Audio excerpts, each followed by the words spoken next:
All right.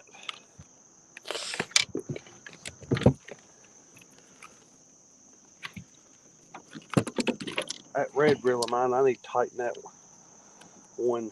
The reel, the nut that holds the reel on down, it came off the other day.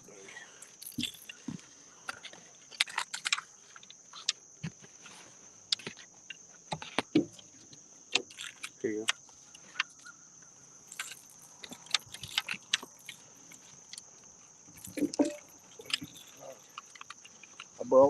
I got this other one, Cody, right here. All right. Yeah, because I don't want to float over there. See here. Good morning, Sogo. We getting the rod socks off the rods right now. Getting the rod socks off, getting ready to cut some bait up.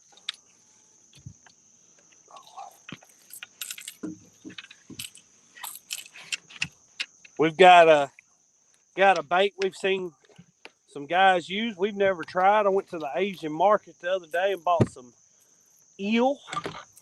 And I actually bought another bait that I've never seen anybody use.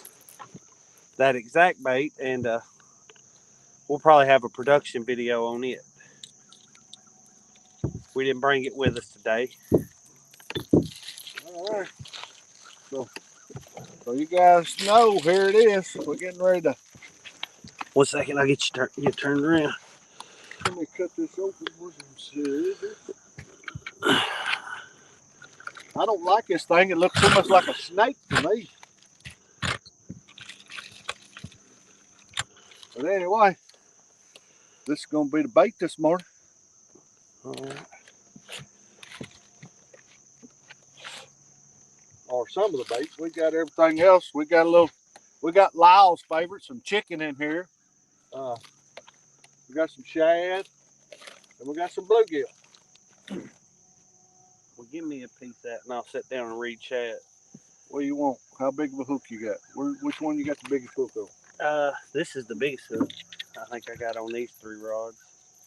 You want this head? Yeah, sure. Here's your eel head. Slimy. Eel head. I don't like this eel because it's too much like a snake. But I'm going to put me a piece of it on first, though. Shoo-wee. We'll see if it works on Barren River like it does in all the other places. Like it does in the Potomac.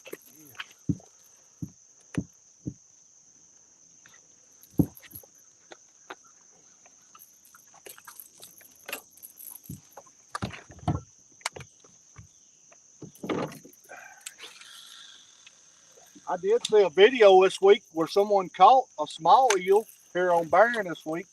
Did they? Yep. Cool. James Poston, good morning. We'll be when we can reach chats here in just a minute, getting everything baited out.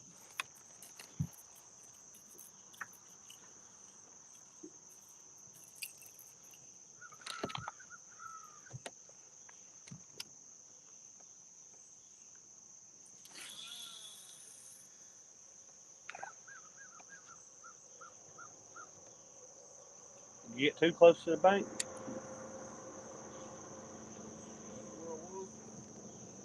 What a caught the biggest fish ever caught, man. Right over on that bank. You got a small piece of eel? I can get you one. Just a second. I just get one put out. I'm going to put something else on it too.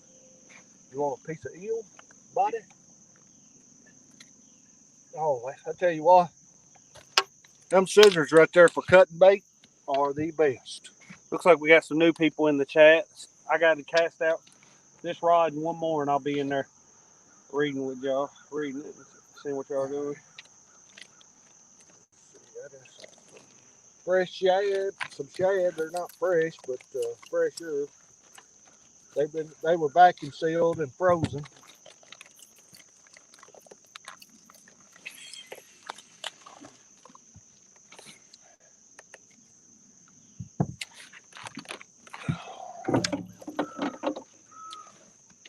I'm actually this rod. I'm going out on camera right there.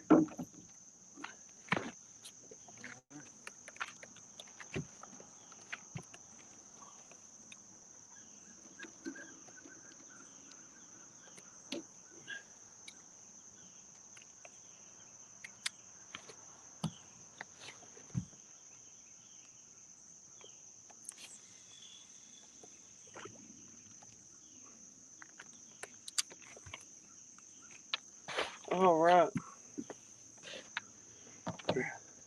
Get these last two cast out and we'll tell y'all what we're using for bait. Yeah, we get there, everything cast out. Yeah. You go ahead and turn that toward the rods. Here, I can't. so hand me one piece of bait and I'll get down. What do you need? What do you want? I'm put Bluegill, chicken, shad. I was gonna put eel on all three. You gonna put eel on all three? There it is. Or you can hand me something different if you think. Don't matter. I was just gonna give it a real shot. Put it out there on everything. On mine. Well, I got eel on one. I put shad on one. And I'm gonna put bluegill on one.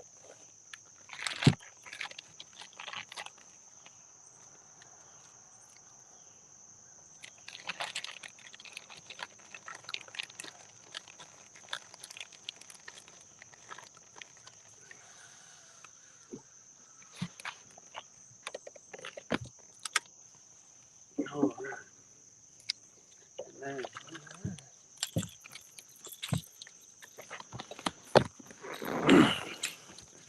Catfish regulators.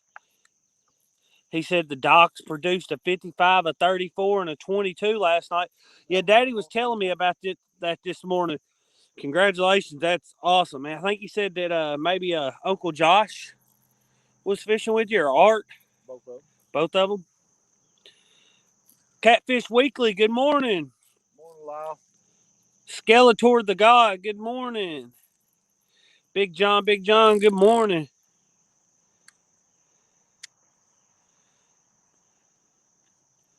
All right. So, Alicia Barnett, good morning. Larry Oliver, good morning. So, we have, I went and got some eel from the Asian market in the neighboring county the other day. I got eel and I got one more bait that we've never used, or a version of it that we've never used. And we're going to do a production video on that bait. But I've got eel on all three of my rods this morning. I still got one rod over there that's not quite in frame. But Daddy, I believe, has eel on one rod. What else do you have on? I got eel on one, bluegill on one, shad on one. He's got eel, bluegill, and shad. One of each on his three rods he's got cast out there. So we're going to see if Chunky is telling us fibs on this eel bait. See how it does. Alicia, we were going to, but that tournament was we had thought that it was a tournament that you could weigh them on the spot and just have proof of it. But it was a traditional style tournament, and we don't have the live well capabilities to keep 5 fish alive in our live well. We really wanted to. Oh boy outdoors. Good morning, everyone. I'm waking up here at Taylorsville Lake, waiting for the weigh-in at Captain Mad Jack's tournament. Oh, hey, if anybody gets the results, let us know. I know Ryan Bortz was in it. I caught some of his live stream last night. Was he in the tournament up there last night? Yeah. I thought they was into a different tournament. I thought it was that one. It could be. Alicia's heading to the weigh-ins now. Let us know who all was in it that is from the YouTube and community, Alicia, and how they did, if you don't mind.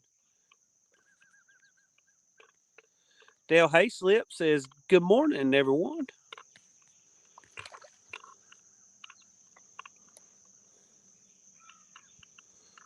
"12 awesome people in here with us.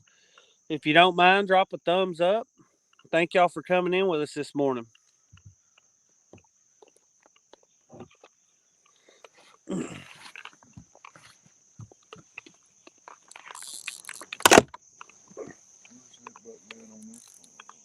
The clicker's on the right hand lower side of it. It's a little slide right next to your thumb. No, on the face of it. On the front. On the front. Right there. Or maybe it's on the left side in that same location. There you go. It's kind of in a hidden spot there.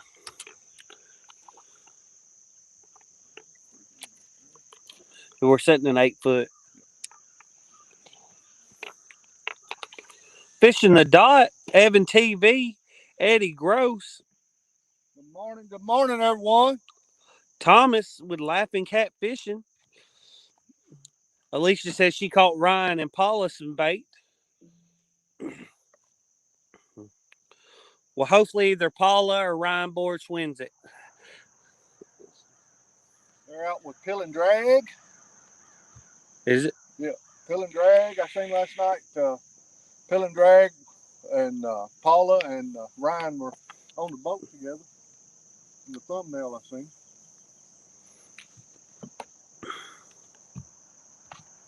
I'm gonna go ahead and set these 2 floats out since we're here. Having them on the boat and not having them out.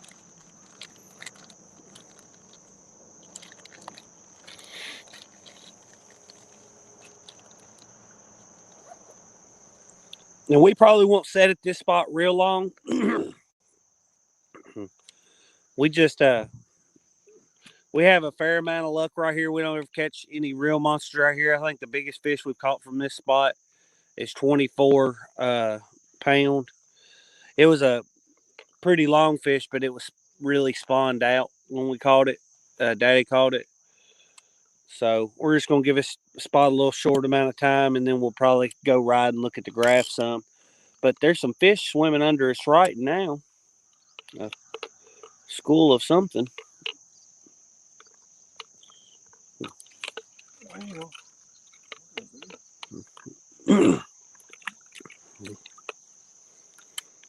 Alicia said yes, and Pill and Drag.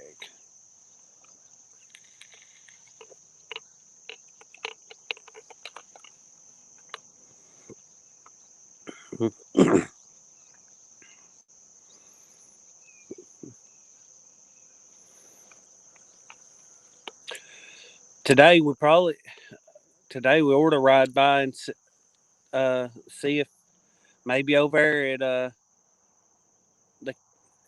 at the campgrounds there, if we can get service from the bank. Are you allowed to fish from there all night?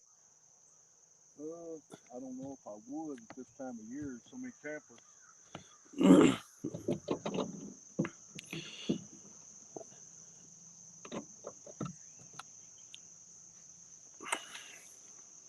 16 people in here with us. Thank you all. All right. Good morning. Good morning. We're getting everything set out. Maybe we'll get something going here. I got 2 baits over here floating behind us. And we got 6 rods out here in front of us. Ernie Brown, good morning. Hey, you got that charger? I'll go ahead and plug it up. The one that goes on the console.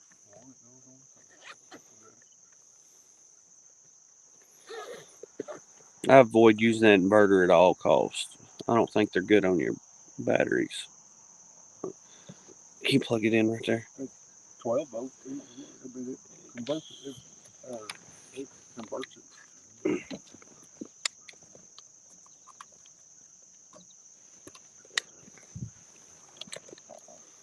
George Ray, good morning. Martin S. from the UK, good morning.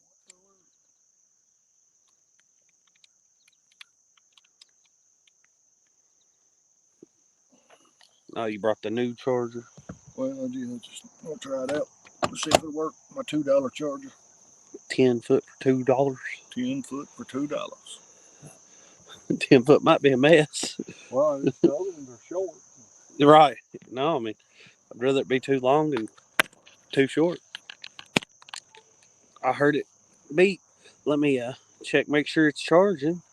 1 second, guys. The screen might go black for just a second. I'm just checking my battery, making sure I've got it charging.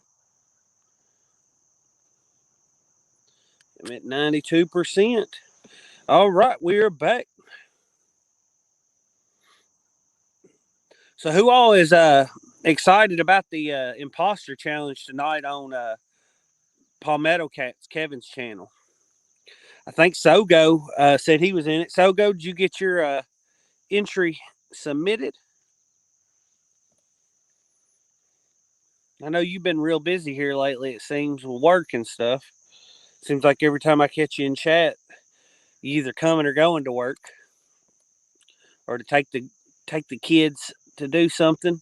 I'm assuming ice skating season's over. That was going on while my boys had soccer.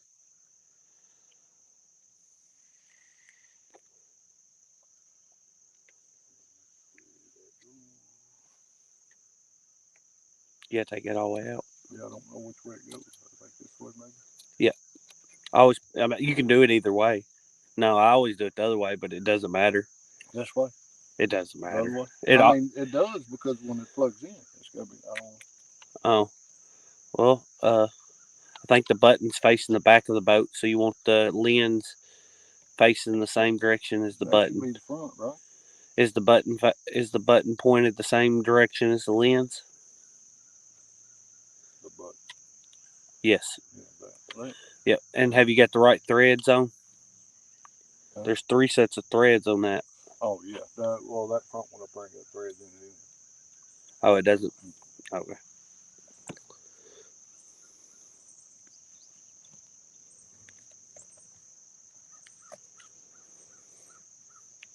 Water temps 82.5. We're only sitting in about 8 foot of water.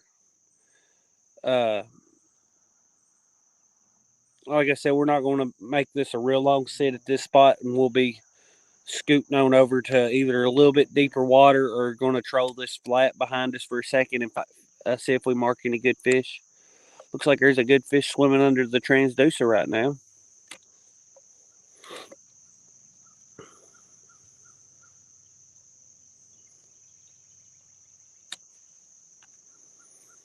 I may have not broke the charger too. And neither one they say GoPro on it. Let me see the end. That's it. Yeah, it says GoPro. That's it. Yeah. I'll tell you, when buying the third party USB Type C chargers that takes, before we went to Lake Eufaula in Alabama to fish, I went to buy one at Dollar Store. They didn't have any, so I stopped at the little Indian Mart there next to my house and bought one, and it will not charge my GoPro. This is the charger it came with. Right, right, and they work great, but you have to, I looked it up, and I think it's a common problem for those third-party chargers not to always work real well on GoPros. So if you end up trying to buy a longer one or anything, because the one GoPro gives you short, of course, keep that in mind. You might have to buy a better brand. Well, I thought this door come off. It doesn't. It does. It does. No, it just flips up.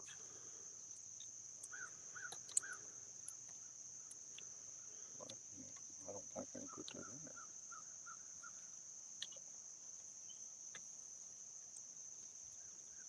They make it. Actually, that door does come off because they make a door that you can change it.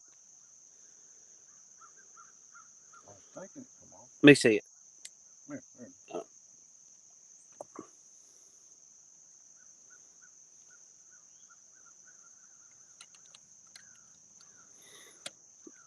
All right, fish. Let's cooperate this morning.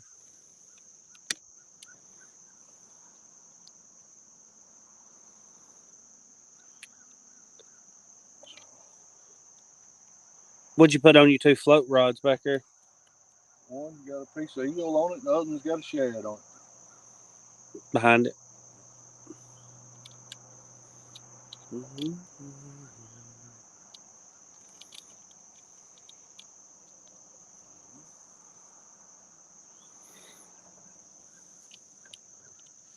He's up here trying to get the. He bought a mount. Show him what you got there. I bought a mount that just plugs into your. Raise it up a little so they can see. They can see the bottom. Let me see.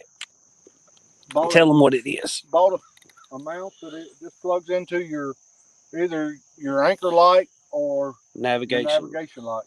Yep. and then it's telescoping, but it doesn't go up that high. And then you can, because it's plugged into your light, it's got power, so you can keep your GoPro running at all times. So it's our first time trying that. We're gonna try to start getting better footage. So try some new things. But that little pole there was higher than what I expected it to be. Daddy said he paid a pretty penny for that thing. There goes a deer, I'm guessing. Yeah, there goes running through. Yep. Right there. Two of them running through. I don't know if y'all can hear that. There's two deer not running 20 yards away from us. Fishing Frustrations UK. He says, hi, Larry and Cody. What's up? What's up? Good morning, Fishing Frustrations. There's the 2 deer go. They ran back down this way. Yep. Y'all see them right there?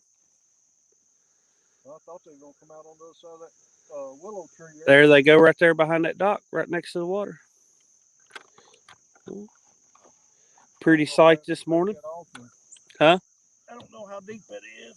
If I need to take them off. Yeah, I'm going to take them off.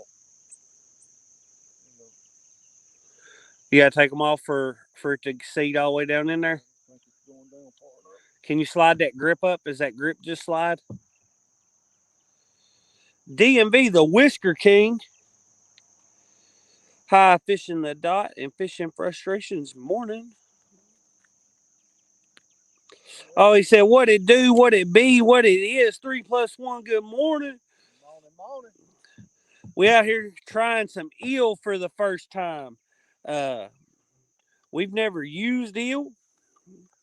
Daddy doesn't particularly care for it. Says it reminds him of a snake. But I've got it on all 3 of my rods that are out. And Daddy's got an assortment of shad, bluegill, and some eel split up between his rods. So we'll see what it does. I know I've seen a lot of guys on the Potomac use the eel and have really good luck out of it. So maybe it won't do us wrong. But we've been casted out for about 15 minutes here, and hadn't even got a sniff of a fish.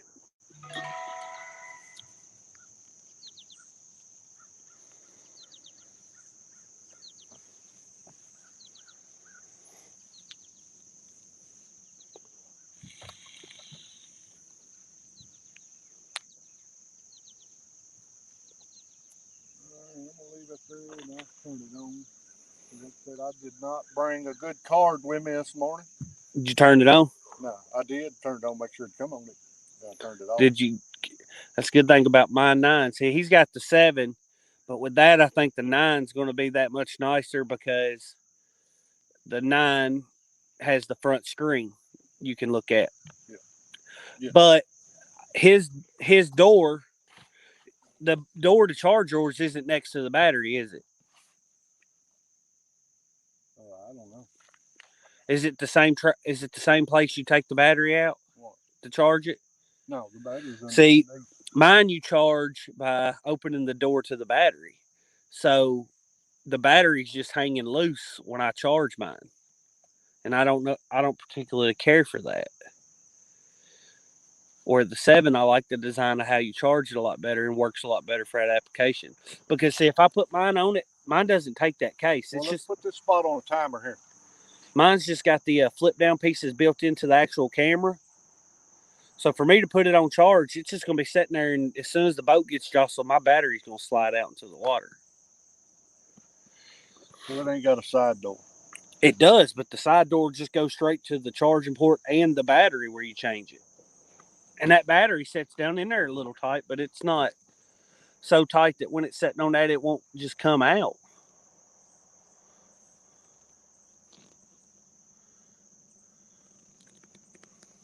Well, we've been live for 24 minutes. It probably took us 4 or 5 minutes to get cast out, so we've been here for 20 minutes. All right. Guys, what I'm going to do is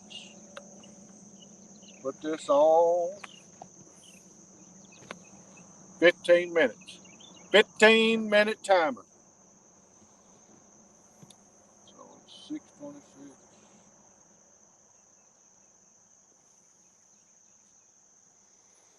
Here's the question, guys. We're in 8 foot of water right now. But we're actually fishing more shallow than 8 on a couple rods because we're closer to the bank on them. A few of them were cast out to around 8 foot of water. You say go shallower or go deeper? That's what I think. Even though what's water temperature? 82. It's been really come down. It's been being in the 60s at night, low 60s. It even got in the 50s a couple nights. We'll be catching fish right here then at 82 degrees.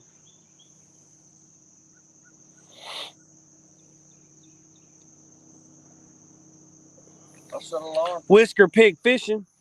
I set an alarm for 6:42. We ain't caught a fish by then. We moved. DMV said best to just take the battery out and keep a charger attached. Less overheating issues and other issues with GoPros. Okay, so it'll run with just the charger attached, you're saying, DMV? I didn't know that. Does DMV stand for DC, Maryland, Virginia? You have to ask him. Tell us what DMV means, DMV Whisker King. I believe you might be right. He says he's the king of them waters. DMV says early morning they should be shallow eating bait fish. Hey, I agree. Is it raining? It is. That ain't good. Well, it's not raining on me. I don't feel it. It looks like it's sprinkling. It is. It is. We'll watch it here. Yep, I just felt the rain moving across this. If it doesn't do more than that, we'll be all right. Yeah, I thought the fish would be up here shallow too this morning. That's the reason we hit this spot first thing. We usually do some good right here first thing in the morning. Oh, yeah, it ain't worth the dang in the day, but no, early in the morning. Early in the morning, this is usually a good spot. And we've got, I think, good bait out. Well, dang, it's rains. I could put Lyle's favorite chicken out there.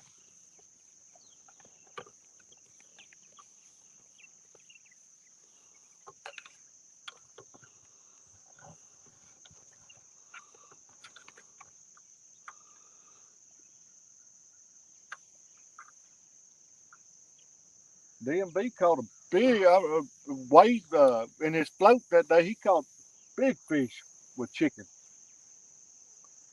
DMV did? Yes. I watched some of that. I didn't see that fish, though. With his flippers on? Yeah.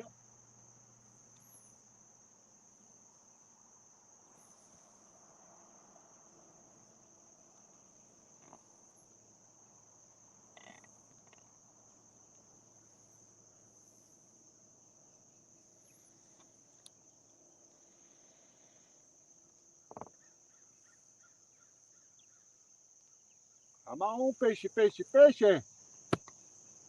We need a bite, need a bite.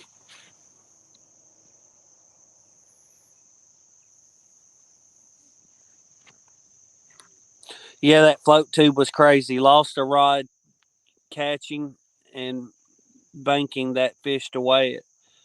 I heard you say something about that. I come in after that. That stinks, man. Daddy's lost rods. I've broke plenty of rods. I lost a brand new B&M Silver Cat Elite and a Pitchy Fun Chaos 50 reel that had never caught a fish. The first takedown it ever got took the rod. Yep. So it stinks. It stinks when it happens. Oh well, it happens. Not sure what kind of rod and reel you lost. Hopefully it was one of your cheaper rod and reels, not one of your really nice ones. I hope he said, "Yep, brand new Abu reel, painted by Service by Steve. Gave me a brand new pin trolling rod." Okay, so you lost an expensive setup. That stinks. Booty cheeks, that's what he'd say. That's booty cheeks.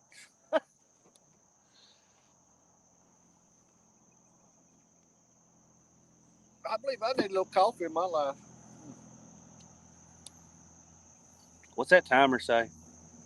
I don't know. I set an alarm. It'll go off. I wish that rain's just barely sprinkling, but I wish it'd stop. It likes 10 minutes. It's been 5 minutes since I said.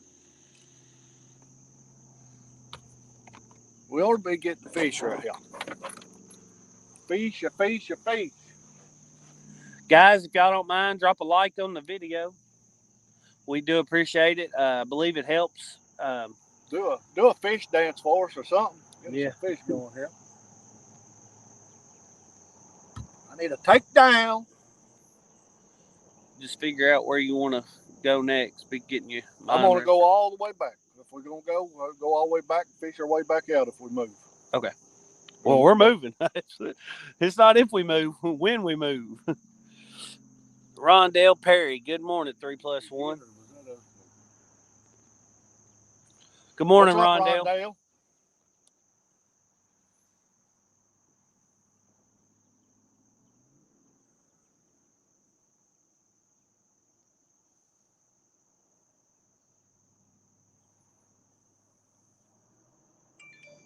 Come on, fishy. We need a fish. Hey, we appreciate you sharing the video out, DMV. Yes, means a lot, buddy. Thank you.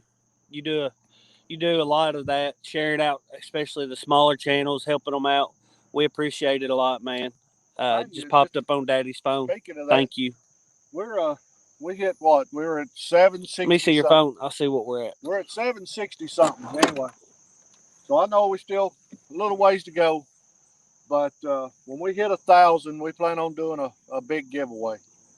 I don't think we're that far from it, but we are far from it. But either way, we're at 764.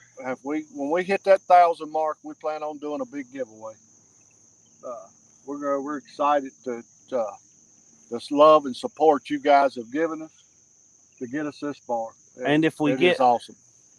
If we get a 134 hours today, which our lives generally depending on how long we fish, that's feasible for us.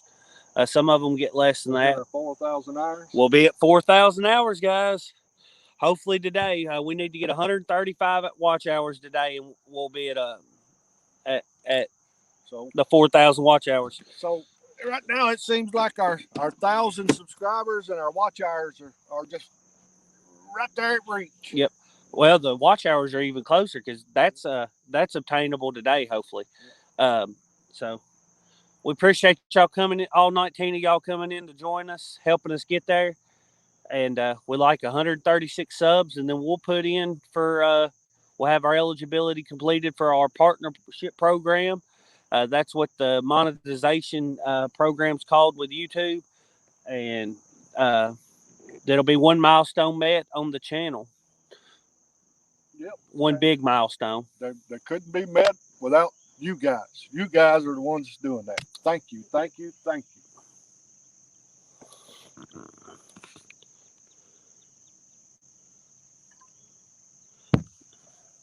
Crazy world, how's it going?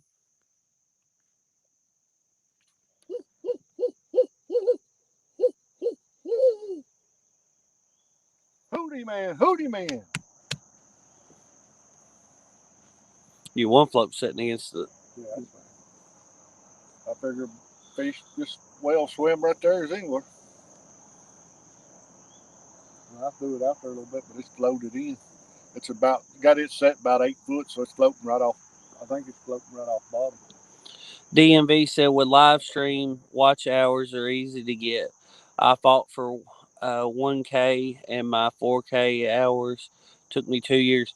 Yeah, we just hit a year. We're a year this month.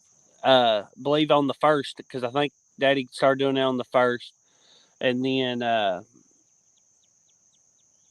but the first couple months, there wasn't a lot of content coming out. We didn't know what we were doing. And we still don't know, but hey, we're loving doing it. DMV said, I wish I had the support of the catfishing community back when I was getting there. I try to share what I can.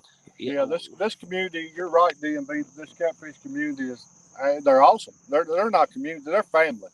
They're just awesome. Everybody in it's awesome, awesome, awesome. Outside with JM, good morning. Yeah, once we started doing the lives, the watch time's not been a problem. We gain it pretty good, somewhere around. Uh, it floats between 200 to 300 hours a week, which for the 4,000, I think you need to average 77 a week. So we're good on that. We just got to keep steadily trying to put out the best content we can, and we'll get to the 1,000 subscriber mark. Been a year now since I was monetized. And you're over 2,000 now, aren't you, DMV? I think he's over 2,000. Yeah, I mean, it's exciting. It's something. It really is. It's exciting. Just the love and support. Number one, it's unbelievable to have the love and support that you have in doing this. Almost 2,500. Anybody in the chat that hadn't checked out DMV, I'm sure most y'all have, but be sure to check out DMV, the Whisker King. He's got a huge personality. He catches a lot of fish and a lot of good fish. Definitely enjoyable to watch. He keeps things entertaining.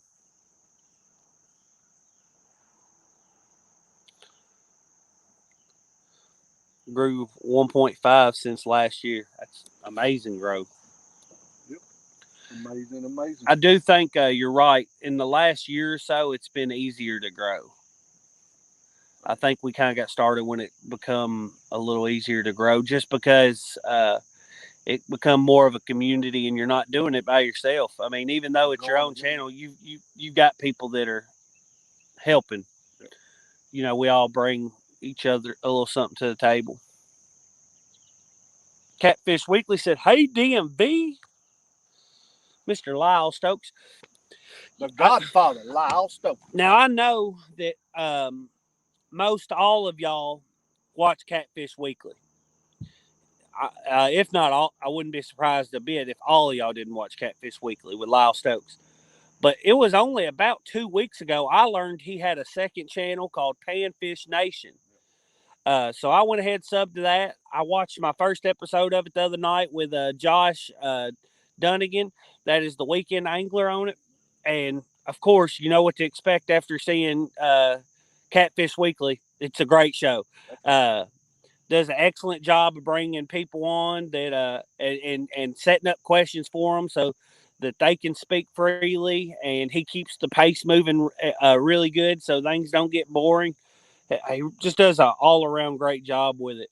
So if somebody's a mod in the chat and could drop Panfish Nation, that would be awesome. Go ahead and drop Catfish Weekly and DMV and all those two. But Panfish Nation is one I think not a few of y'all may have not heard of yet. So check it out. And again, that's the same gentleman, Lyle Stokes, that does Catfish Weekly. Sogo got it there. Thank you, Sogo. Sogo is the man. Another person in this community that helps everybody. Just all around great guy. Yep, him and Becca help our channel nonstop all the time. Keep in the chat, taking their time to go through the chat, drop links for us, help us out. The list can go on and on. You know, this community, Kevin, Palmetto Cat. There's just so many in this community that just help everybody grow. It's awesome. You know, and Catfish Weekly has over 5,000 subscribers and has a lot of name recognition, even with channels that are a lot bigger than 5,000. Everybody loves Lyle Stokes, and he was kind enough to invite us on. We had 700 subscribers and give us a platform to talk and help grow our channel. And it does nothing for him because 95% of the people on our channel already watch his channel, I'm sure. So it's not really bringing any new eyes to his stuff, and he could get guests that would bring new eyes to his stuff, but he wanted to give us a platform, and we really appreciate him for it. It was just, in my eyes, it's just a selfless act of kindness, and I'm really appreciative of it. Takedown Catfishing with Kenneth Powell's in here. What's up, Kenneth? No luck, buddy. But we're getting ready to make a move. It is about to change. We put a 15-minute timer on here about 10 minutes ago, I think. Yeah, we got right now. Alarm just went off. All right, guys. We're gonna reel up. We're gonna move. It won't take us but just a couple minutes. Yep. Gene Tillman, good morning, everyone. Good morning to you, Gene. All right, guys. I'll be back to reading chat in just a second. Let me get these rods reeled in. We're gonna make a move so we can put some fish in this boat. I hate this ambassador here. It whines. It does. Like the transmission in most of the vehicles I've owned.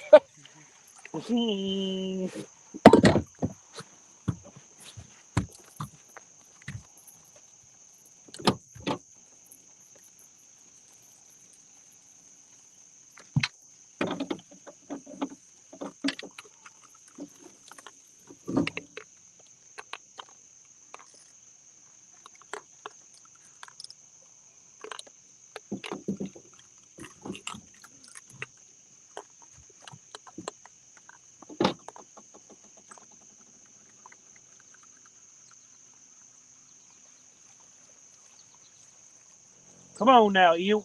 My first time using you gotta catch something. Yeah, first time using an eel.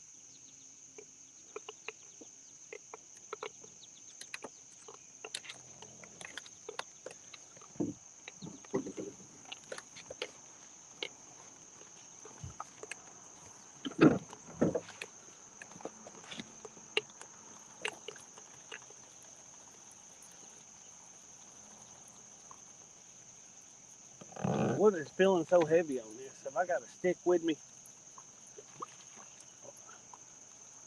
Look like it. No, but it just loostened up as it come up to the top. It had a stick or Got a something. little piece of something on it. Yeah, it did. It had a stick with it. Look here. Fish laying over there just chewing on it. Turtle, maybe. Or is it snap marks or is it? Nah, I'm pretty sure little channel cat. Look at it. Yeah, oh yeah, it's chewed up. It ain't bit. Little channel cat just laying over there, chewing on my bait. Not big enough to take it down. All right.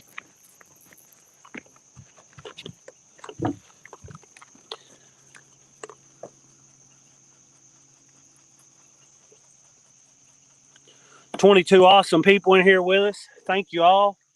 If you enjoyed the stream, drop a like. We do appreciate it. And I knew this one was getting hit. Well, go look. They've stripped it. That does look like a turtle. No. Look. There's the backbone and everything where the little catfish. Oh, it still got the backbone on it. Yeah. Just pulled the meat off of it. Just sit there and pull the meat off of it. Little channel cat's not even big enough to take it. All right. Yeah, I've never seen no rods make any big movements. I seen some I thought was little bites. Well, I heard you say, is that a bite or is that us moving? Yeah. Now I know. Pull this anchor up and I'll be back in chat, guys. We're just going to make a short move right up through here. It's not very far. Watch the sonar as we go, and if we see something good along the way, drop an anchor.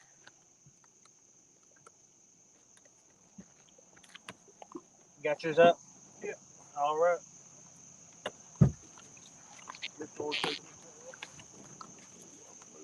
Yeah, I wouldn't leave it.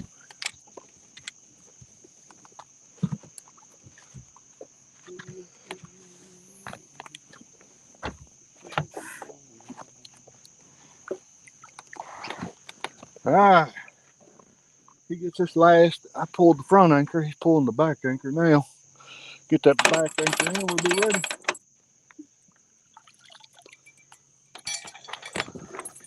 All right. I like this new tripod you got. Yep.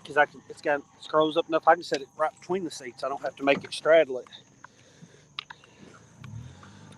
We'll look at one spot right over here. Where we're going now. Had to get a new tripod because Daddy went to throw the cast net through the top of the tripod in with the cast net. I sure did.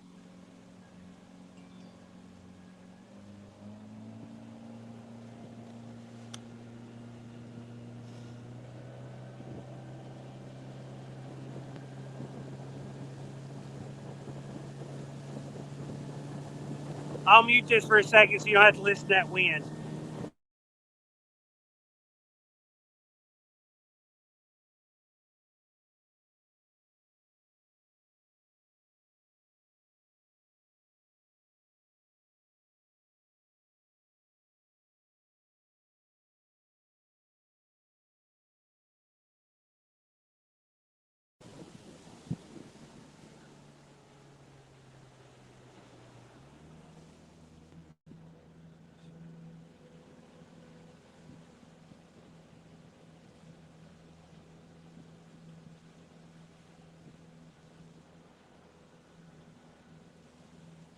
See if I can get this where y'all can see the.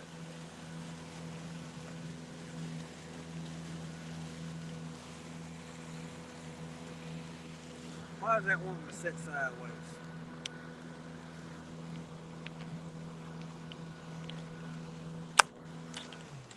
There's a brush pile.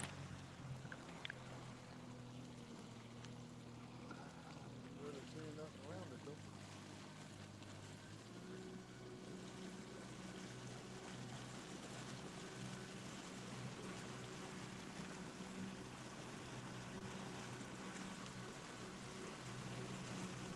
We don't mark anything right here between here and this little spot right up here. We're just gonna go all the way to the back here and fish our way back up. Usually right here, right up here, we usually mark some fish. We got some balls of shad. Yeah. Is that shad. working on the thermic line? Right here kind of is. That's shallow. That's 14 foot. Right on the bottom.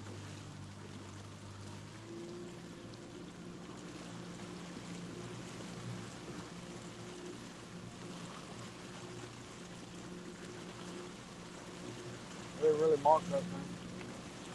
We're going back. Ready?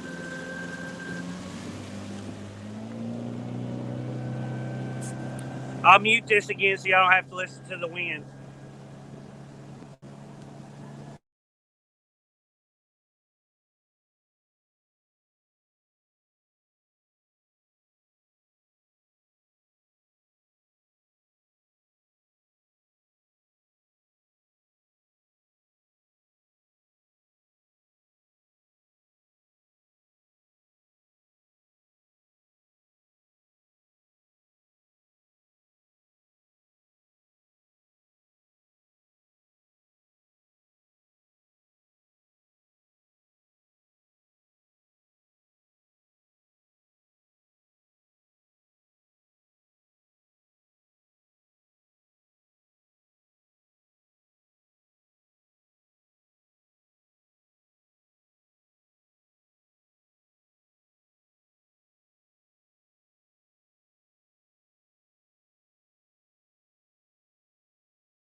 Slow down, check this brush pile up here.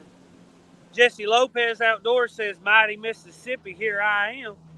Hey, that's what, Jesse, we'd like to fish in Mississippi sometime. We ain't never fished it. I looked into where the Mississippi and Ohio meet is about 3.5 hours away from us. So I want to find out from some guys that have fished it, how the fishing is, and maybe if we can get an idea of if it's worth the 3.5 hour trip. I'd imagine it is. He said he just got there for the first time. Oh, I thought you were going to see if you could find that one out there. Well, I'm just going to see if I marked anything right here on this one. If not, we're going to go right on over to our corner. There's some fish that's up in the, don't really look like catfish. They're up in the brush from out there. All right, we're going to go on over here to the mountain, right?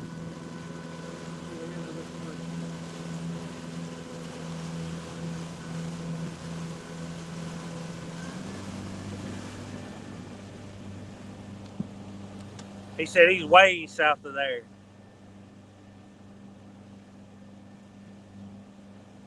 Good luck, Jesse.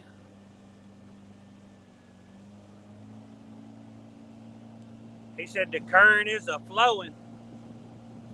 Well, this creek normally moves a hair, not much, but it seems dead this morning. So we've not really had no rain. It's supposed to rain all week next week, I think. My yard needs it because last time I mowed, about turned it brown.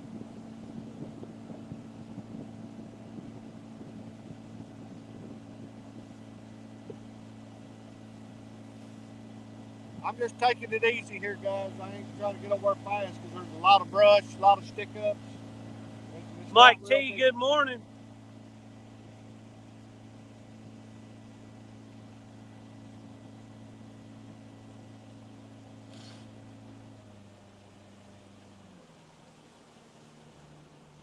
how you want to set up on it, Cody? I know we need to fish this bank, or we need to fish down this way, or down that way. I almost think maybe spin it right here and cast. I don't know.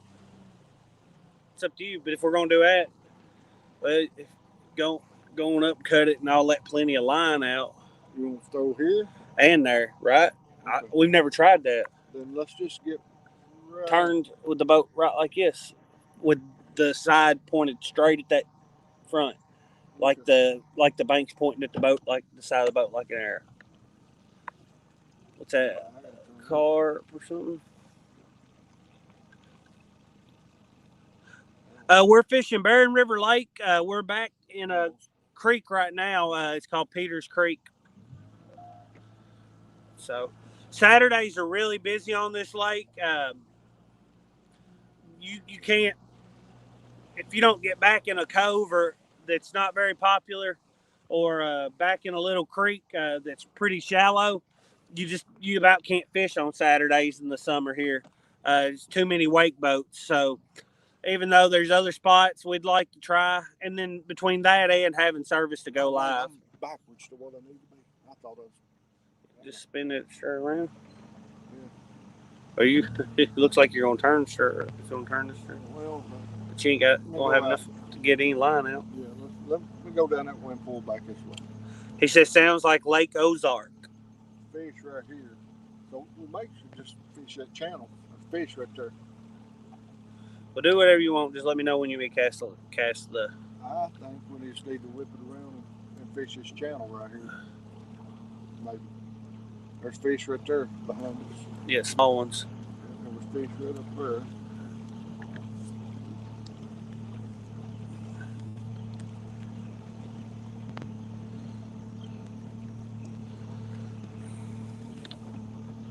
Jared O, good morning. Oh, I didn't know you was gonna bring us down this far. Well, I did just so. Thought you were gonna stay out next to that flat. All right. The fish seem like to me they're out in here. All right. What do you think? I don't care. I can turn. I just was getting ready to turn around. We can go wherever. Now, where you want to go? I don't care. I just want to know when to cast this anchor out, so I got plenty of time to let plenty of line out. Try to get anchored up as still as possible. On this point, just drop it whenever you think. Well, I'll let you get on up because you want to cast past that point, right? Figure. I don't care about fishing right there too much. I ain't never on fire right there. Like you're saying, this channel runs right here. Keep going the direction you're going, and we can cast in the channel and then pass that. Yeah, we can. Let's try it. Drop anchor. There it went. It just failed. Go drop yours. Hold on, I gotta get the. I'll get that. Just Fell over. We're turning. Don't worry about it. It's okay. All right. Fish right there on this. Guys, I'll get the camera fixed just in a second. Get these anchors out.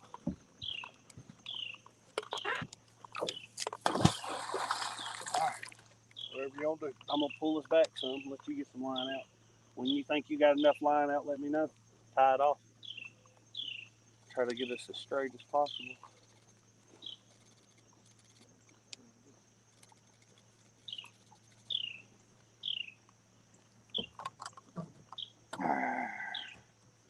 All right, I got stuff. We got something under us.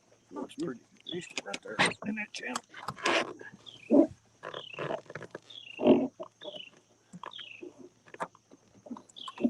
All right.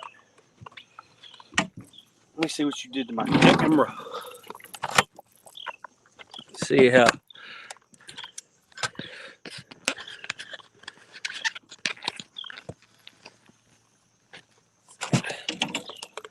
Cancel. All right, we're gonna get cast out. What's that?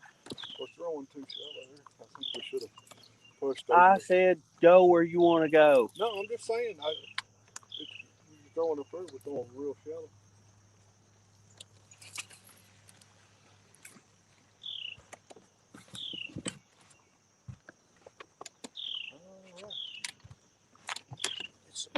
here.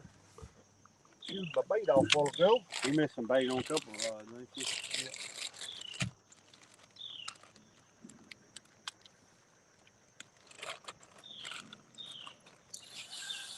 I went ahead and put that piece of eel back out there. Golly, there's a huge carp that jumped out of the water. Well, I didn't bring no carp bait. Probably should have. Be back reading chat just a second. Me catch this last rod out.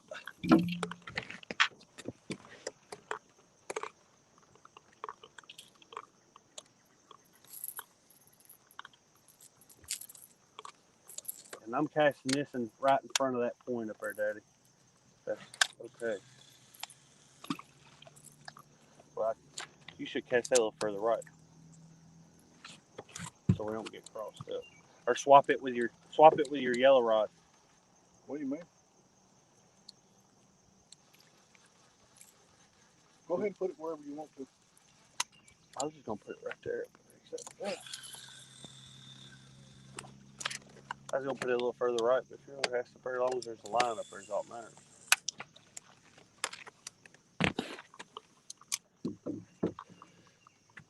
I figure you cast one right straight in front of the boat.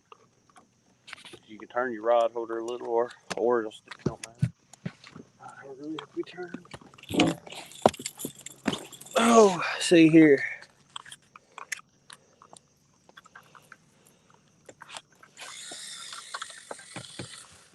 Get this turned.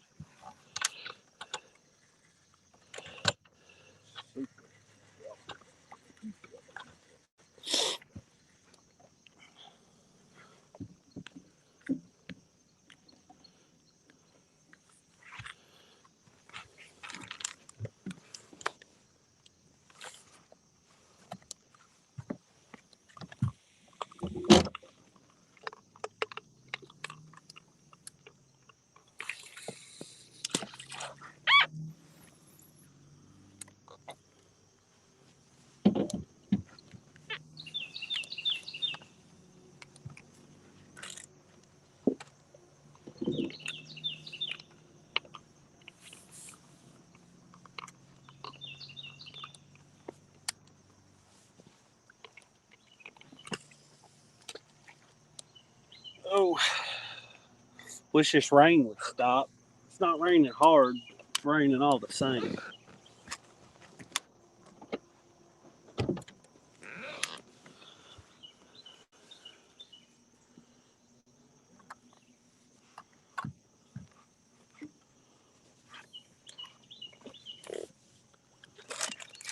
Get this bait back in this cooler. Bait back in that cooler. Cooler.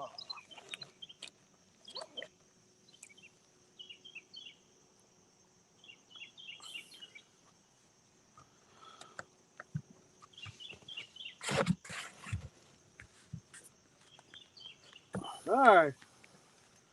Let's see if we can get something going here. We might have to see what we can cover up. I'm not even gonna put this back up.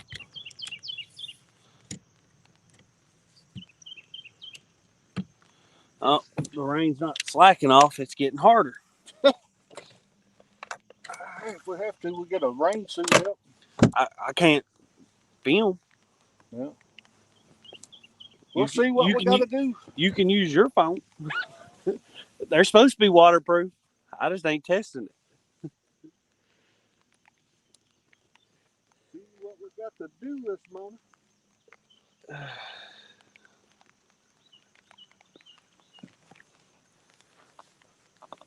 Nope.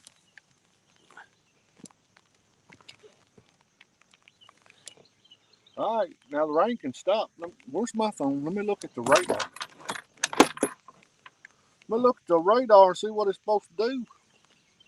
Like you said, I didn't think it was supposed to rain this morning. Well, a couple of days ago, it had it like 30% this morning, but then yesterday when I checked it, it went back to 0%. Got it at 20% this afternoon, 19% this morning. Well, we hit the 19. Oh, no. 58.45. When's it supposed to stop? At 9 o'clock, it's down to 19%. What time is it? It's 7:03, and 7 o'clock, it got 58%. We're definitely in that 58%. Yeah. 8 o'clock's got 45%. All right. We'll see here. Yep. Well, let's see here.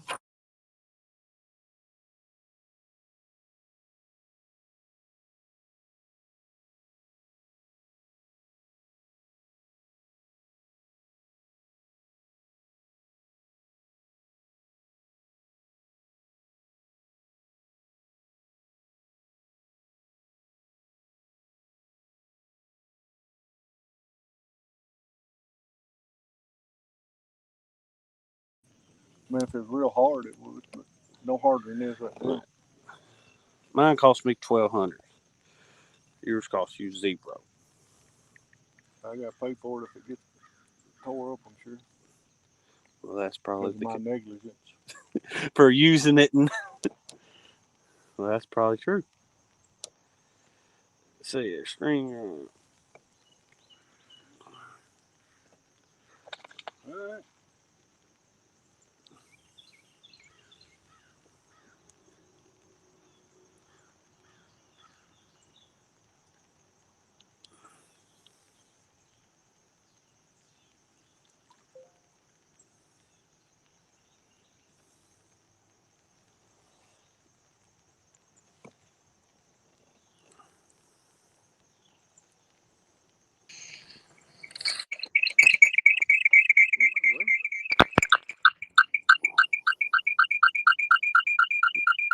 Sorry about that. Just 1 second. Don't talk. There. I was getting.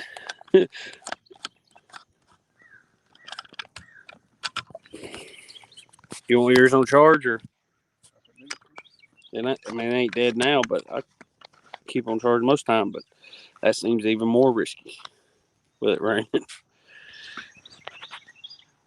I'd take that charger out because I wouldn't want.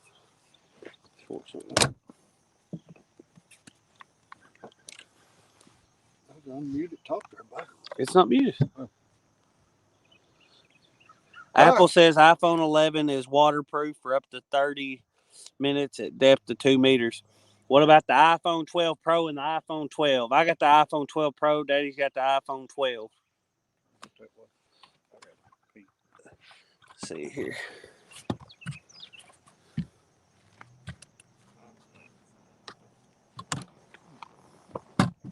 Hilljack Catfishing. How's it going, TJ?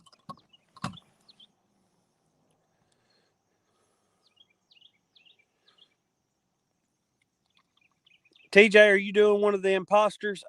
Seems like I might have heard you say you were doing one of the imposters. And Sogo, I'm guessing you got yours turned in. I know you said you were going to do Keith from fishing and stuff.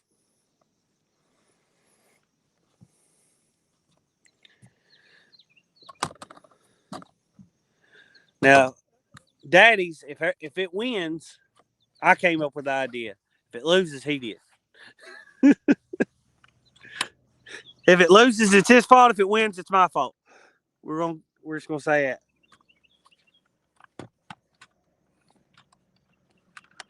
Mercy.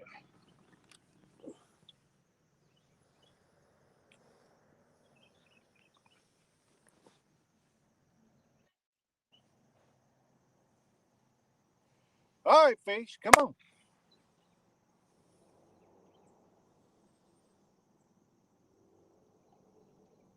He said, "No, I'm still breathing. No, sir. I dropped out of everything."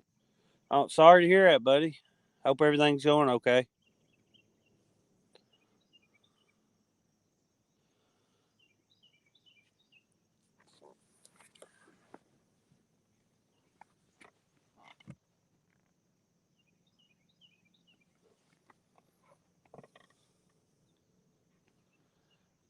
It won't upload. I spent 10 hours yesterday at work trying to move it from my phone to my computer to upload and never got above 15%. Oh, that sucks. Wonder why. Well, if he told you why, we wouldn't understand No. it. Don't me or you either one know anything. Well, what we have here is a failure to know any of that. Yeah. Don't me or you either one wouldn't understand it if he told. We know you can hit the record button and point the camera, and that's about the extent of either one of our knowledge. And we don't always point the camera in the right direction. And sometimes forget to hit the record button. All right, let's catch fish.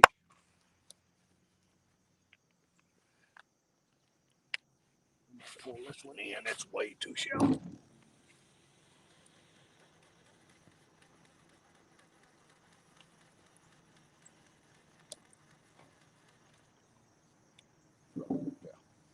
Reel that one back to her.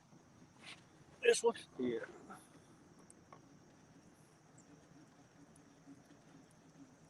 There you go.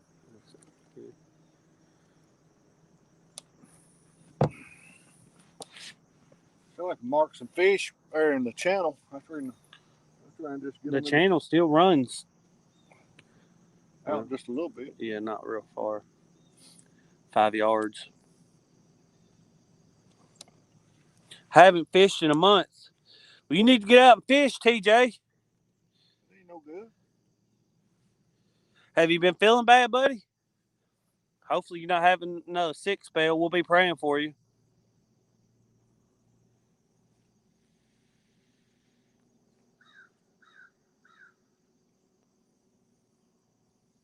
Skins and Scales Fishing. Sun's out, guns out, good morning. There's carp all over us right here. Yeah, carp and we'll be carp fishing this morning. That's where I wanted to come carp fishing and do a video one day. See if I can finally catch one. I got this in the middle of the channel, and you've got those in the channel. So if that is where we need to be, if we start getting hit on those rods, yeah, we know to move. Well, I'll tell you, it's slow this morning for some reason. I thought it was slow the other day, and everybody I've talked to that's been out is the temperature's not real bad this morning. It's overcast. It ought to be pretty good.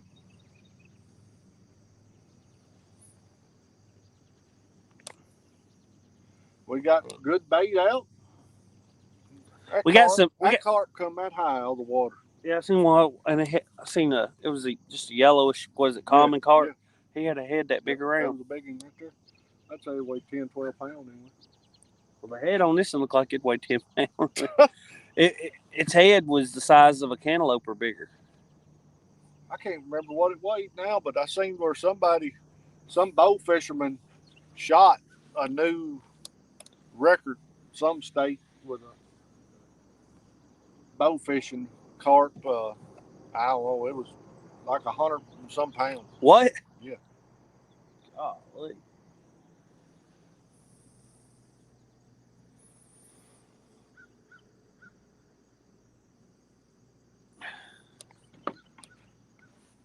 That was me. You gonna kick it just so it looks like you're getting a bite? Yeah, that was the plan. Well, guys, I think Daddy's decided we're gonna make us some T-bars. Yes, we're gonna make some multi-bars. Knockoff multi-bars. Yes, we're gonna make our own. We're gonna try to do a fishing and stuff. Yep. Pull a fishing and stuff. He had a video on it, and they said, "Well, I can do that." Yep. Just gotta get over and get the material bought. I think they'll cut it into the lengths you want to. That'd be awesome. Well, I think 2 foot. You could do it if you. How tall do you want it? I mean, do it the height you want. 2 foot, I think's good. Right there's 2 foot. That'd probably be perfect.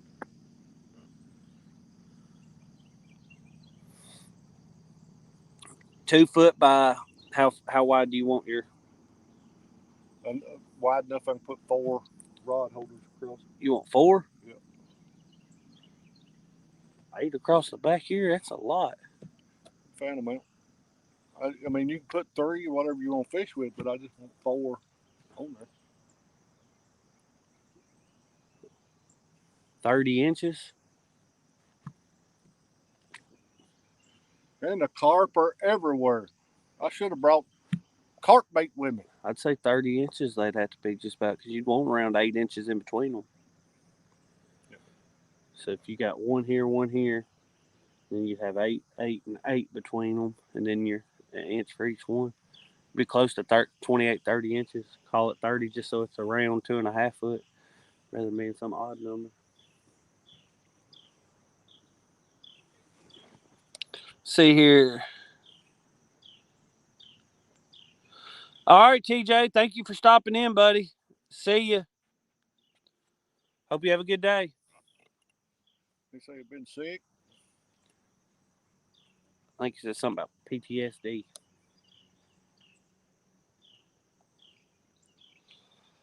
Post-traumatic stress disorder.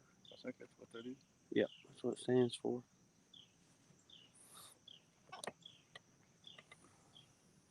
Well, I'll tell you what, we're not going to be in this spot long. We'll be moving right on back up this creek.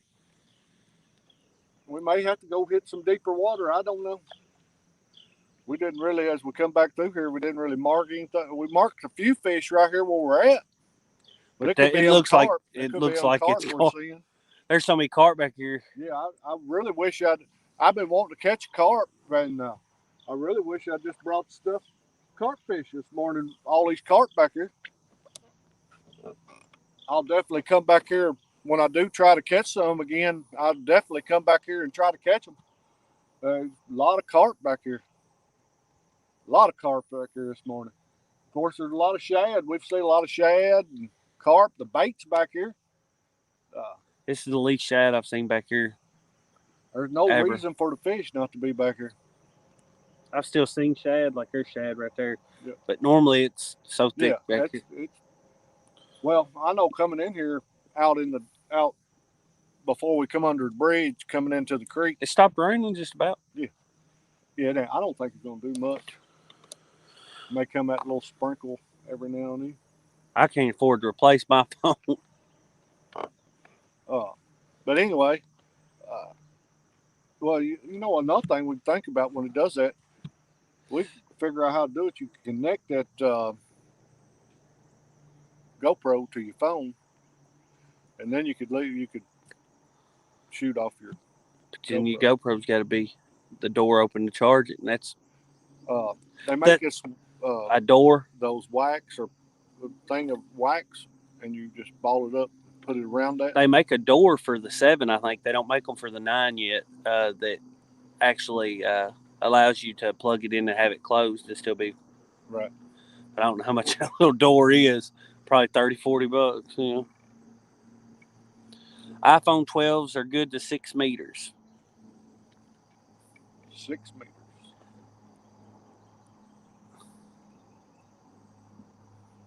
Well, it's just sprinkling pretty good. I mean, it's still lightly sprinkled. It's still a little sprinkle here and there, but it ain't nothing like it was. I think we're good. But again, we're not going to sit here a long time, waste our morning. Country Boy Catfishing says, "Morning, everyone." We'll be on the move again to try to find some fish because it's not happening here. We'll be looking for a deep hole.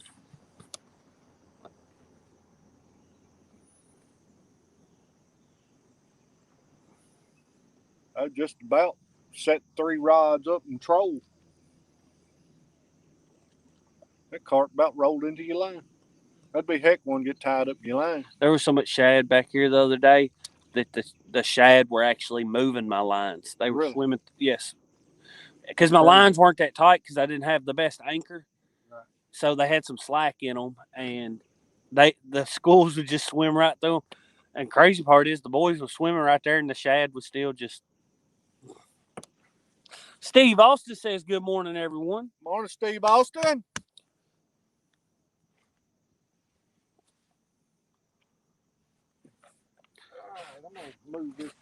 Anybody watching the Derek Lewis Cyril Gahn fight tonight? Might not have anybody here that watches MMA. I like MMA and boxing.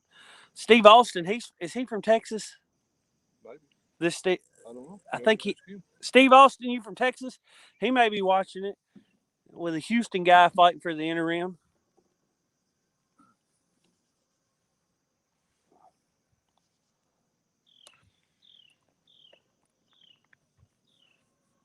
I'm gonna move both these floats. Move it straight out in front. Have one in the front of the boat in the channel, one behind the boat in the channel.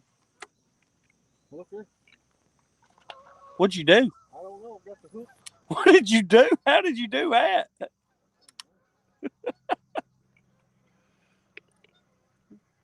And then you threw. How'd you lose your bait just then? It fell off. Because it was on when it was. All right, let's put a new piece of bait on this one.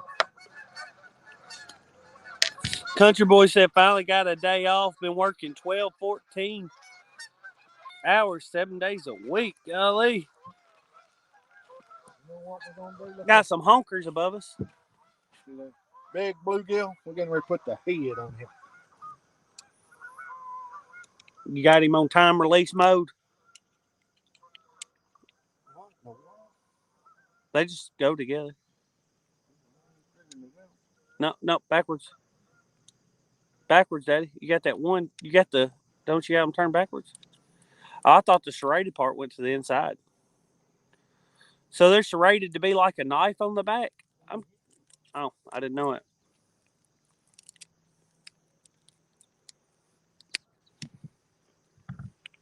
This is going on there. Big old head for a big old fish.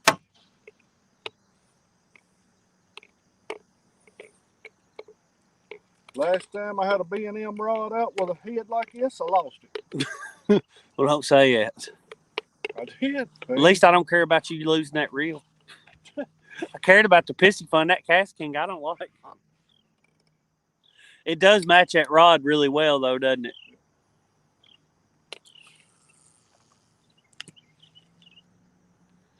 Oh, that's the spot, though.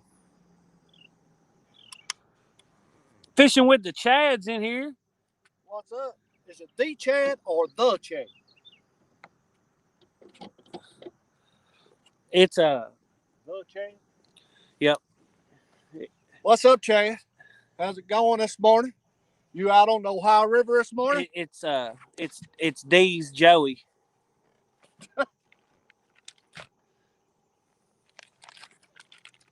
Got D's Joey in here. He said the second one. Not the, but the. Y'all ain't out on the Ohio River this morning? Guys, anybody in chat ever fished the Mississippi where the right where the Ohio River comes into it? It's right above Columbus, Kentucky. What was the name of that? Is that straight across from Columbus, Ohio? Did you get to? I hit it. I'll get it. There was a county there that was right at it.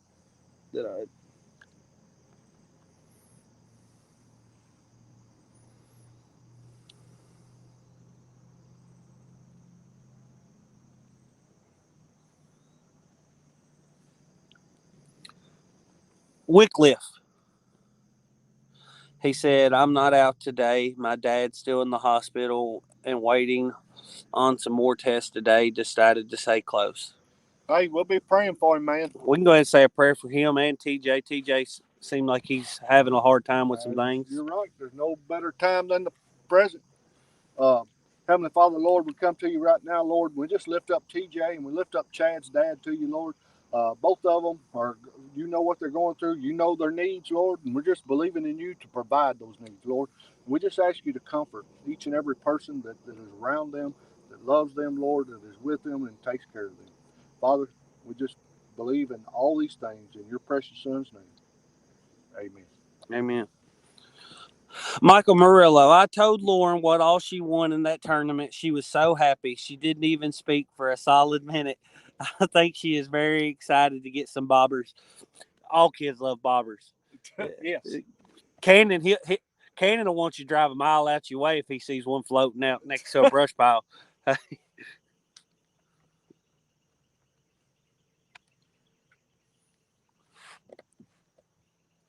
Yeah, so has anybody fished the Wycliffe area?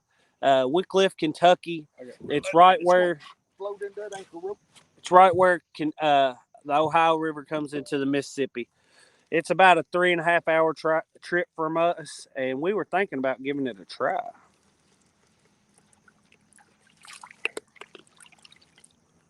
We did just fish a spot on the Tennessee River, and we're thinking about another spot or two to fish on it.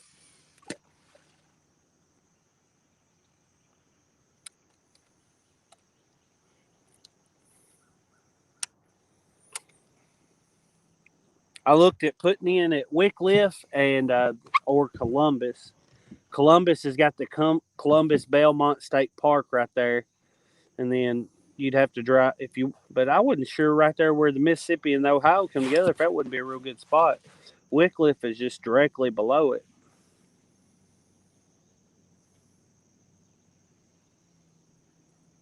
I think it's spelled. I think it's Wycliffe. Wickliffe. So it's like Wycliffe with an extra F. I think I'd make it Wycliffe. Yeah, I think so.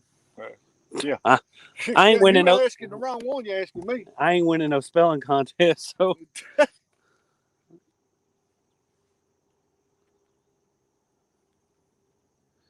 Catfish Weekly said I fished that years ago. Well, we was blessed enough to get to go fish Tennessee River weekend before last. Chad said, "Thank you very much, fellas. Larry redeemed you, Cody. Thumbs up and kept my sub." I guess calling him Joe D's Joe. Catfish Weekly said I fished that years ago. Chad said, "Is that what they call the confluence? I haven't gotten to fish down there yet. Wanted to." I have been waiting for 3 hours for Lauren to wake up. If I go fishing without her, she chews me out when I return. Hey, Cannon does me too, but I left him at home this morning. I had to take the butt chewing. He was. I'll tell you what, it's rough this morning. I'm glad he stayed at home because the bite sucks this morning.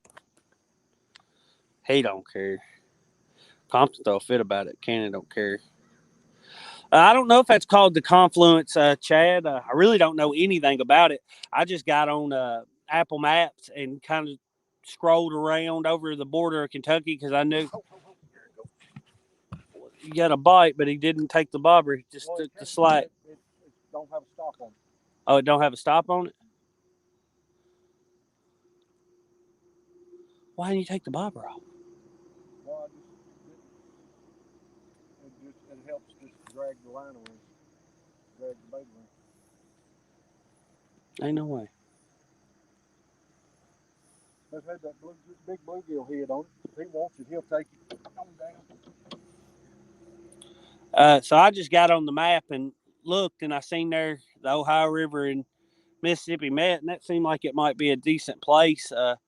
I was hoping there'd be a bunch of barges and stuff set up down through there too, so there's different structure to fish that's easy to find. Took off all once, man. Let's hope it would go on. Ain't no way I'd have that bobber on there with no bobber stop. Bluegill head on it. Well, what happened was my beads went over the bobber stop. Just take the bobber off. I just ain't redone it. But if I throw it out there like that float's heavy enough, it kind of drags my bait around. The line would pull through the slide before it moved that lead. Yeah, but it floats it. It moves, or it don't float it, it just drags it. I don't believe it. He said, Lyle said, yes, it is. That is the confluence. Wow. Was it good fishing years ago, Chad? I mean, Lyle? Sorry about that. I didn't mean to be cussing at you, calling you Chad.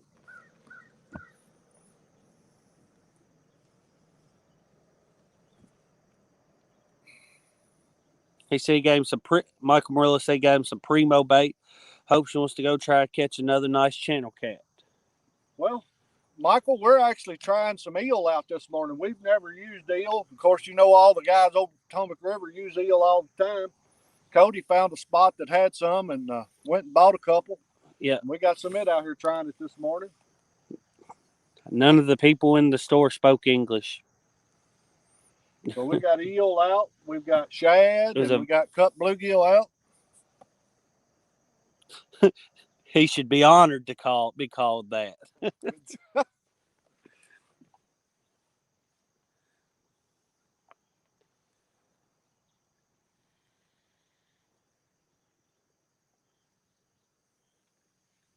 Yeah, it was about the same distance to there as it was to Chattanooga for us. But Daddy found a place that on the Tennessee River that he thinks is going to be good. That's closer than Chattanooga for us. We're going to go try Around Camden, Tennessee. Yes. Yes, it was. I found some barges that had been setting for a long time, and we fished in front of them. Well, Chad, when you won't go on a trip together, we just go down there and check it out together. Well, you know he got to ask Dee's permission for something like that. See, not next weekend, but weekend after next, we're going to Santee Cooper. The 19th and the 20th. I think that's the weekend after next.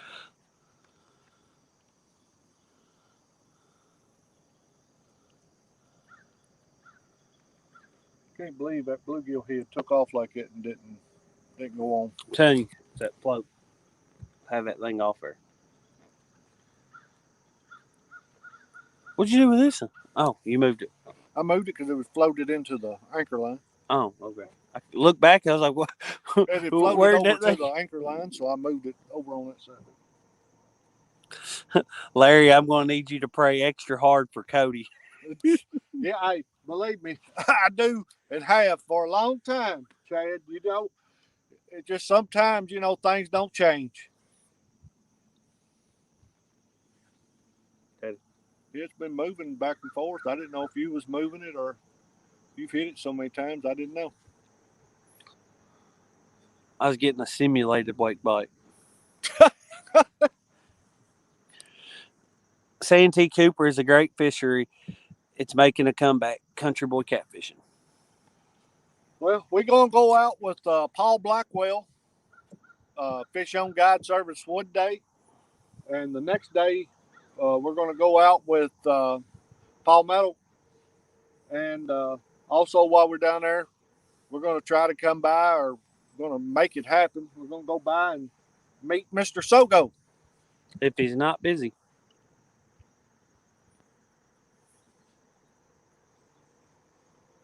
I don't know if that's down. It's kind of over there.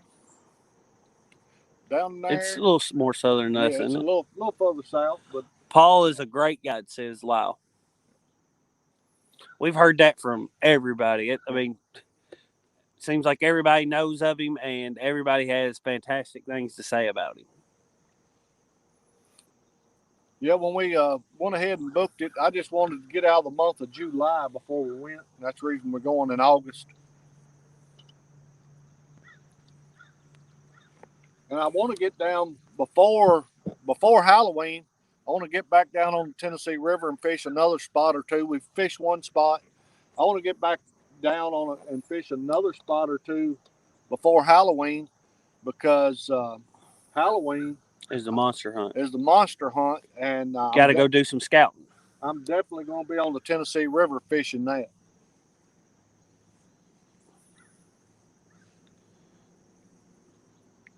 The 6-7 hours of driving in one day kind of stinks, but it'd be 7 hours pulling the boat. But it is what it is. When you want to catch big fish, you got to go where their big fish is at. That's right. I mean, here on our home lake, I feel like at any time you got the possibility of hooking into that 50-pounder. But 50 to 60 pounds is tops. And they're few and far between. Yeah. I feel like I'd say any time you have a possibility at hooking into a 30-pounder. Bad part is this lake and this river system, back in the 90s, it wasn't that hard to catch a flathead that big. But now to catch a flathead weigh 30, 40 pounds, you're doing something. The flathead flukes have went down, down, down in this lake. Daddy, how long we sat here? I feel like we've sat here long We've enough. sat here long enough to move, I think. I'm reeling in.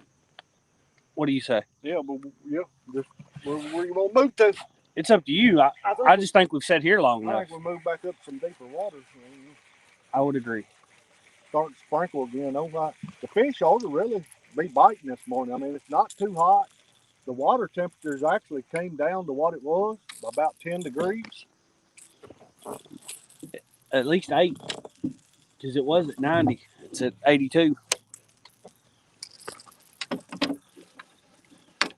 Back raining again. If there ain't no hot morning it's doing, Chad says it's a 6.5 hour drive for him to get to the confluence. I feel like I know a smart person word now, confluence. Well, what we have here is a confluence. I guess. I don't know what that means. I know what a conference is. I reeled by there and he come up and rolled. Startled him, I guess.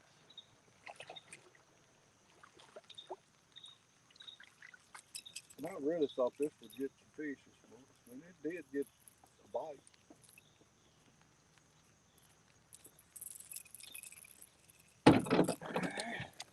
The eel, I can't count it out yet because it really don't seem like we've been on any fish yet. So I can't say it's the bait yet. Well, I've had 2 pieces of it out all morning now. I've had 3. One of them been chewed on a little by some little fish. The other one ain't been touched. None of mine have been touched. And I'm hoping this fish is laying over there in his mouth. But he's not.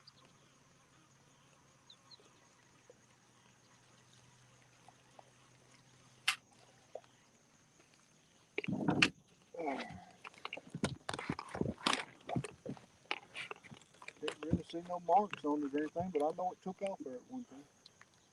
And yeah, I guess we just take that off there. Load off there and just let it go to the bottom. Yep. Pull anchors here. Chad must drive like an old woman. Lyle said he could drive California and back 6 hours the way he drives.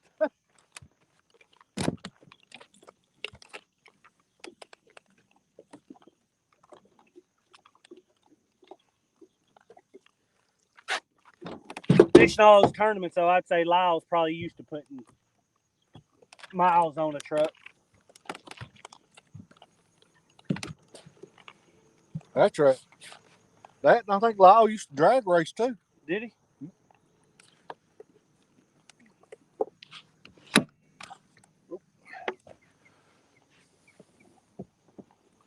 Well, he gets his anchor in. He's slow. He's old, like an old man. He's slow.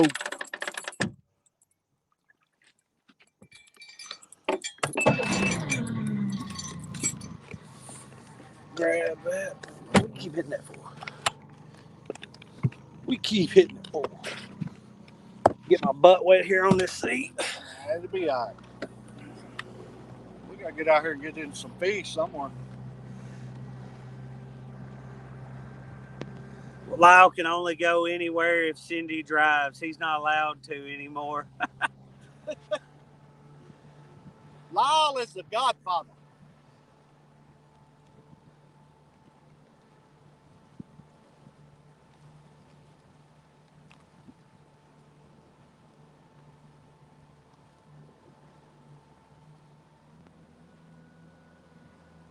Guys, we're going to move back to some deeper water. Not deep water, but deeper. Probably going to be around 15 foot, where we've been fishing around 8 and 9. We thought a little shallower would be better this morning, but it's not holding true.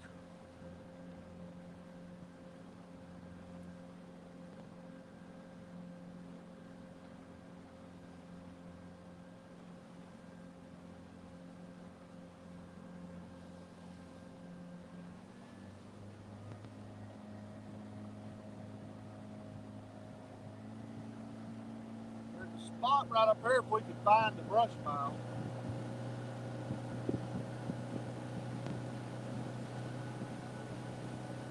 Catfish Weekly said, go deep, find structure.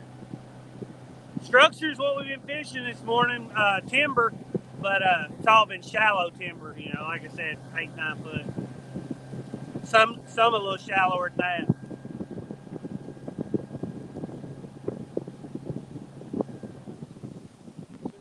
Got Mark in here, catfishing crappie. Good morning. What's this depth right here? 14 feet.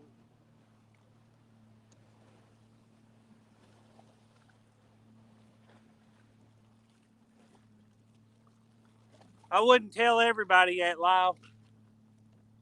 He said, I love wood. Yeah, wood's good for fishing. Mark said, excuse me, Lyle?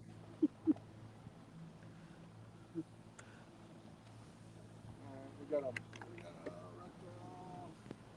big hump.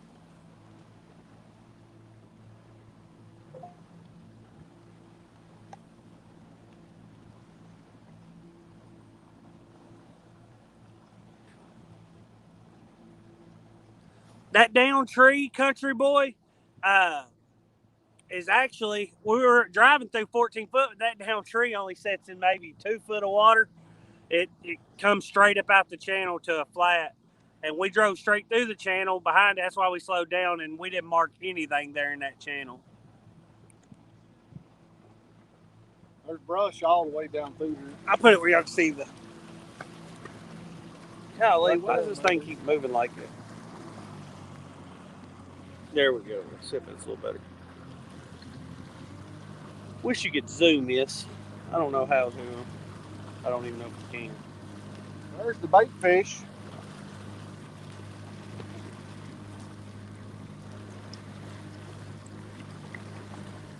And there was a big brush pile right out here, and it got moved. I don't know.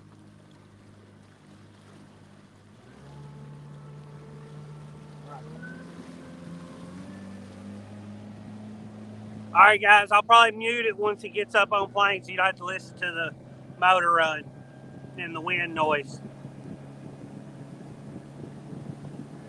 Be right back.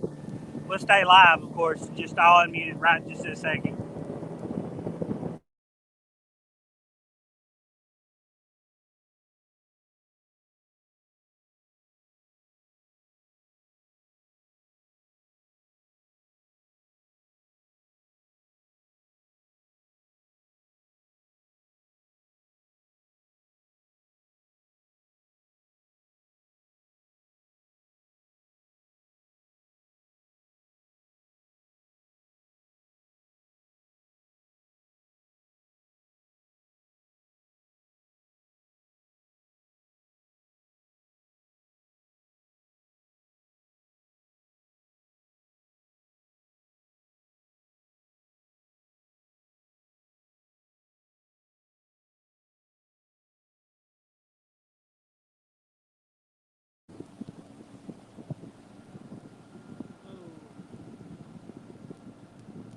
Well, you gonna check his point?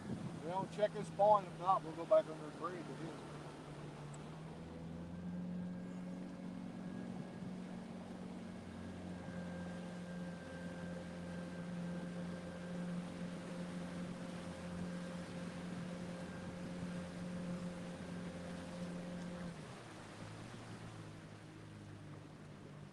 Usually right here off this point.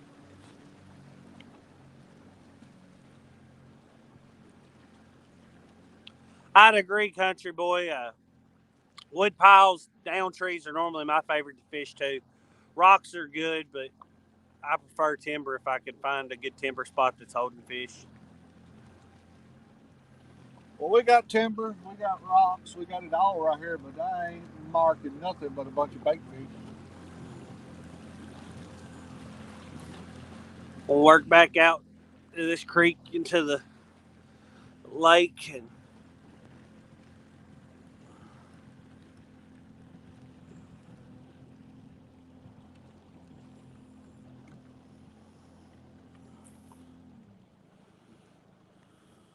There's where you got the big drop off. yeah. I see nothing sitting on it. Right there, on top of it. Right there. On this side of it. See him there? You gonna try it there? Yep, we gotta. You have to get spun around. Right there. All right, guys. I think you marked a couple fish. We're gonna try to cast at.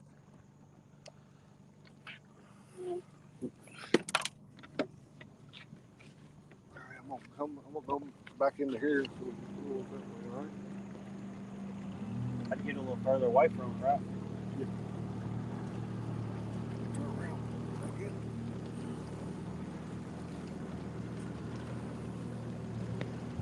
Still marking some stuff. Yep.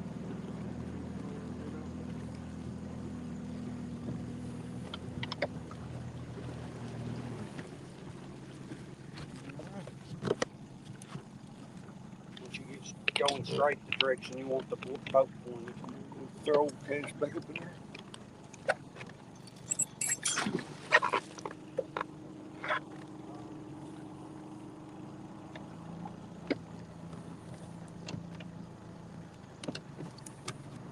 Go ahead and get your.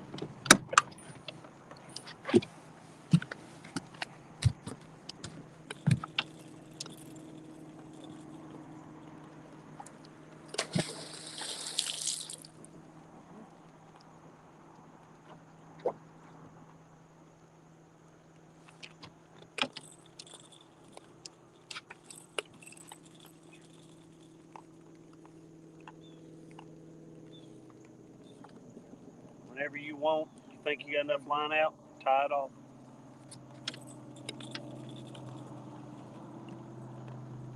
All right, I'm tired.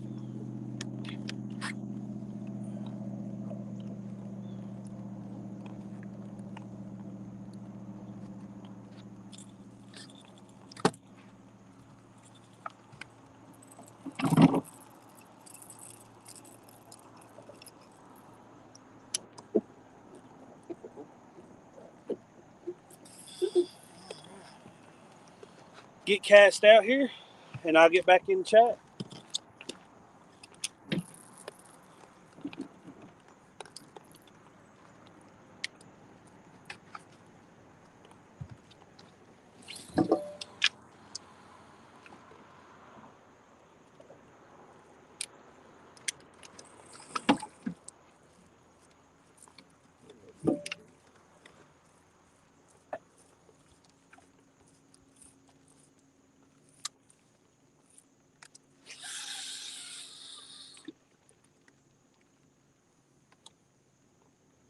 All right. This is the last spot we trying in this creek, and we getting out of it. Setting in 15 foot of water, probably casting to closer to 13 foot of water. Mark some fish, believed might be catfish.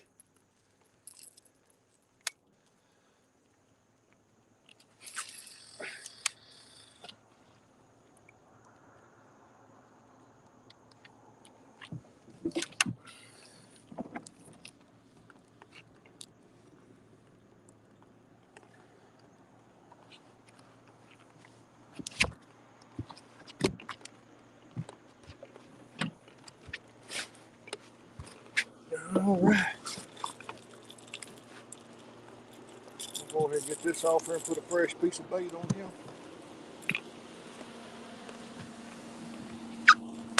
They was fishing back here close to that brush pile that got moved the other day. Yeah, they got big slip floats on there. Didn't look like they was catfishing the other day. And they got big slip floats on the rods. Looked like he was jigging the other day if it's the same boat. Don't mean they ain't doing something different today.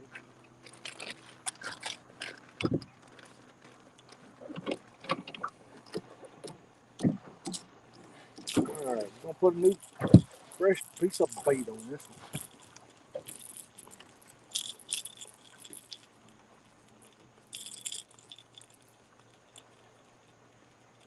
That moved us a ton, didn't it?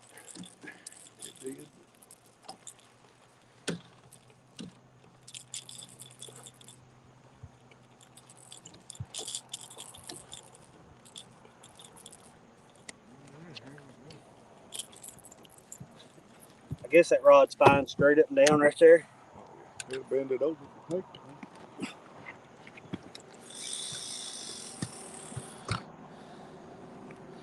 All right. Ricky, good morning.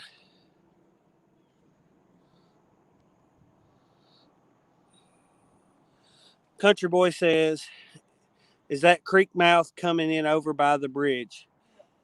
Yeah, that's where the creek enters into the lake here. Where are you folks at? We're at Barren River Lake here in Kentucky.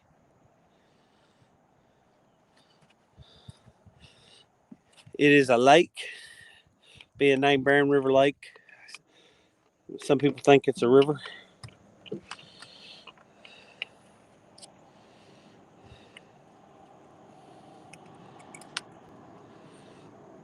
It's a lake. Barren River runs through it.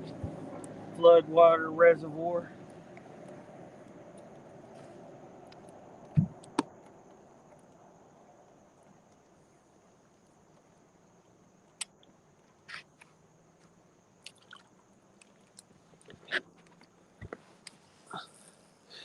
James Kirkpatrick, good morning.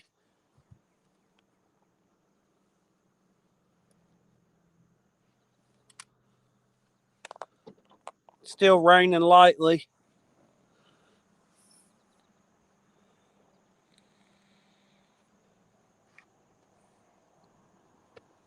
Yep, Cody needs to buy me a bimini top to put on here, then we don't have to worry about the rain when it rains. Yeah. And then you can't cast. Oh, yeah. We'll make do. Or he can just buy me a bigger boat with it all. Well, you wouldn't get none of the bimini top up where you sit. Bimini top really just covers from the console back.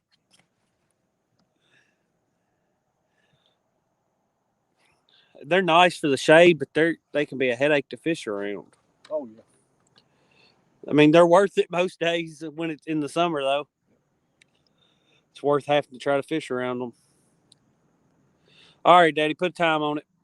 All right. Hold on. Let me get my glasses cleaned off. My glasses were full of rain. Amy Payne, good morning, y'all. You just now waking up, Mama? Oh, you got my phone, so I don't know what time it is. You tell me put a timer on. Oh, yeah. You put a timer on. 7:50. 7:50, we'll give it to 8:10. You say 20 minutes?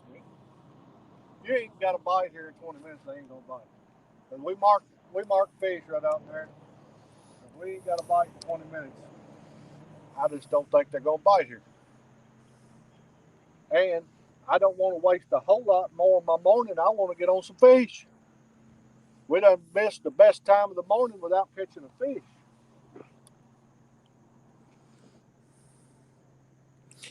Guys, if y'all don't mind, drop a like. The Comfortable Life, good morning. What bait y'all using?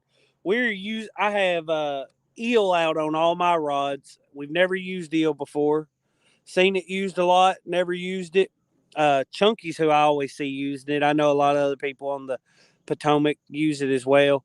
So I found a place that sold eel, went and bought some, and I actually bought another bait that we've used but not used this type of it. And we're going to probably do a production video on that. I'd like to do a production video on it on the Tennessee River. Is my plans. So we'll see how it works out. I know Daddy's thinking about making another trip down there. So if I don't get to go with him on the next trip, send it with him, and hopefully he can get some good footage of it. But we'll see how it all goes. But yes, eels, what we've got out this morning on all of mine. And Daddy has an assortment of eel, bluegill, cut bluegill, and shad. That was a long-winded answer. I guess I could give that Big an old answer. gar just come up right there. Definitely don't want them suckers over here. Come right back in right there. Kara Ellinger, good morning. Morning, good morning. George Ray said Miss Amy with a bunch of sleepy faces.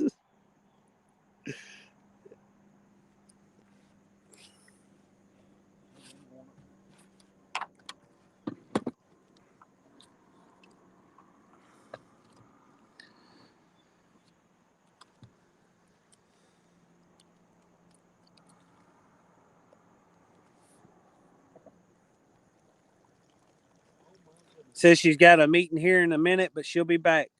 What meetings Mama got this morning? All the shad? Yeah. The bait is here, guys. There's shad out here everywhere.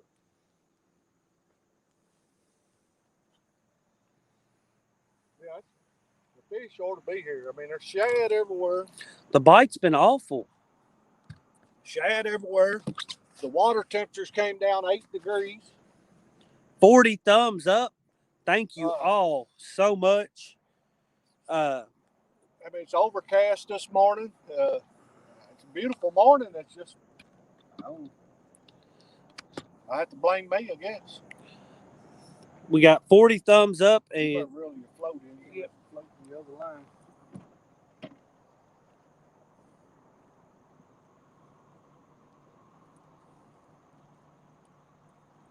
Hey, that line, what's that line doing? Or is that a piece of line on it? See it there? I hope it's not a piece of line. That means we got an eye bad. It is a piece of line. It wasn't yours, though. I think you just picked it up out of the water, didn't you?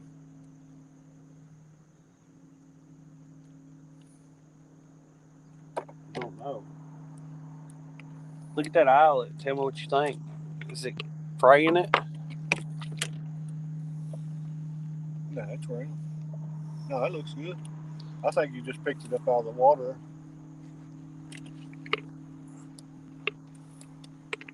Well, I can tell you this much, guys. Where we parked is overcast. And where we parked now, the sun's hitting us right in the face.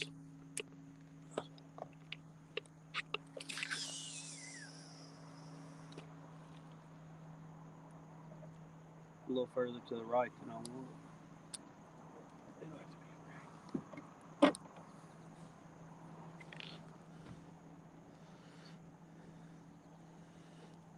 Country Boy says overcast plus shad should equal fish. It should.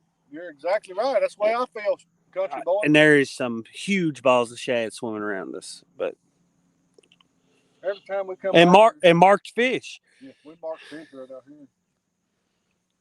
There was a big drop off, come up, and then to a smaller drop off. A lot of structure down there, rock and brush, and variety of bait. Yeah, variety of bait. Got some with Santee rigs. It's an ideal spot. Some with Santee rigs, some with Carolina rigs, some under a big float. Throwing everything at them this morning. We are.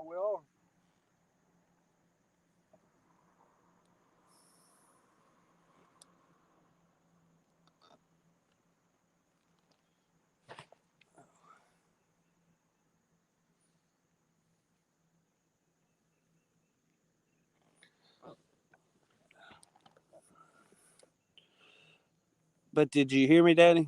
What's that? 41 thumbs up and 2 new family members. That is whatever awesome. You call it. Awesome. You guys are too kind. Too kind. Are the bait balls tight or scattered? No, they're tight. They're really tight.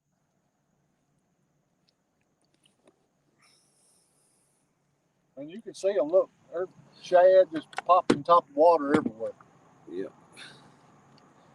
Shad everywhere. Not 15 yards away from boat there. Oh yeah, I could get the cast net out and get fresh ones right now. Well, I'm gonna stick with this eel. I'm gonna give it all the chance I can give it. Well, I feel like we've gave a pretty good chance this morning, but well, nothing else has gotten hit either, though. So we have to true that. Can't say it's a bad bait when the other baits aren't getting hit. I gotta blame it on something. Blaming it on you.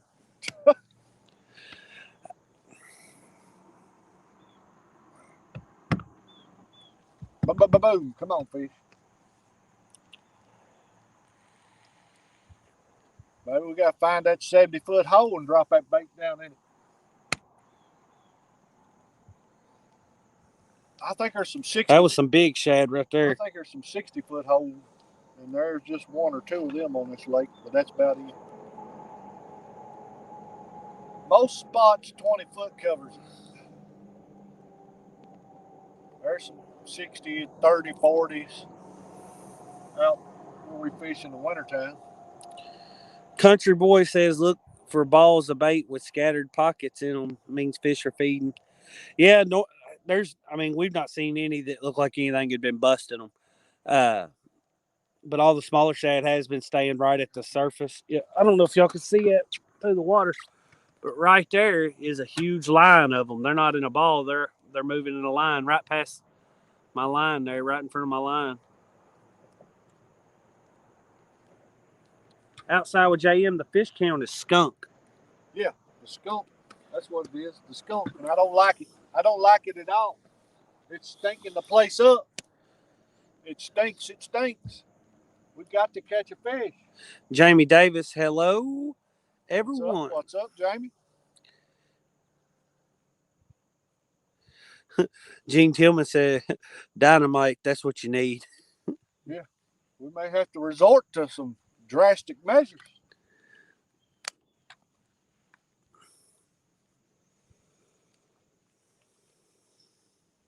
Another thing I'm seeing I don't like is I'm seeing a lot of daggone gar. Last spot we set up, the carp everywhere. And right here gar now, everywhere. I'm seeing a lot of gar, and a big carp just rolled. So that may have been what we marked as we come through there. But the gar and carp seem to be at the Bass Country TV. Hey guys, I caught a 5-pound bass yesterday. Congratulations, man. That is an awesome bass. Yes. What was you saying, Daddy? I said, but the gar and carp seem to be up at the top of the water, and what we marked was down on bottom as we come through there. So I thought it would be catfish.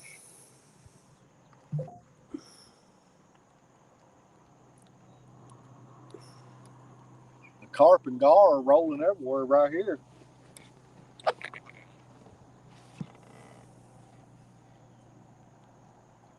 Today should have been my carp day, I believe.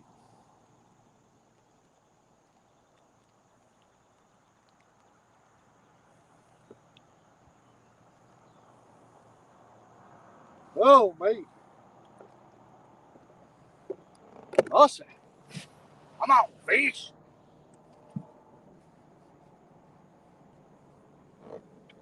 Come on, fish. Something busted them shad right over there. There's a big line of them, and all of a sudden they start hitting the top of the water. Probably one of them gar was seen going through getting him some of them. It's going to get hot here soon with this rain and that sun coming out. Well, you got the timer.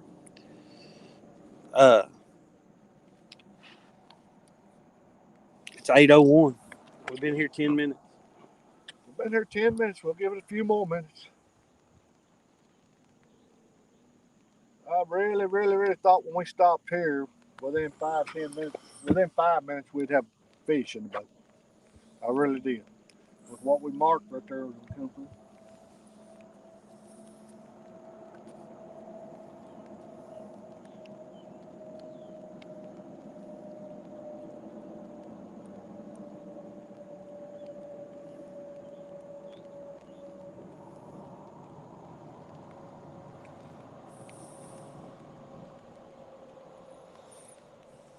I do believe if I was a bass fisherman, I'd be back here. That's got to be bass that can just hit the top of the water out there. Country Boy says gar sure can mess up some good bait. Yep. And I can't believe there's so many gar and carp in this lake, because this lake, number one, let me tell you guys, Barron River Lake is the most overfished lake in the country. And it's overfished for everything. And the bow fishermen are no exception. This lake is covered up at night with bow fishermen out here shooting the carp and the gar. But yet you still see lots of carp and gar out here. So. Oh, yeah, they're not putting no hurting on.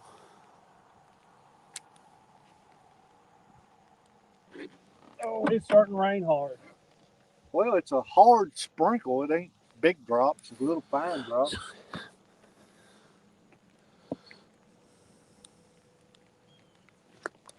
You may have to move back out here and start outside the bridge going up the deeper water. If we don't mark anything there, might have to just run back up to Hurricane Creek.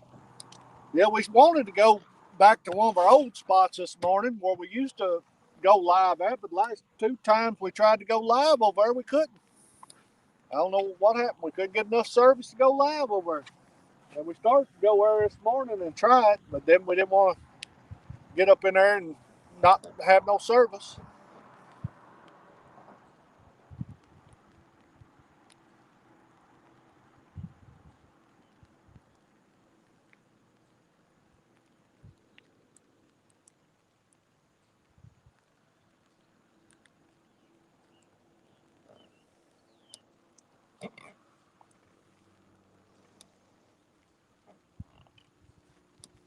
Five more minutes here.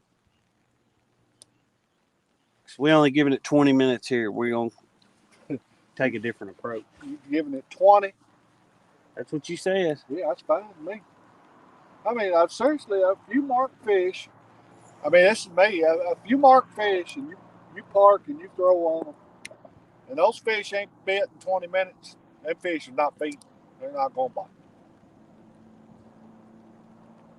I don't know, maybe you can sit there an hour and a half, I don't know, and finally get a bite. I don't know. Are you willing to sit there an hour and a half to catch that one fish? Potential to.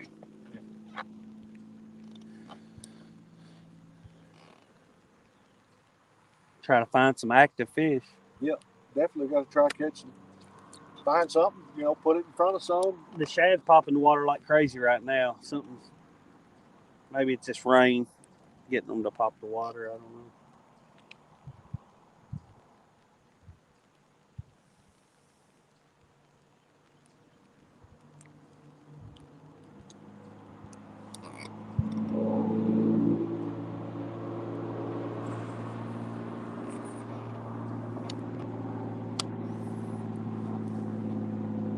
Come on, fishy, fishy, fishy.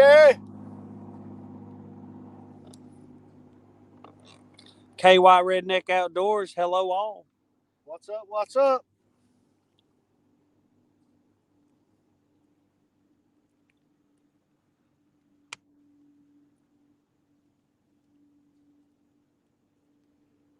Come on, fish.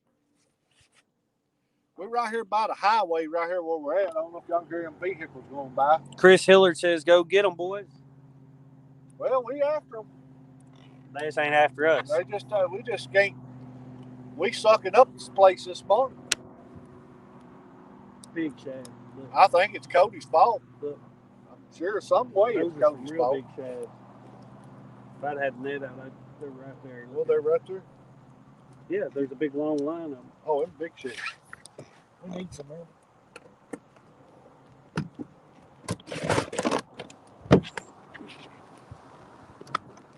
Here's the tail end of the ball, though, Daddy. Where'd they go? They're right there. Here, you me cast on them? Go to here. Look, there's all the big shad. Those shad are huge. Here, there's some big shad in there. Look, them coming up sideways. They're big. Right here. Here. We'll get the camera. Go ahead and get them. Get ready, and then I'll move the camera and I'll hold it. I don't want to hit it. I don't want to. He's gonna try to get us some fresh shad here real quick, or something right behind the boat if he'll hurry up before they get away. They're right there. I see them. You can't rush greatness. Let's see if he can get this or not. I'm gonna turn around, put it on him, and put him on the spot. See if he can get these shad or not. They're right there. If he ain't got none there, he ain't ever gonna have none. Got the live well ready? They ain't as big as they look. Oh, that's to give us some fresh ones to fish with anyway. There's a few fresh shad. Watch out. Yeah. Let me get out of his way. Maybe them fresh ones will do the trick.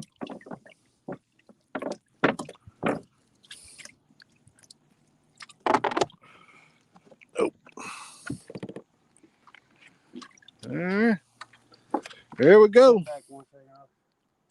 I'll let it fall to the bottom, see if there's any better ones down deep. He gonna try another cast, you see. You grab the camera so I don't get it in my back. All right. He says he's gonna try a blind cast here, just see if he can get some more. I'm gonna let it fall farther. But that'll give us some fresh ones anyway. Well, when we make another move, we'll have some fresh shad to throw at them. Might have to turn that aerator on if you want to stay alive. Yeah, I will.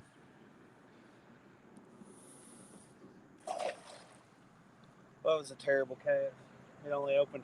Terrible. It was terrible. That was a terrible cast. Terrible, I tell you. It only opened on one side. I'm sitting here. I can look. I can see shad all the way around us. If I was a fish, this is where I'd be this morning. I'd be back here gorging. Of course, I'm a fat kid, so, you know, I like to eat. Got a few. Oh, he got a few there. Even though it didn't open.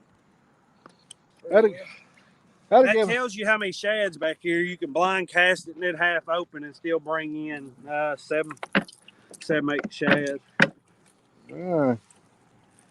Well, we got shad in the freezer, so I don't think there's no need in getting a bunch. That gives us some fresh ones to fish with. All right.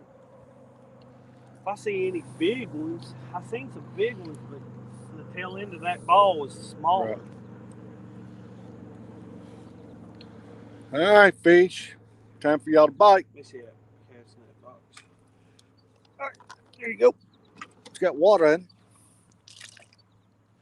it. From last time we put it up. I'm just letting him get back. And I'll give him the camera back. I got it in my hand here holding it right now. Yeah, country boy. Fresh shad. Pretty good bait. Pretty good bait.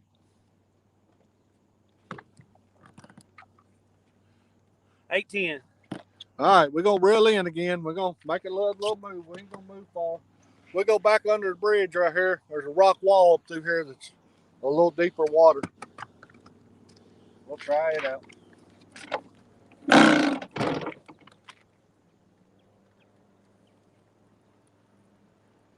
This point right here coming out from under the bridge there might be transition spot there. Might be a good spot.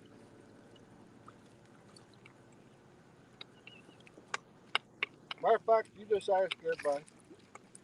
Do we just go ahead and make a long run or a short run? What? Set that net rod hold behind you because I don't want to ride with this and set it straight up there. We can make a long run, hit Hurricane Creek. Or just move back out here towards the move back out channel. Yep. To a deeper flat.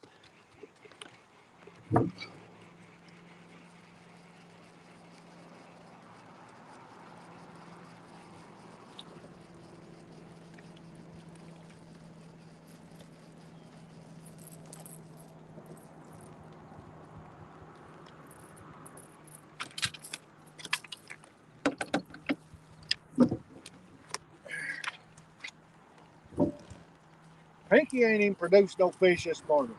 On it.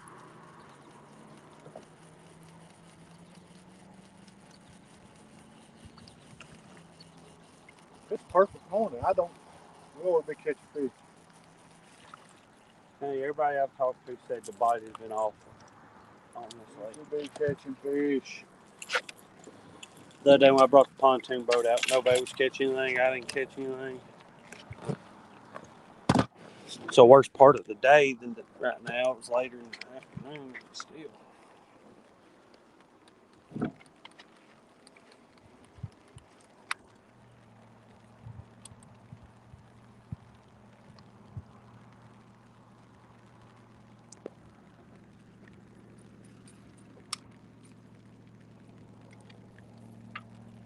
No wheelhead ain't getting no action.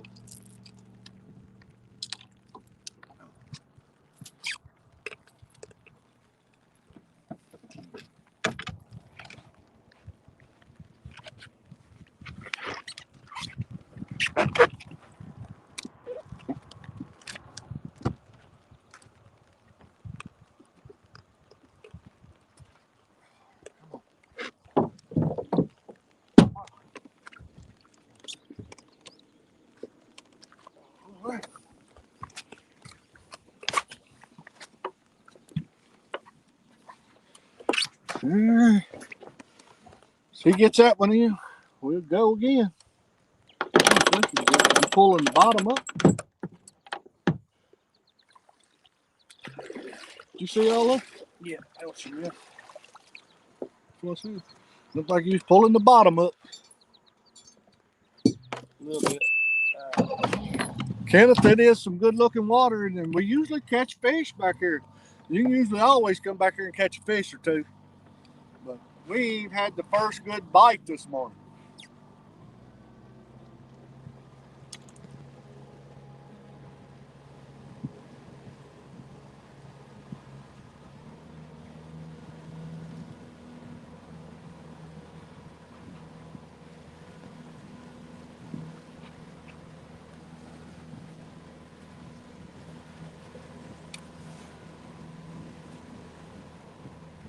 All right, guys. Short run or long run? We can go right up here to the other side of this bridge, and there's a flat to the right. We can try to see if we can mark some fish, or we can run on back up to the main part of the lake.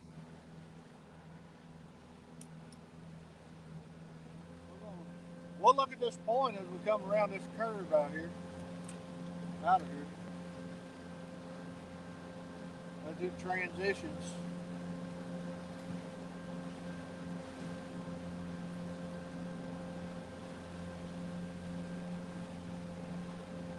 $25 awesome people in here with us. Thank you all. Yes, sir. Yes, sir.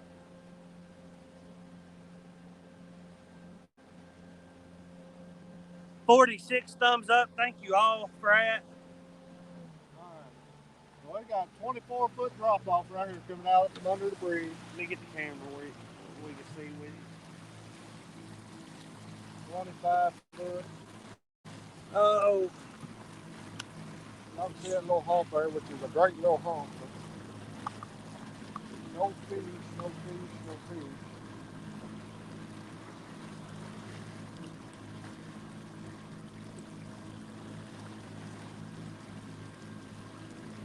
What about, there's some timber right off this rock bluff back here to that very.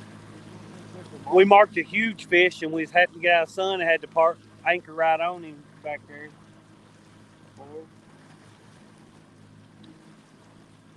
As you see, it's gradually coming up from 25 up to 17 foot now. Too much fluid.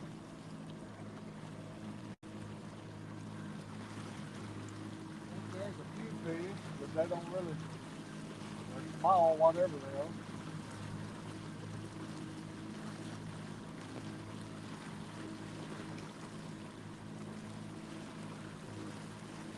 About where I like to fish, about 16 feet.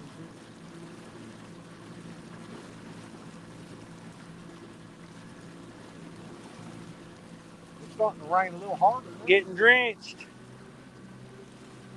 We may have to get the rain set there. Country Boy says deep water holes next to shallow water is where I try. There's no real deep water holes back here. This part we'd have to run on back out to the main lake. We're going to get to 20 up here sure, up this rock wall.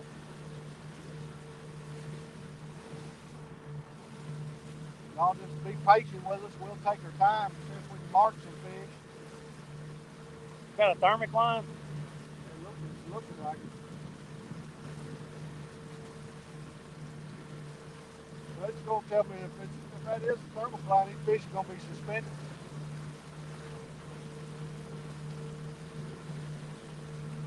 But it really shouldn't be. The water temperature's only 82 still.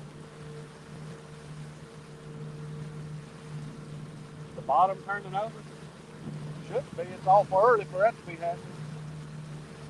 Water temp got up hot quick this year. It got up to 90 quick. But it's cooled back down.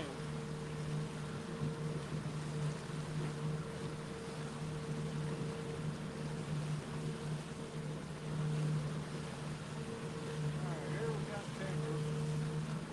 It's about 14, 15 foot. We got timber, big balls, yeah, right there. Big hump. This rock back down here somewhere about 20 foot.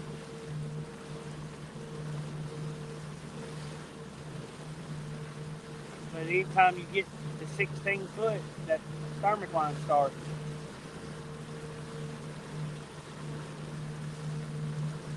Might have to stay 14 foot and shallower, Daddy. So see, I think we're going to go back over on that point. Or just run up this way. We didn't mark anything back there. Yeah, on that point mark. Now, with the transition there, up to 16, 17 foot. Before we started hitting that thermocline through it.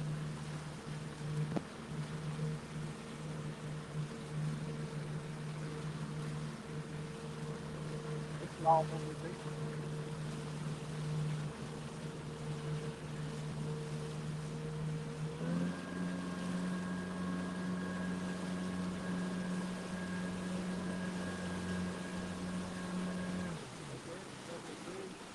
No. Looks like a stick. That's a stick. Look out.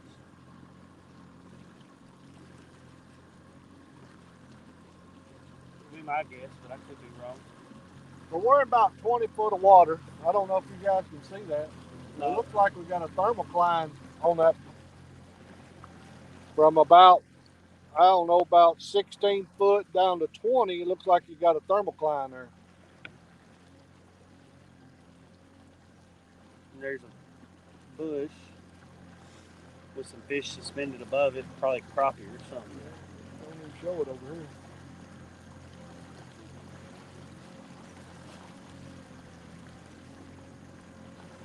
About 16 foot thermocline.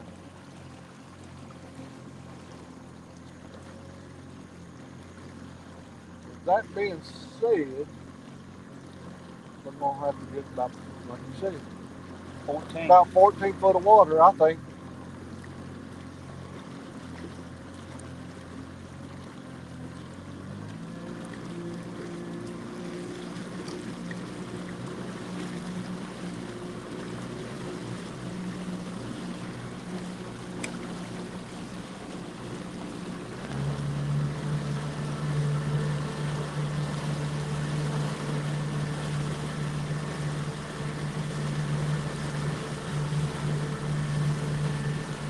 I don't want to run around here a lot. I want to go ahead and get fishing.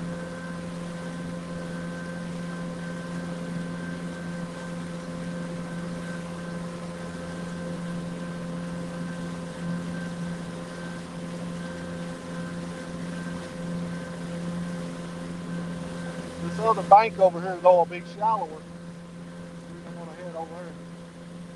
There's more structure on this bank.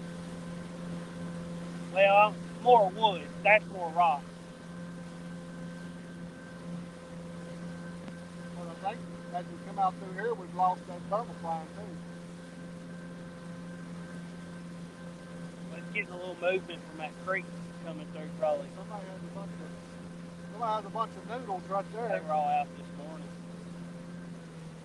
That lava will left them all night. They're all blown up on the bank. They's all blown up on the bank.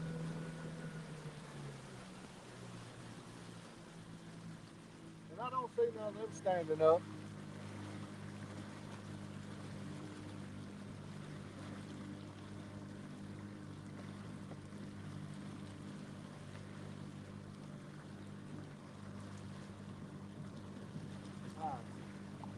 As I said, this over here is a little, should be a little shallower on this bank. I'm not seeing a thermocline on this bank like we were over there. A lot of small stuff.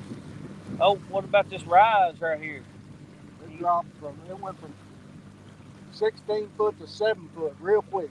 Yeah, within just a few yards. Within just a few feet. But I didn't see anything sitting on that ledge. Did you? But I'm going to watch it as we drop back down now. I know there's some big wood right up here.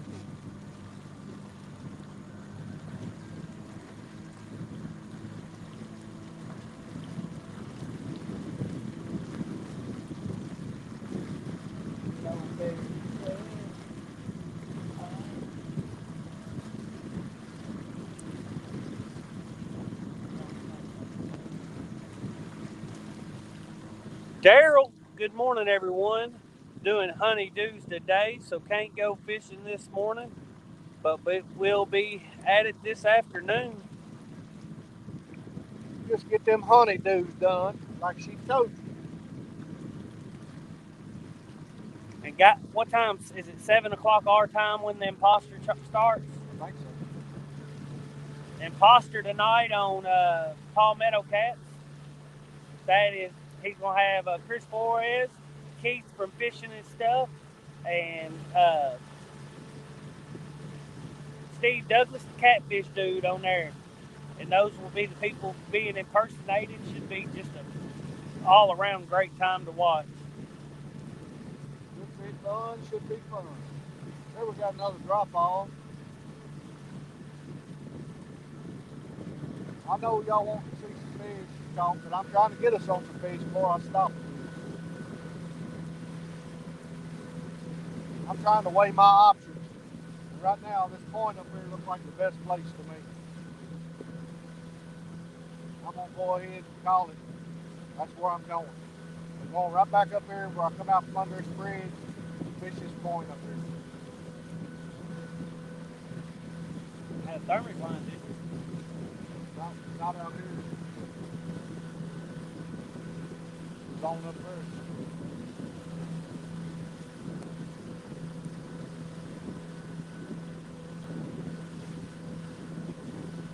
Getting drenched. It'll be alright. You gotta take a shower every now and then.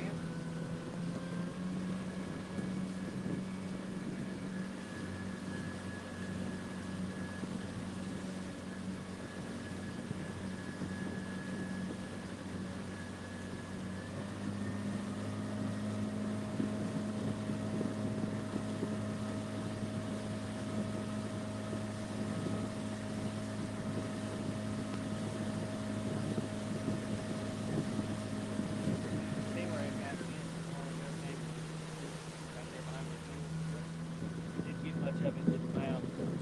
Smaller fish. Probably a channel catch trying to grab hold of it. Well, he tight. Took off with it, just didn't. Looks like he had a hold of it. Kind of like a gar bite the way it is. It's almost like garb.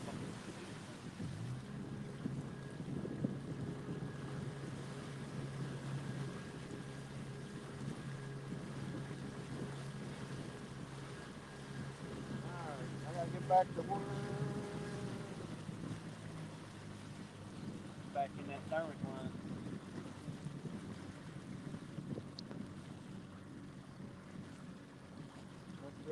That piece of timber.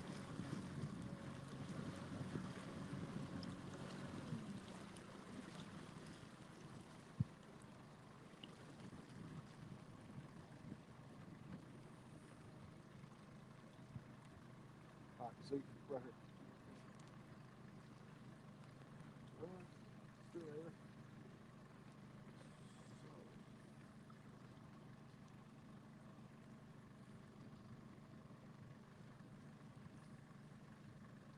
Look at all the shad popping in the water. Yep. You got the spinner. Yeah, because we need the fish right there. So how you want? How you Just think? do a big loop, park the boat right out here in the About where channel. that shad line is? Yeah. We're just gonna be a bad place to anchor. We're blocking the whole channel. Okay. Ain't nobody running back in.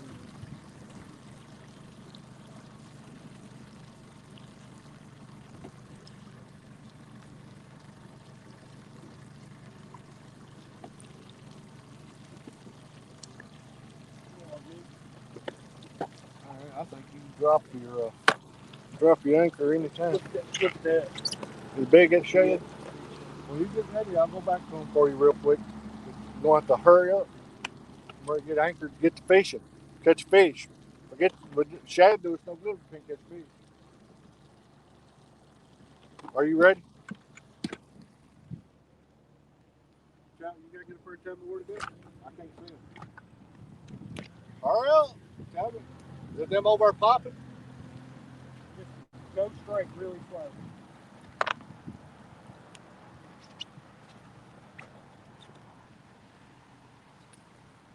I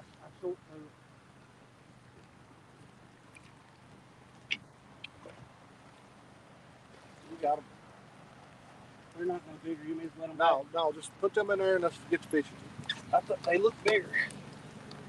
At what? At a fraction. All right, he got some more shad, so we're gonna get the fishing now. He got his shad fixed. Well, I thought they was gonna be bigger. I want some big, some real big. They just don't get big in this lake part. Hard to come by.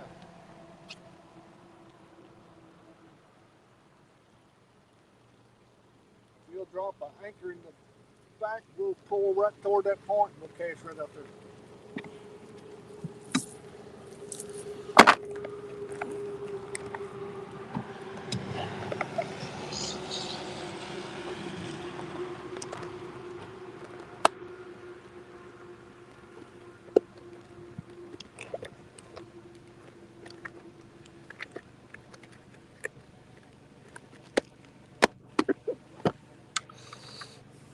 Set that there for a second. We need to drop anchor? Yeah. Been waiting. Been waiting.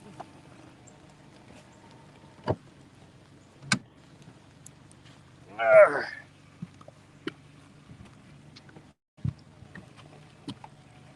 not gonna have much anchor rope out. We'll pull us forward a little bit.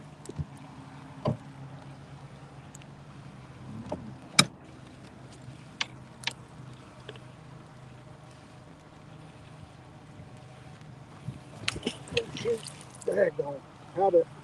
I may have to re-throw this. I have got the ball. It's a mess. I have to teach him how to throw an anchor. He does this every time. All right, just pull us whatever. You ain't gonna get that big ball out of it?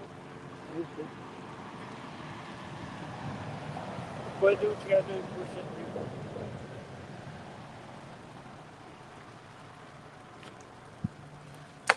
You didn't untie it. I'm worried about it. In and out. Put it back a little. And I'll try so.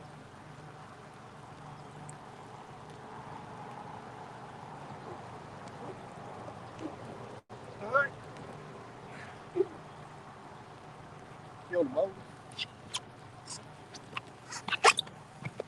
All right. We'll get that out here. We'll get casted back out here now.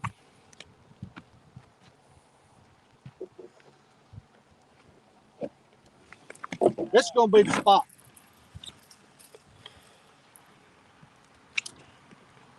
You got the camera right behind you.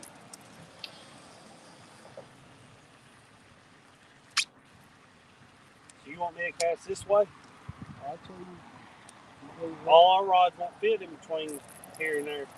You would have had to cast that. You go ahead. Well, you cast yours, then I'll cast mine. How about that? And then we'll get them in there. Well, you knocked all the shad in the head. Y'all see that? He's knocking the shad in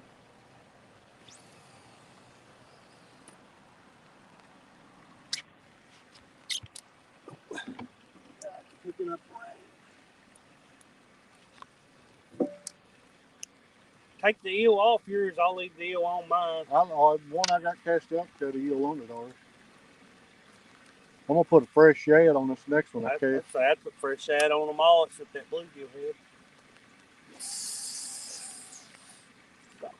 That's a good place for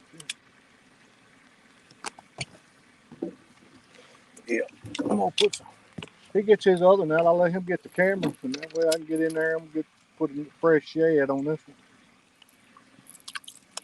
We got some fresh shad in there now. Fresh live shad on there.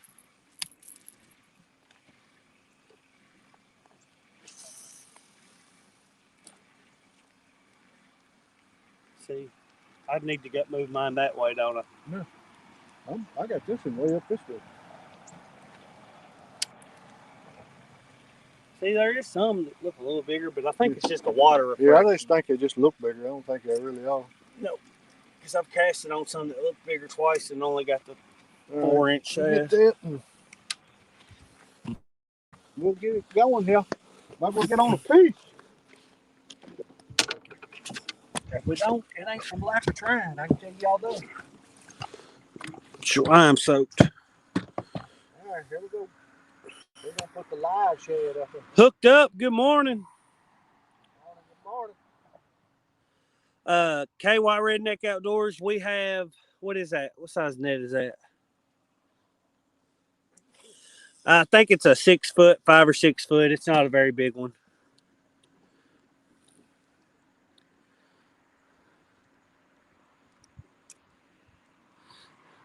Daryl said, blocking the whole channel. You sound like a bass fisherman now.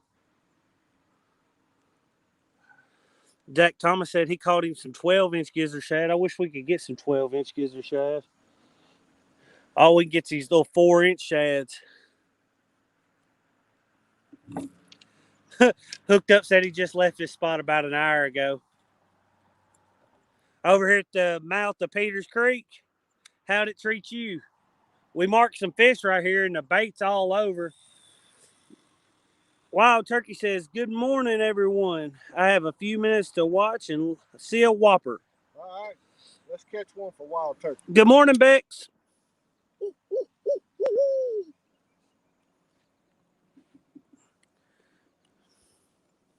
have been around this creek everywhere this morning trying to get on a fish. He was crappie fishing. We've marked a lot of crappie over here this morning on some small timber.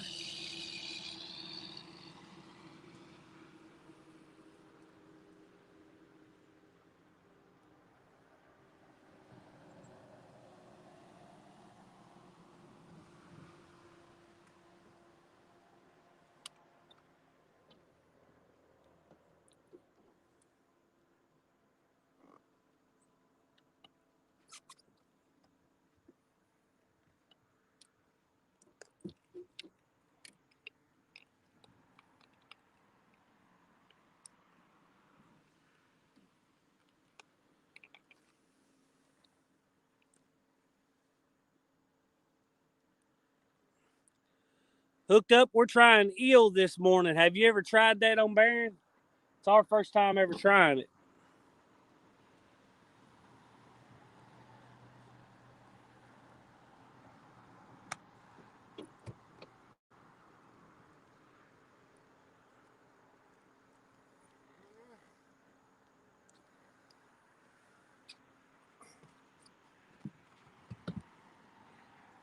I have more confidence in what we marked right here than anywhere we've been this morning.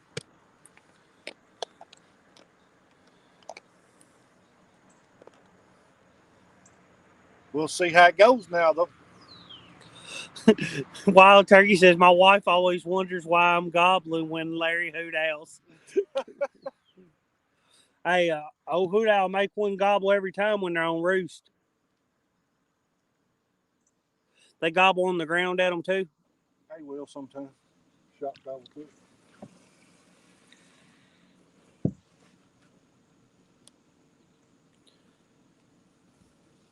Yep. Shot gobble. No Real Law said, eel? Yeah, we trying it out this morning. We're trying it out like you Potomac River people. First time we've ever tried it. Look at the camera when you talk, young man. Look at the camera when you talk. I'm just watching these rods. Heads on a swivel. Let's go. I'm just not sure how good the sound quality is. Oh, yeah. We're on the edge of the channel. We're in 24 foot of water. He can go behind us. It's fine.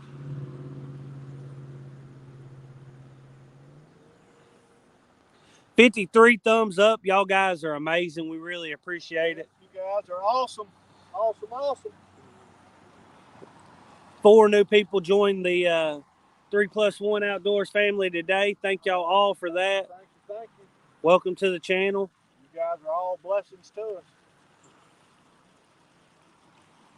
Well, if we just put a fish in the boat. Did Bex enter the imposter challenge? I don't know. You have to ask. Did Bex or Steven? No Real Loss. Did you or Steven enter the imposter challenge? Y'all win everything else. Huh? We're trying to, but we ain't got a bite. Going hungry right now.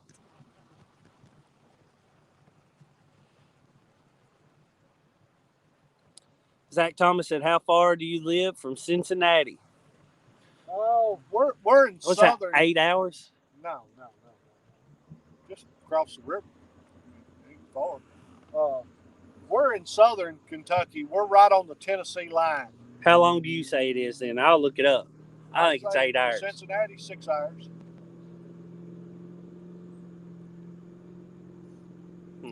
Well, we're both idiots. What is it? 3 hours, 22 minutes. There you go. I know it went far. It's just right across the line. We're both way off. You was closer than I was. I said triple the time. You said double. Hey, we're not real good at this geography. Polar Bear, I do believe it's Miss Beck's in here with us this morning. SS Jello Chicken says 4 hours. What's up, Joey? Hey, the other day when we did our award ceremony, we forgot to mention one supporter of the fishing future of fishing derby, the kids tournament we had, and that is SS Jello Chicken. He come by, popped in, seen where we were fishing, showed up, and had him a catfish mask on with a hook that could have towed a barge back to wherever it was coming from, and had $20 on the end of it and give it away in a giveaway to people in chat. Sharina's keeping it real, won that. But we just want to say a huge thank you to SS Jello Chicken for always supporting the channel. He doesn't have a channel on here, but he just watches. But he always supports our channel, and we really appreciate him. He's a great friend.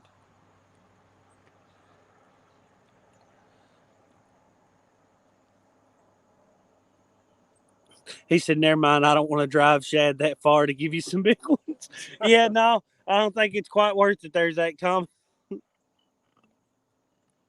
Zach, do you fish the Ohio River?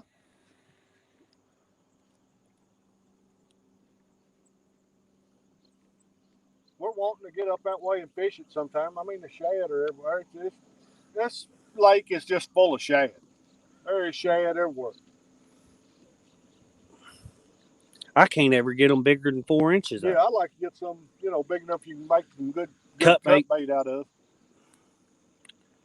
I mean, one bite pieces is all we get. We'll have to make a run down the Tennessee River or one of the lakes that join Tennessee River or something so we can catch us some skipjack.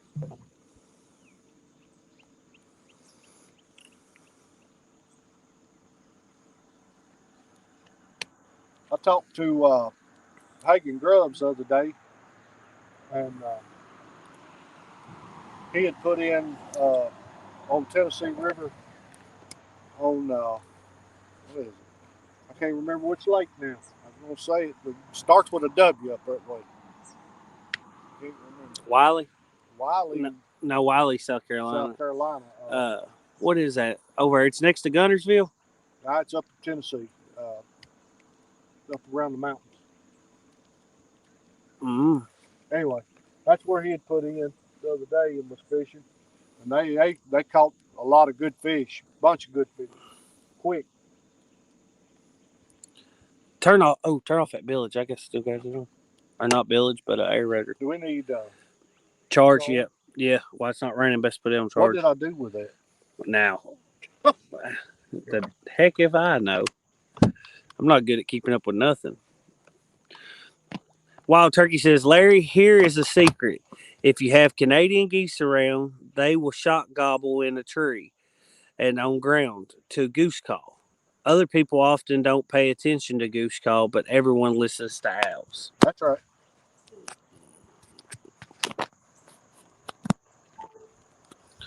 We don't have a ton of geese around us, and don't really have any up there where we fish. Is there? Hunt. Which the river goes through where we hunt. Usually the turkey are on the ridges up above the river. We've killed a lot of big turkey on the farm we hunt over the years. As a matter of fact, wild turkey, I killed one.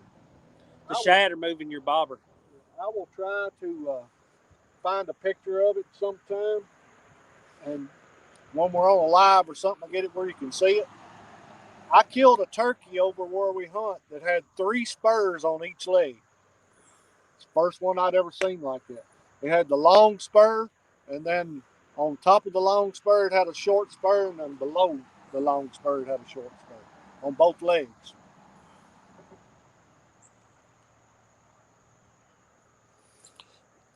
Joey says, I'd like to take the kayak to the Little Miami River in Ohio.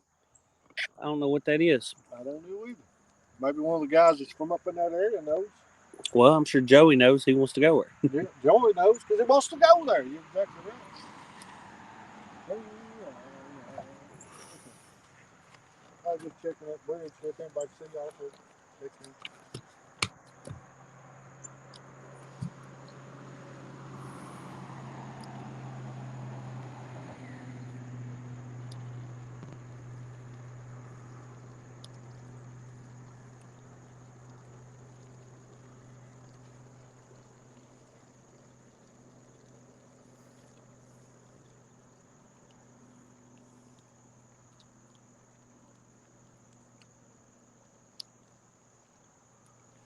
I'm sure glad I had some eggs this morning. I'd be starving if I was waiting to catch a fish.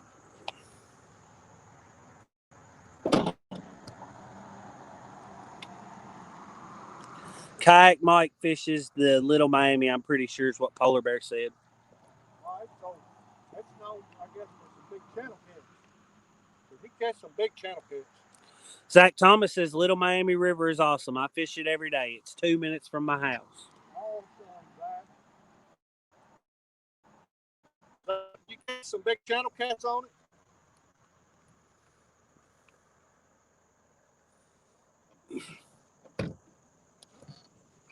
I wonder. It's real, especially with this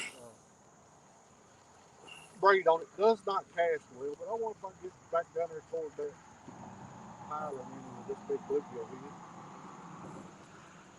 You can backlash it trying. Thing casts like crud. You're exactly right. You got to ride your thumb on it the whole time, and you can't get any distance out of it. And I've tried to adjust it and adjust it. Bank to the table.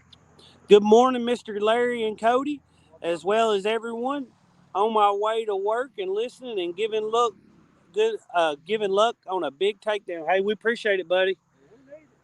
We definitely need it. Bank the table fished the first tournament that we ever held. We really appreciate him for doing that. He caught some really cool stuff. Heck, he had everything biting his line that day. You have to put some mono on there. This braid does not want to cast on it at all. Zach Thomas said, yes, lots of channel catfish. No blues where I fish, but some rare giant flatheads. So mostly channels, it seems.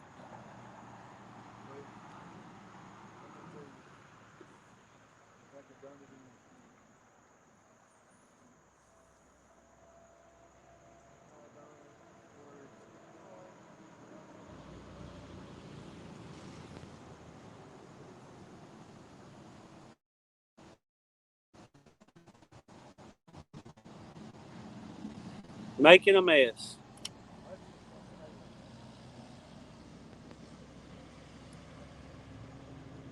You just gonna cut the line off of it when you get home, ain't you? Yes, I am. Good idea. It will have 30-pound Andy on it next time he comes out. It still ain't gonna cast great. Might cast better, but it ain't gonna cast great. I think just don't cast good. Well, I've just decided you keep fish this morning, Cody. I ain't catching a fish. I'd like to blame it on the eel, but the shad ain't getting bit either. Can't blame it on bait. Got a little bit of everything out. I got eel on all mine, but I mean, none of your rods are getting bit either. Got shad out. Good eel.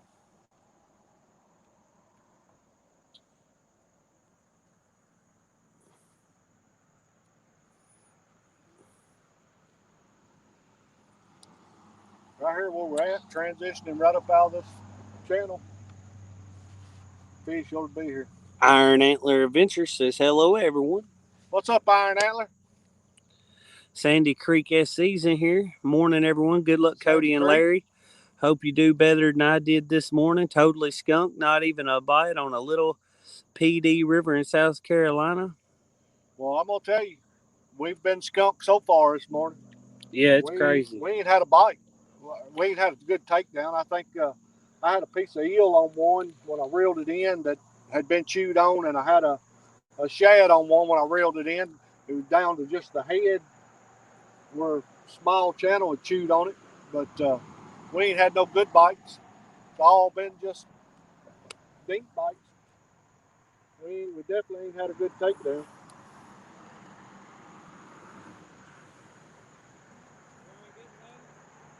We ain't had a bite.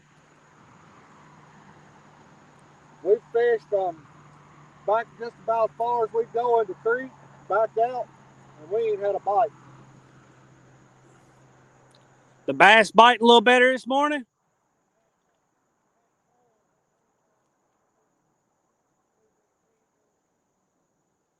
We've seen good morning. We've seen quite a few pop the water on some balls of shad.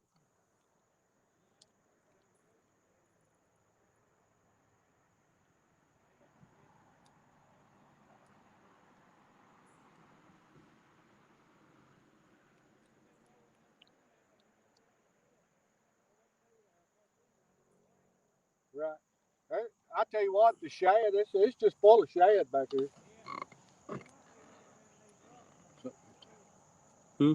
Something about that heat.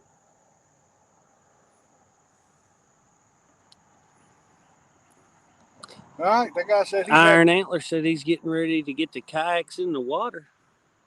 He just said he caught 1 5-pound bass this morning and some more keeper size bass. 3 others, yep. Fishing topwater, it looks. A little popper. Little whopper popper? A little whopper popper. It didn't look like a whopper popper. I don't know. It's a popper dopper. I don't know. Look at these shad. Yeah, they're everywhere. I hate sitting in the middle of them and not getting a bite. I'm hoping something big goes ahead and swallows that big old bluegill head I got back there behind me. Something did bump it there. Zach Thomas said, yesterday I went fishing and tossed out a live 12-inch gizzard shad. It was like a pound. Waited an hour and it got 8. I messed up the hook set because I got excited and didn't let him eat it. Hey, I've been known to do that quite a few times myself. Yes, sir, Zach. Done that before myself. Especially big flatheads sometime, man. It's really tricky on setting the hook on them. You either try to do it too soon or wait too late. 56 awesome thumbs up this morning. Thank you all, guys. 24 people in here with us. We are, of course, we've said it many times on the channel. Our goal was to hit 1,000 subs and the 4,000 watch hours before the end of the year. And we are at 768 on the sub count. That's amazing. So we only got 332 to go, or 232 to go, and we only like a little over 100 watch hours. But we'll take 332. Yeah. So thank y'all all for supporting the channel, coming in, watching with us. Yeah, I know today's been kind of a cruddy stream. The bite has been awful. Hey, we've enjoyed being out here with you guys, though. Hey, your company is awesome. We're going to stay after them, though. We ain't getting skunked. No, we're going to catch fish. Come on, fish. Matter of fact, I'm going to try to catch a fresh bluegill real quick. While we're sitting here, and I may be able to get it over to the bank. Well, I said that. I may not. Those things were slimy the other day. Our worms may be all dead. Yeah, they were awful the other day. Wait, I got some mealworms somewhere. Mealworms. Where you at? See if I can get some mealworms up there. Which I think the mealworms are dead too. I think all of our worms done died. Can't even get a worm to live. Rough stuff. We'll put one of these mealworms on here. See if we can cast it over them rocks. See if we can catch a fresh bluegill. I don't know that the bait's the problem. Well, I just like to have some fresh ones. I like fresh bait. I like fresh bait, and I cannot lie. We hope so, Zachary.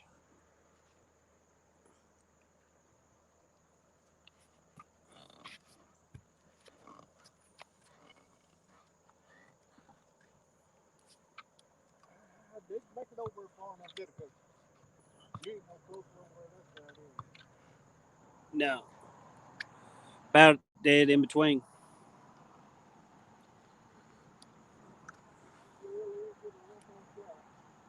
I thought I could get over to that bank, but I didn't.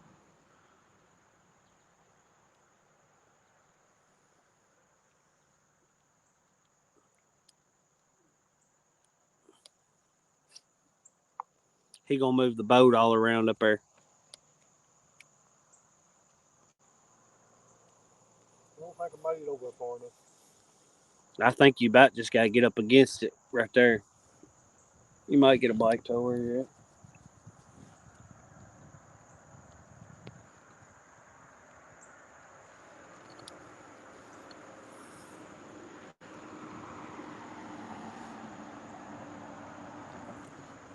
I tell you, the most exciting part about the about getting to the 1,000 and the 4,000 hours, which we'll have the 4,000 hours within the week, I think.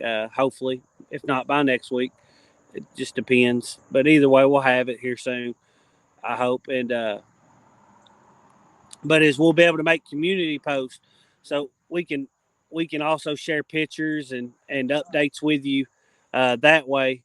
We won't be able to get over far enough. What a cool thing. He said that area is full of bait. They should be pigging out. I mean, it's unreal how much bait's right here. I'm sitting here right now. There's just big ball after big ball of shad right out here in front of us. Nothing's busting them though right here. Yeah, I know it. It's just full. The fish should definitely be back here feeding. Nothing else. I mean, it's like going to the China buffet. I mean, you just go pig out. The hibachi grill. I don't know why they ain't over here feeding. I know if I was a fish, this is where I'd be at right now.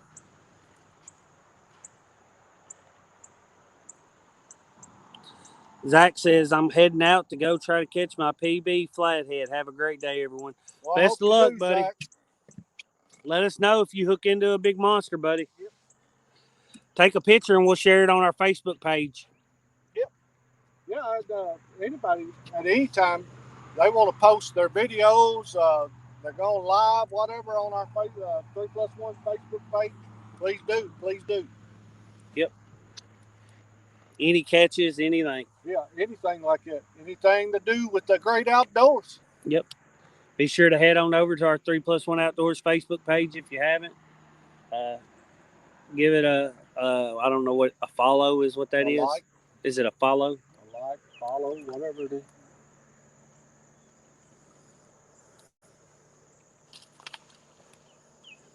How long have we been sitting here, Daddy? A while.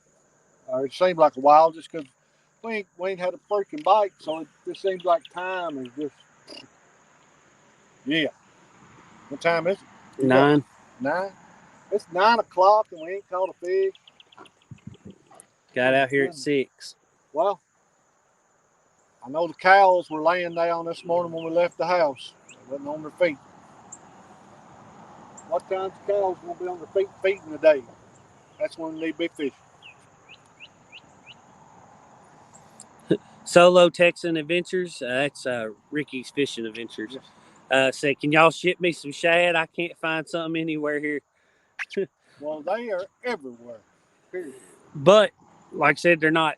It's not what we want for bait. They're okay for if you when you keep them alive as one solid bait, because they're about, I don't know, What here? 4 inches long. They're not big. So for cut bait, they're just not big enough. Can you see? There they are. Throw him back. You got him out. He gets to live. There he went. He gone. He gone. Look there, today was his lucky day.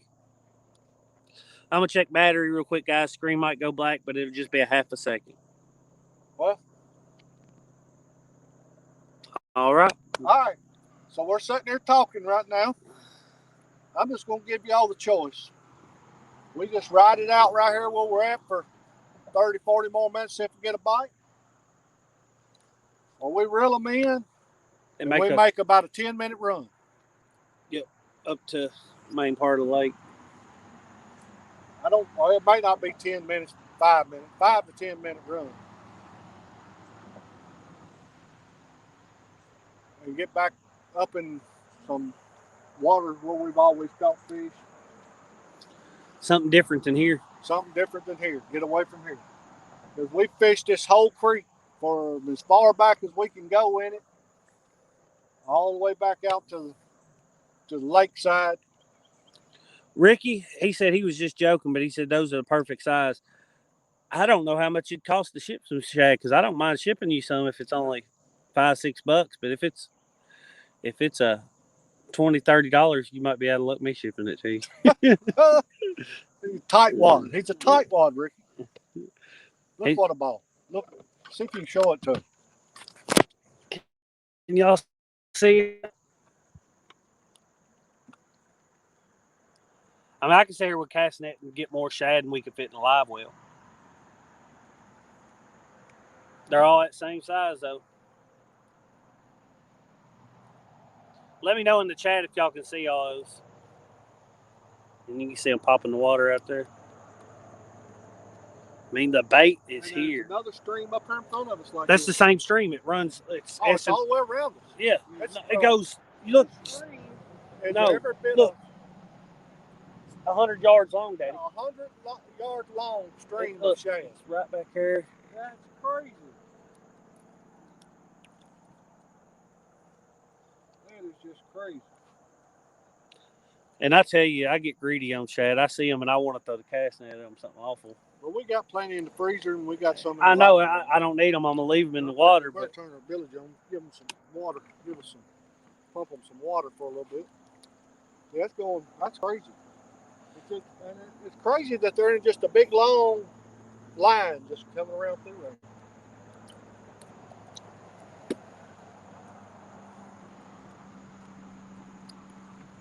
Now, if I seen some that were 7-8 inches long in them, I'd cast on them. I don't see none of that long. Here comes the big ball of them. Here, the line's thickening out. They almost they're kind of making a turn now, going around us this way. Look, no, they're still coming up this way. It just got to about this wide. Crazy.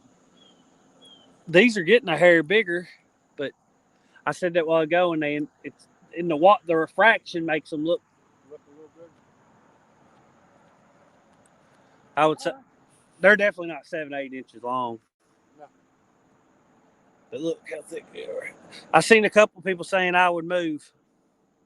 All right, we're gonna reel in then. Reel it in.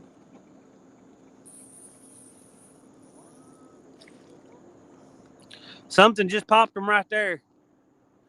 Cut that line in half of them.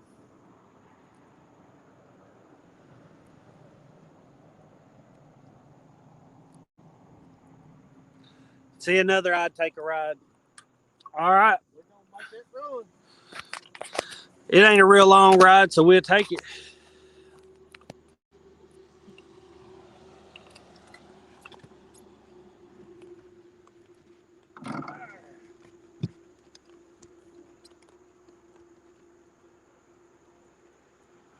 Yeehaw! Come on! I need to get hooked up with J&L. Tell them they didn't let me sell them shad. Well, they're trying to sell the place. They moved it. Yeah, but they ain't selling their bait business.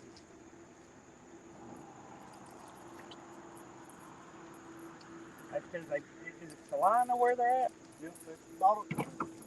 Yep, moved down. They're just doing wholesale bait. I think it's a more central location for their business. I just brought down my line come up through the water there, pushing shad up everywhere. Look right here.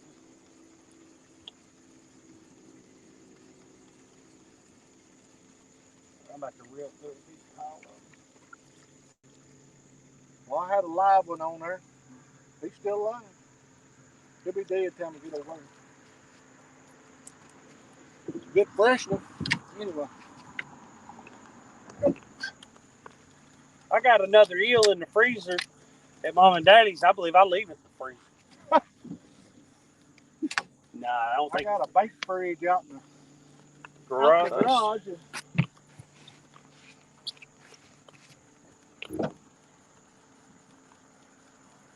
Come on, fish.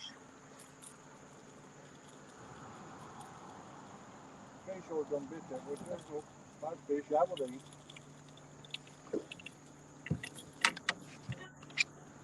No, now look here. This is your set of bone.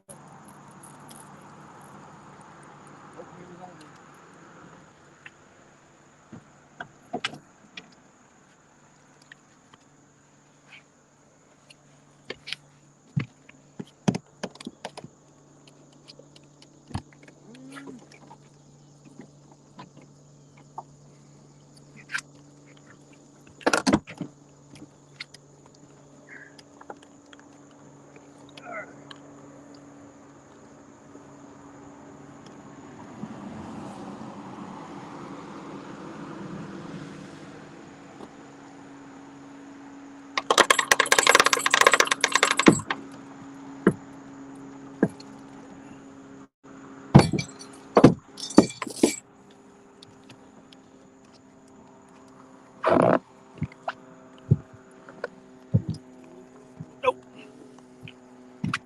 Alright. Get everything down. We can roll on. Get everything in. Yep, step around that cable.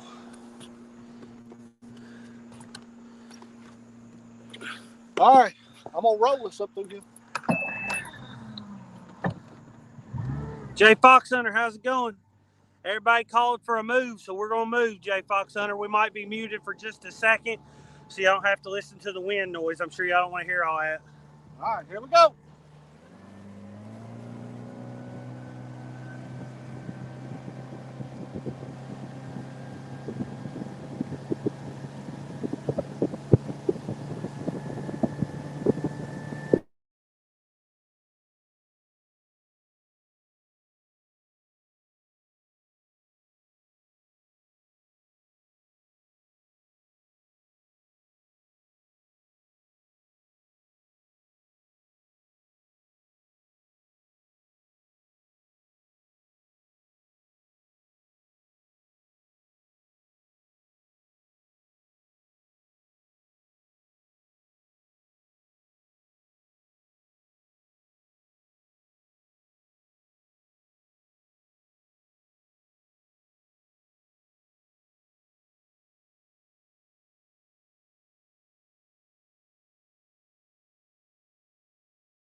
So I pulled up my phone as well to see which was going to get better service, because mine typically does. But looks like his is getting better service than mine. So, Little CC, good morning. Let me kill that. So we'll stick with his phone. Carl Thompson, how many have you caught?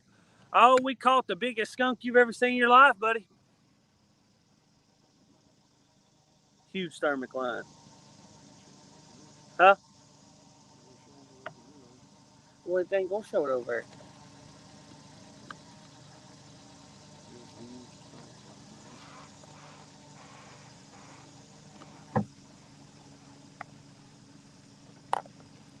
It's all the way up to 11 foot.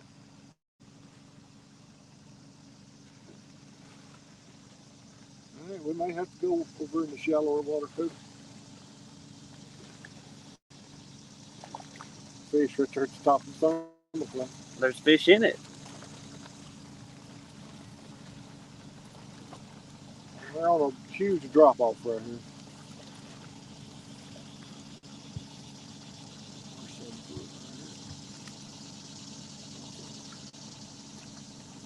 So it's up to you. I'm not making the decision. All right, we're gonna go. Sandy Creek South SC said I rather enjoyed the boat ride. Yeah, it was a nice little boat ride. I'm trying to find. We were noticing we had a thermocline when we got over here, and I'm trying to figure out exactly where it starts and it stops.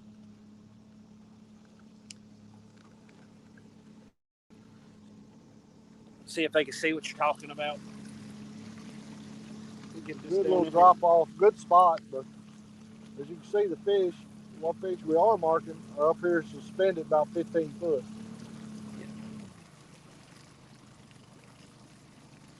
You're just not gonna catch fish in that thermocline. But we're back to 8 foot here. We're gonna fish like that. I think we just go over here in the creek. Or they're up here around the bend. It's up to you. Closest right up here, right? Just drive and check it. Yep. We're just going right here around the corner. We ain't going nowhere.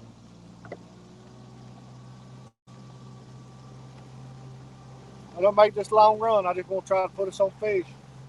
This lake's funny with this thermocline. Usually this time of year, once you start finding the thermocline, you won't ever catch a fish over 14 foot deep.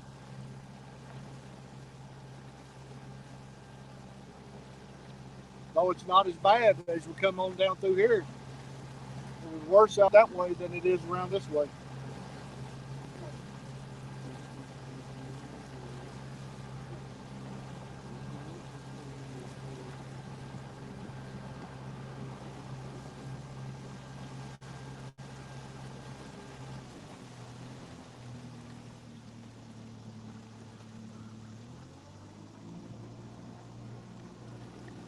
Chris said, catch one for me, boys. Hey, we want to catch one for ourselves. We can't do that. Got to catch one for ourselves first, and evidently we don't know how. This morning's been rough on us. 65 thumbs up. Thank you all, guys. Thank you, guys. Thank you. All right. So, Cody, I say once I get right past this... You ain't going to see if you mark anything? You're just going to try it? I'm just going to try this. We know we've caught fish up in here. We know there's plenty of bait fish up in here. A little more busted up. I say we drop anchor anytime you're ready, and I'll pull it up, and we'll throw to that bank and try her out. We're marking some bigger fish right here, but they're unfortunately they're not on bottom. They're suspended. But we got one float here. We can try it out. Go ahead.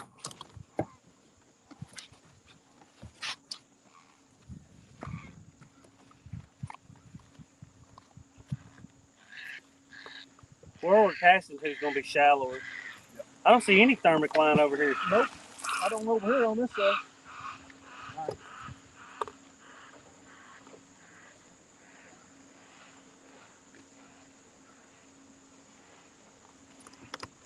Wait for the wakes to die off so I don't pull anchor across the bottom while I'm trying to back this up. You gonna let a little more line than that, or you gonna put it? I've got plenty out right there to hose. And you know what? I expected the lake to be packed over here, and all this rain this morning kept everybody off the water. And I ain't mad about it. I ain't mad about it a bit. But they're supposed to have a poker run today. You've had that village going the whole time. Yeah, they turned it off. I just try to keep them alive. I put live chat on all yours.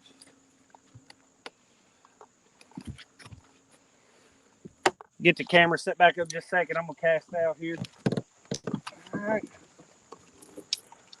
Send it.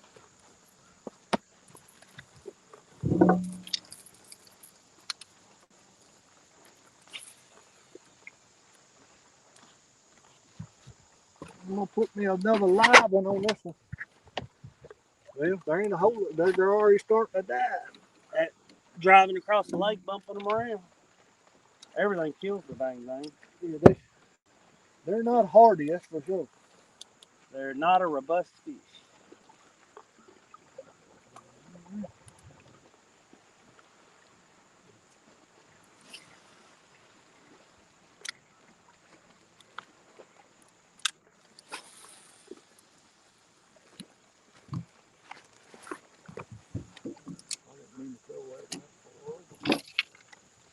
I didn't mean to throw mine that far in. I'll leave it. I can always reel it back in a little at a time.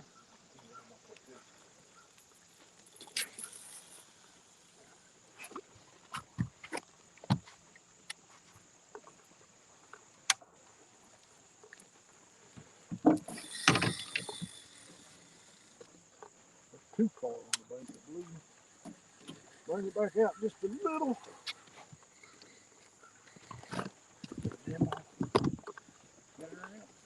All right. Guys, let us know how the video quality is here. Last time we fished here, the video quality was kind of crappy. We hit that bolt of mine.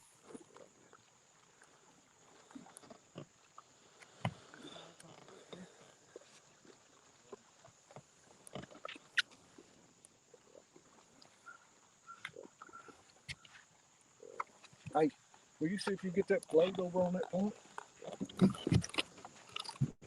Can if it's that flathead, bro. Where are you gonna put it though? Just stick it in it. It won't go in that. Oh.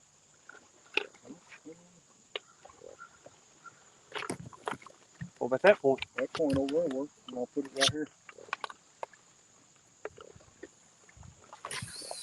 No, I cast too far to the right. I stopped it. Just try and cast around these rods behind me. I didn't want to hang one. Last thing we need is a rod at the bottom of the lake. No, we don't need that. We done done it once.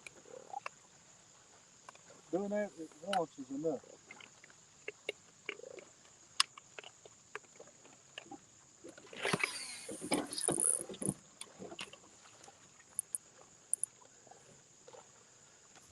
How's that?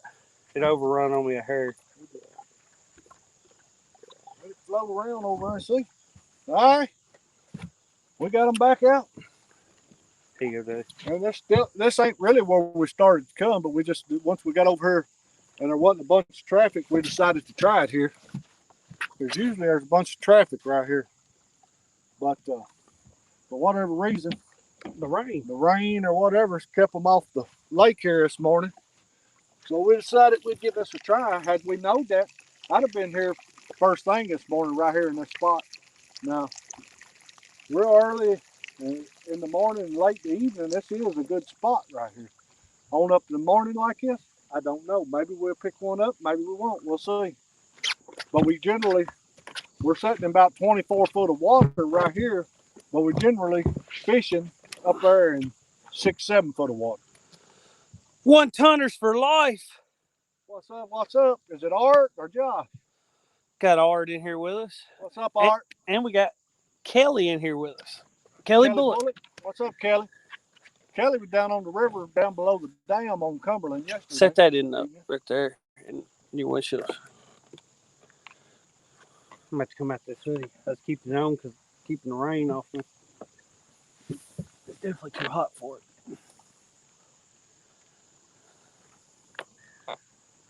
Well, y'all need to run me another cup of coffee. I need another cup of coffee. Where's my orange juice and Gatorades at? Get orange juice and Gatorade. You can have that orange juice if you won't give me the Gatorade. I'll take the orange juice. Gatorade. Here. I didn't even bring a cooler with us this morning for anything to drink or anything. I had my coffee cup. That's all I brought. We brought just a small cooler for bait. So we got eel out there. And eel was an ill-advised choice. I'm going to tell you. On the Potomac River, they may like the eel. But here on Burn, it don't seem so much.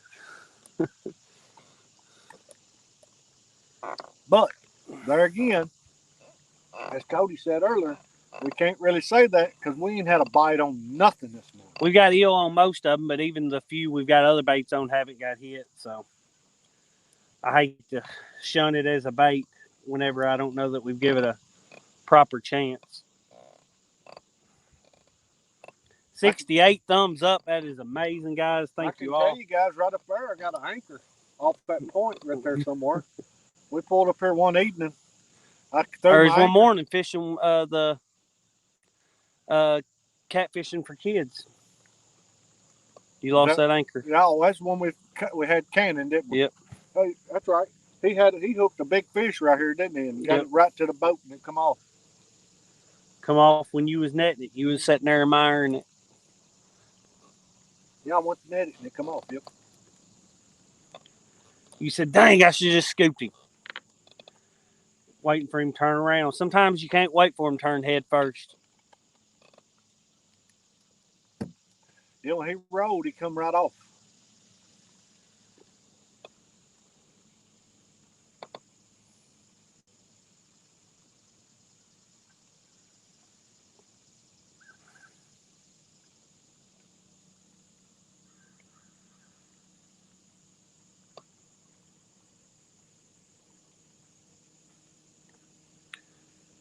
I'm ready for October and get back surf fishing.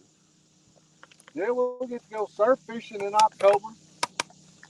Catch me another big redfish. And then we'll be somewhere on a bigger river than Barron come October for the monster hunt. We're fishing the second day of it, the 31st. It was be on Tennessee River somewhere. There's another spot or two on Tennessee River we're going to check out before that time. I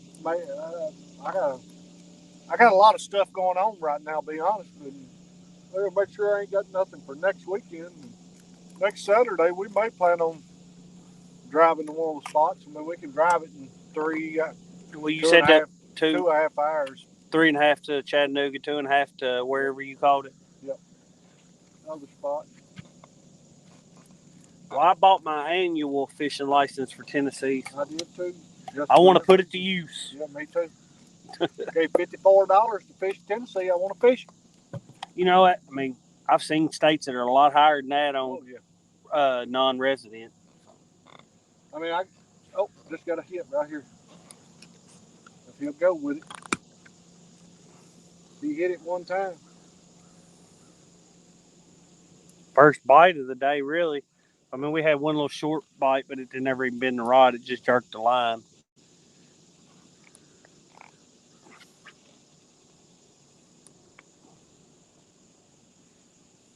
Was that the one I put the new shad on? I don't know. I got eel on 2 of them, shad on 1 of them there. I don't know. I think that might. And I don't remember if I put the shad on that one or that one. Did you take the shad off that you had on? Yeah. That was on the pink one because you swapped them. So that hit then just come on a piece of eel then. If you just take it now, don't hit it. Was it an illegitimate bite? I believe it was. Because he didn't quite take it. Because he didn't quite take it. He just bumped it and left it alone. Not illegitimate. It was illegitimate. Dang rain. Golly. I got a license to eel. There you go.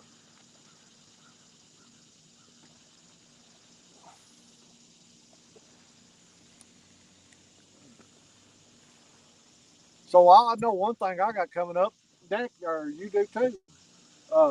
Next Sunday evening, my wife and I have to cook for all the people that serve in our church, and we're having a dinner for them and a night. And the theme's going to be the '80s. Yeah, me and Tally's not going. I'm not wearing no 80s stuff. That sounds like a bunch of hoopla to me.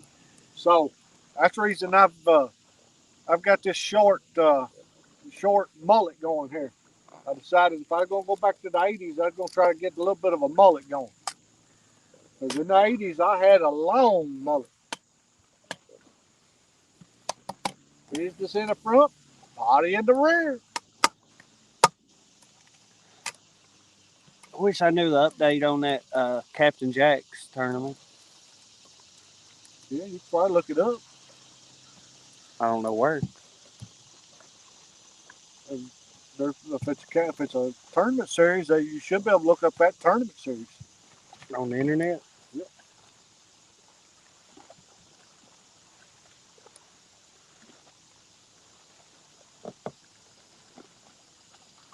Come on, fishy, fishy, fishy!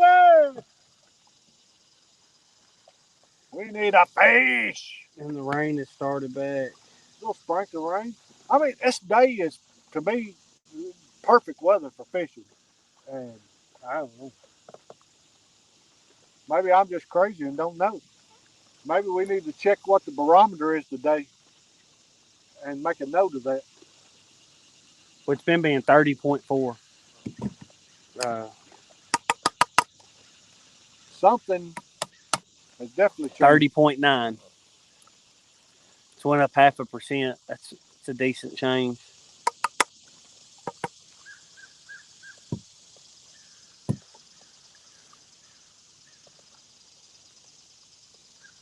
Well, we need a fish.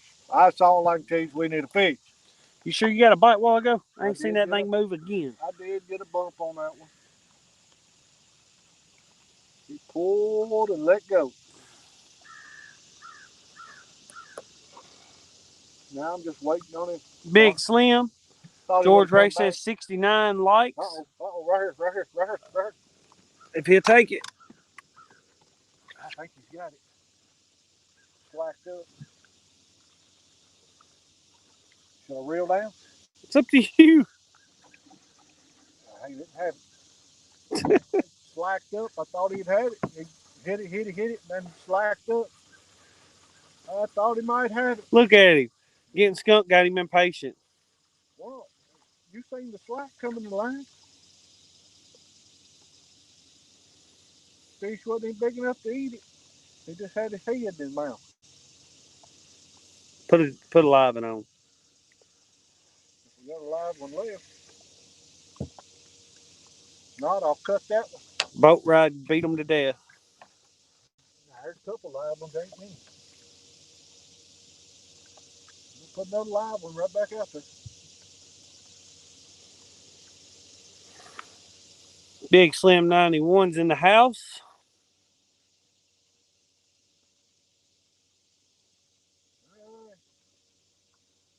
That was a shad that we just got that bite on. That probably was the best bite we've had.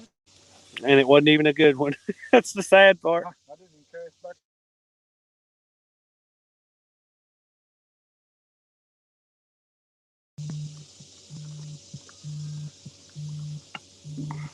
Can you just hit no? Sorry, got a phone call. He wanting to bring a deer head to me.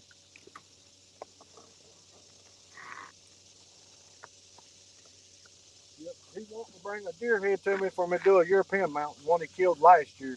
Guys, if anybody in here deer hunts and would like to have a tutorial on how to do European mounts, let us know and we'll get Daddy to do one. You do that, wouldn't you? Daddy does European mounts for a ton of people, and they're a little time consuming, but they're really not awful complicated, are they? It's just a lot of work.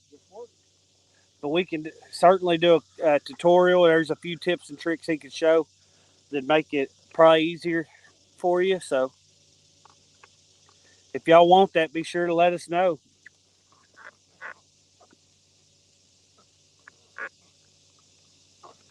Big Slim 91 did thumbs up.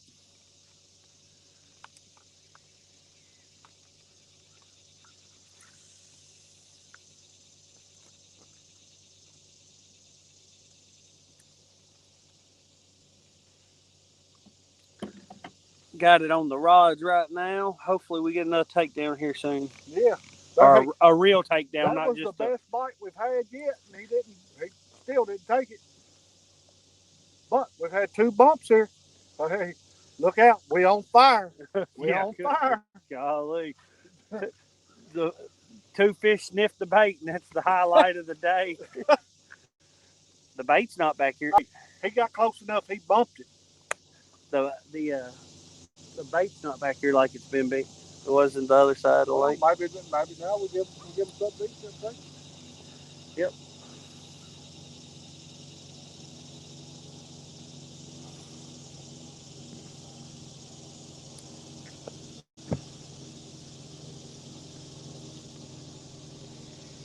I want to tell you, I was hoping that eel would be on fire this morning. But it seems like a decent bait. The bite ain't been no good this morning. So. Mike Sampson, how's it going, buddy? What's up, Mike? Maybe somebody on there tell us how to get these fish to bite today. Man, that's been rough. It's just plumb brutal. At least we got the imposter challenge to look forward to tonight. Yeah. I'm excited about it. Y'all can come to imposters on there tonight on Palmetto Cat's channel tonight. Come root for us. Yeah. We did a little imposter of Steve Douglas. Impersonation. There you go. Steve Douglas. I think it was pretty cool the way it turned out. Of course, I'm no actor, number one. Well, we did it last minute. The problem was when you're in the 1 minute time frame. Yeah, you got to keep it under a minute. Daddy had some great ideas, but I kept telling him, it's 1 minute, Daddy. He's like, well, I'll just say this.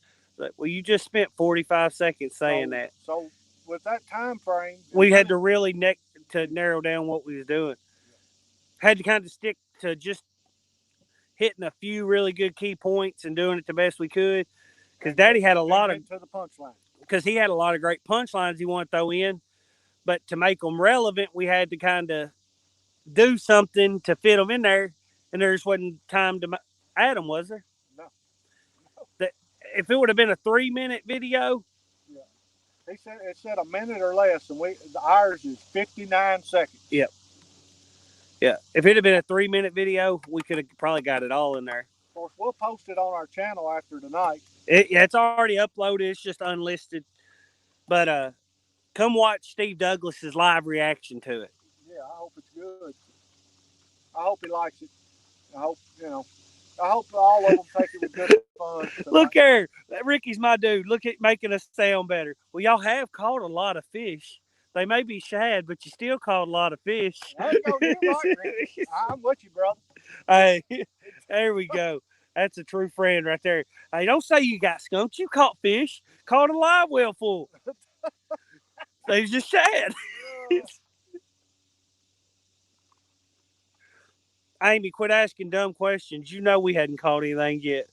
We've had 2 bites since we got this spot, though. Don't be coming in chat asking if we caught anything, so making us mention that we ain't caught anything. No, Ricky said we caught a lot of fish. Just shad. Anybody ask me, I'm gonna say we probably caught 30 or 40.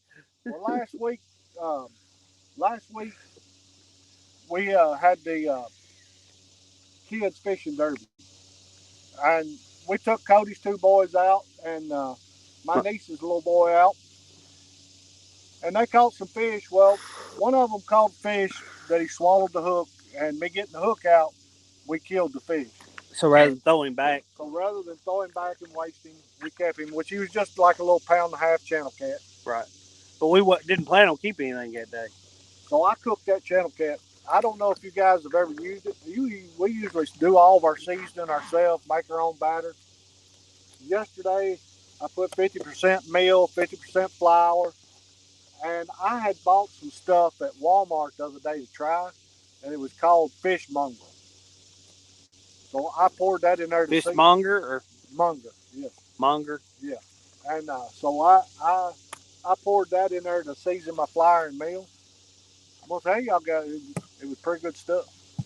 What was it? Was it garlicky? Was it? Yeah, it had a lot of garlic in it. You could taste the garlic. I like my fish with more of a Cajun season. Yeah, I do too. I like a little kick to it, but cayenne, paprika, but a little bit of onion salt.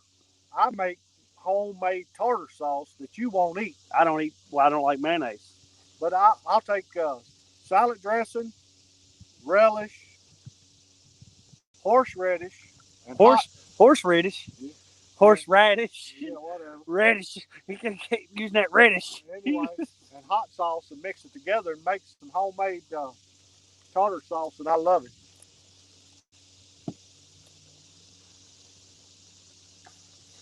Steaks is my strong suit. Put them on the smoker, low and slow. Let them get a good amount of smoke built up on them. Then put them on an open flame. Get a nice crust on it. There won't be any brown in them. They'll be perfectly pink from edge to edge with a great crust. Doing that reverse sear. Oh, man.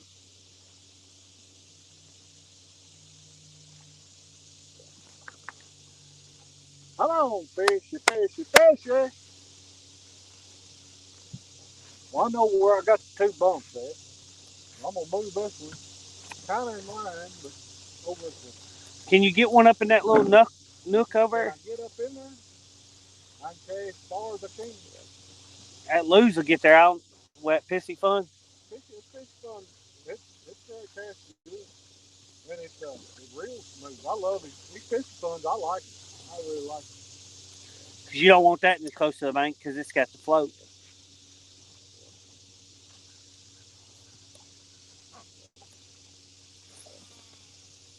There it is. That's the spot. It's a big fish. It'll take an hour to get him in that far away.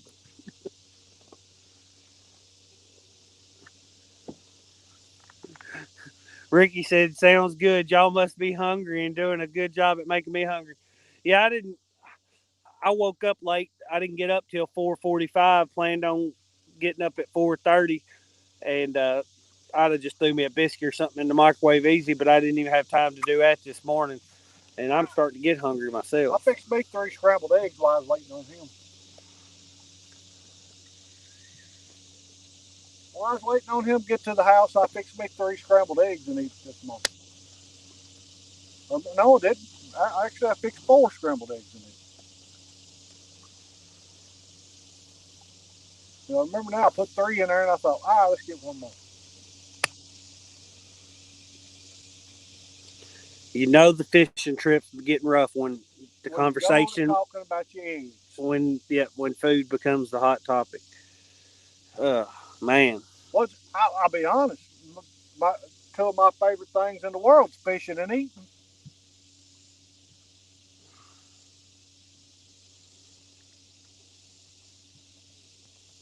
Oh, this isn't charging. Sorry, I was checking the battery, but it wasn't charging.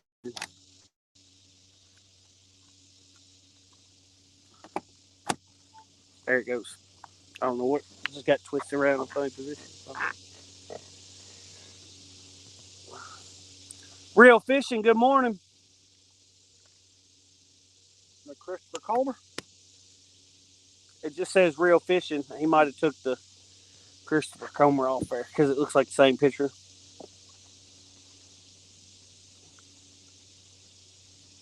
Come on, fishy. Real some of that slacking on that muddy river rod. Yeah, I need to cast it back up because it ain't. We're about 23, 24 foot of water right 21 right here. And that's only at about 8 foot.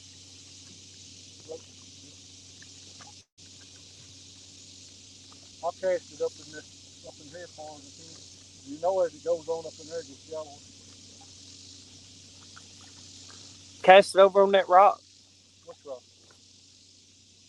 I tried. I couldn't get it this far.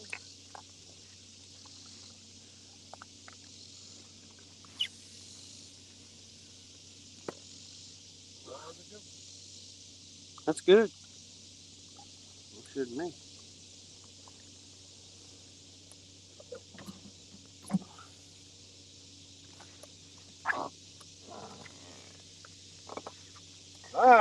Come on, fishy, fishy, fishy! Let me check his battery. All right. Real Fishing said went live yesterday and got my PB flathead. Awesome. 45 pounds. Hey, Real Fishing, message us it on a Facebook Messenger, a picture of it, and or you can email it to us. Or you can just go post it. Or can they just post straight up? Go post it on our Facebook page with a link to your YouTube channel. Post a picture of that fish. We all want to see it. I'll go back and watch the live, but see if it'll get some other people over to watch it. That's it. All right.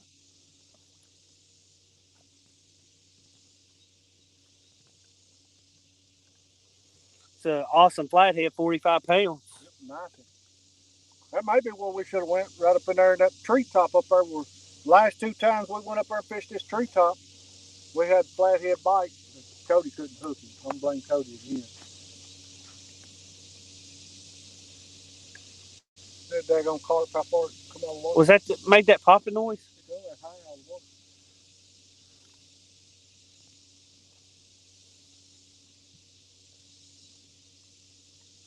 Hello, fish. This one got bump water. I'm gonna redo it.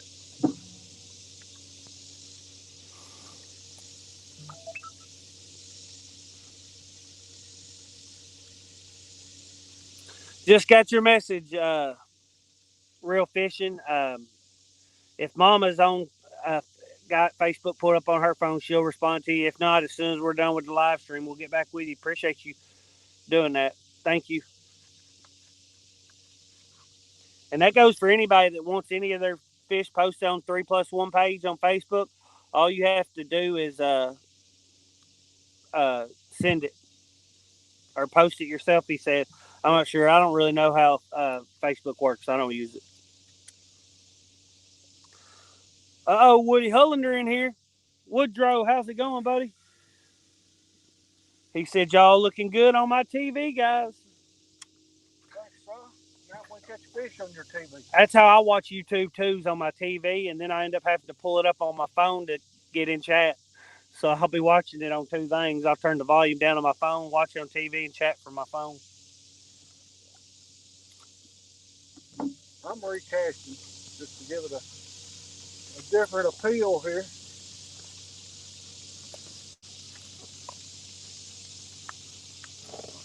I think we're going to give it about another 15 minutes. We're going to go up in that creek right over there. One thing about it, the creek's right there. Yeah, it's not far.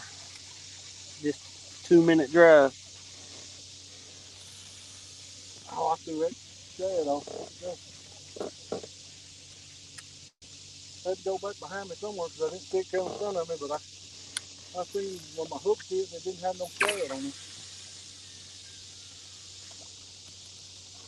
Right there is where we had to hold the biggest fish we've caught over in this spot. So you just cast it. It wasn't that far, was it? Yep. Right there off that point. There's a big old rock right there on that point under the water right there. Big old rock. Alright, ain't got but a couple live ones, but I'm getting ready to get one up. Here, get me one out. Double up on bait on this. Yeah. Does that look like it's been chewed on? Yep. You want to, yeah, you want to make a whack on it. Get some scent going.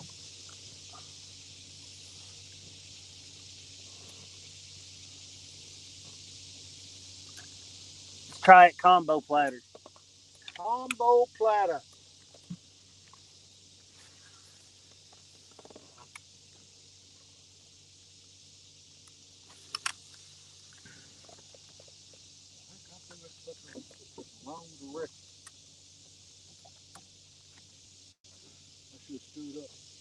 for this whole head. Anyway, I'm gonna leave it there. That's where it went. I'm gonna leave it there.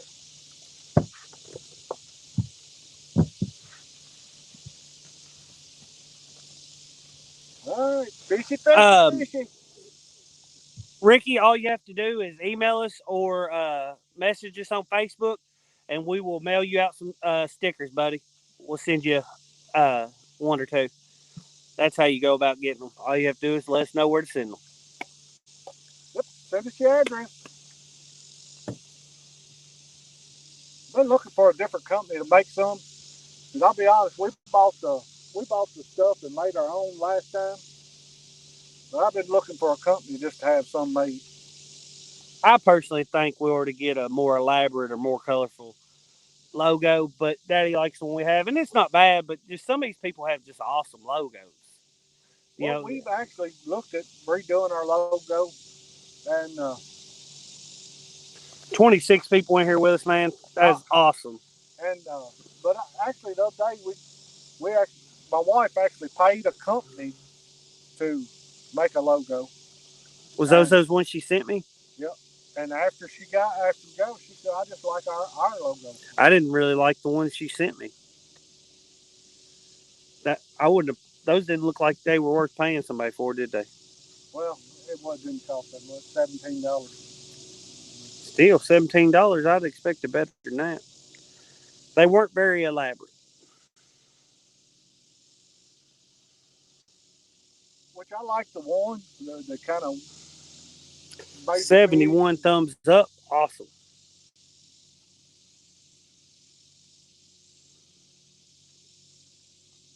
and that's the only reason our hats. We get these, which we like these hats, but I hadn't had Chris from Catfish Clothing make any yet because of our logo. He said the deer antlers he didn't think he could embroider. It wouldn't come out right. So the laser etched leather patch just works well for the small stuff on.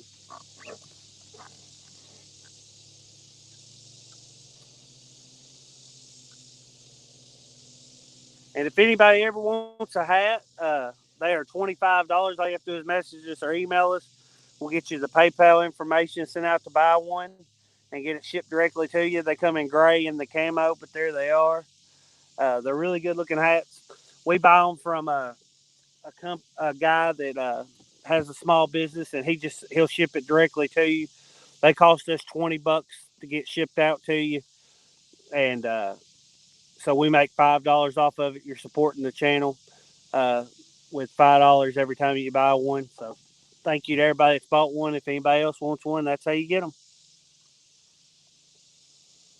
Real Time Catfishing says, I like the multicolored rods. Thank you. They're Mad Cats. We really like them. They've been really great rods to us so far. Outdoors with Big Matt says, I like the hat. Thank you. You can show them the camo one up close if you want. You see it there? Yep. Camo. Which I got the camo because when we got these two made, when my wife ordered these two, got these in, turkey season was in. I said, well, I'm taking camouflage so I can wear it turkey hunting. And I killed the turkey, but I didn't do worth a crap at filming it. Matter of fact, I had I had just turned my camera off, and I looked, and the turkey. I gave up on him coming. I knew he was there. Knew he was coming. The hen made her way right up my lap, and I knew the tom was behind her. I left the camera running for about 20 minutes without seeing him.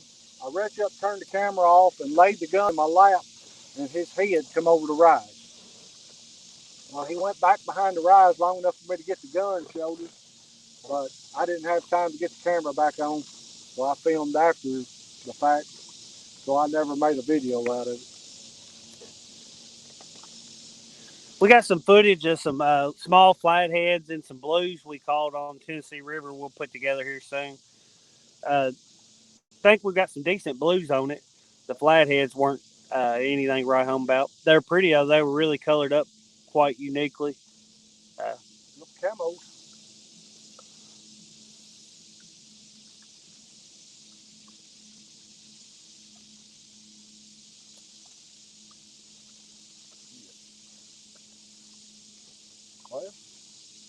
I'm gonna tell you, I'm done about to give up on this spot and ready to go up in the creek and try it before we go. Go up there right. Shelly Payne said, catching anything? Nope. A wet butt, a wet behind, getting Fish rained ain't on got and nothing no this morning. reward. Been a rough day. But there's one more spot. Take us 3 minutes if we get everything in to go over to it. And it's Be a big, the last spot it'll we be could the probably get. last spot, but it's a big treetop that we know a flathead's living in. Whether we can get him to bite or not, I don't know. We've got him to bite twice.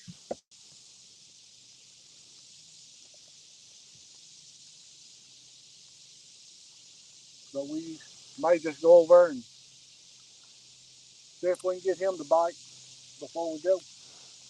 Woody Hullander says bite has been hard lately. Yes, it has. Today it has for us. We have sucked it Ricky, up today. Ricky, the email is 3+1outdoors@gmail.com. That's the number 3, plus spelt out, the number 1, and then outdoors spelt out. Same way it is on the channel. 3+1outdoors@gmail.com.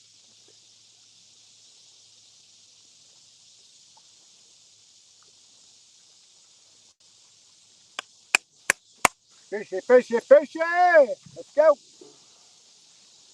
As a matter of fact, good time right now because she's got some more people that she's got to send some stuff out to. So be a good time, get it all done. She just dropped it in there. There we go.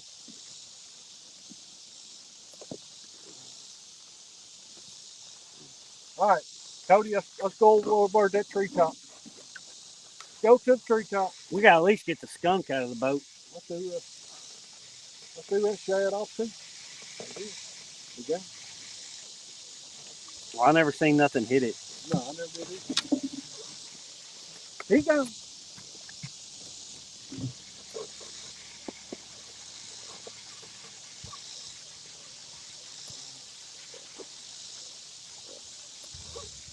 Oh.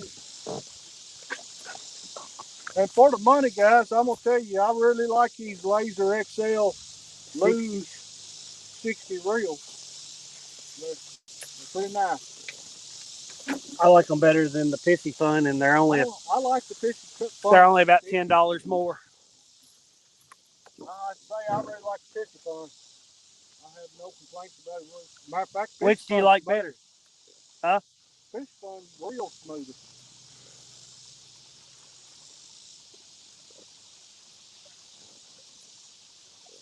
But I like the 50 on the Pissy Fun. I know a lot of people like the 60. I like the 50.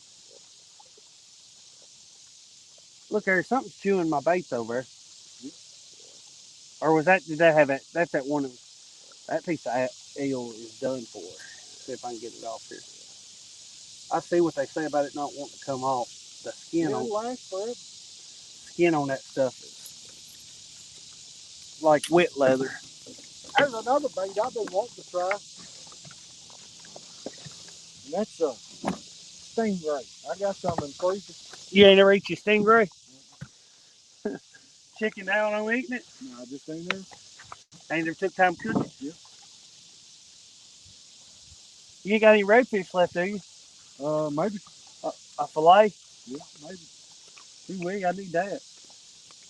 That redfish, boy, that's the best fish you can eat. We need to look and see what fish we got left and then go ahead and eat it. Because we're going back in October. Mm-hmm. Well, go ahead and cook it. I'll come over and eat it.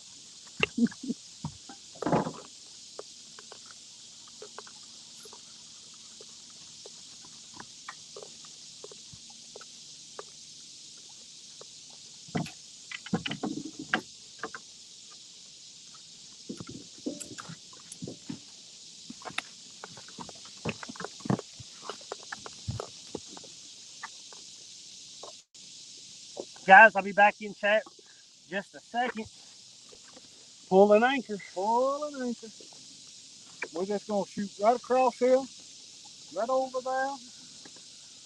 I don't know, we're going to move all total about 400 yards. More than that. 500. Ain't a whole lot, man. We're going to go right up in that creek. It's 150, 200 yards over. Then we're gonna run to the back of the creek. And it's a short. Yes, it is. And not even really a creek, just a little foot. There's a creek. Creek run down on the upper end of there. It ain't really a creek.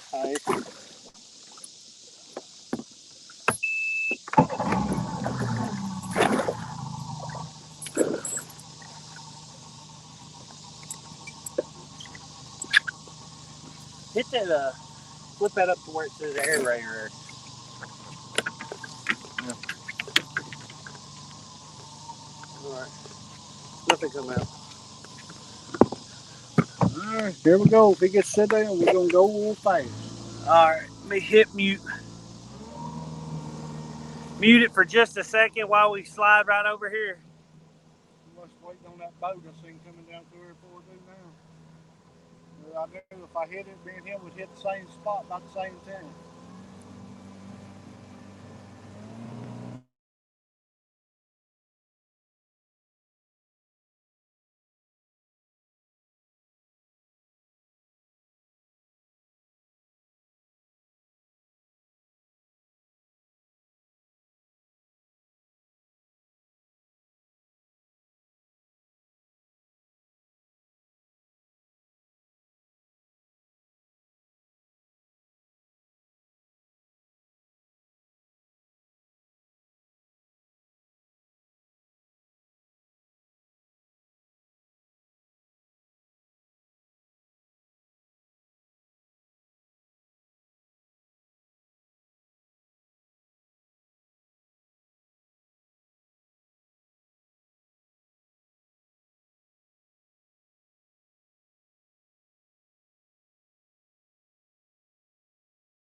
Alright.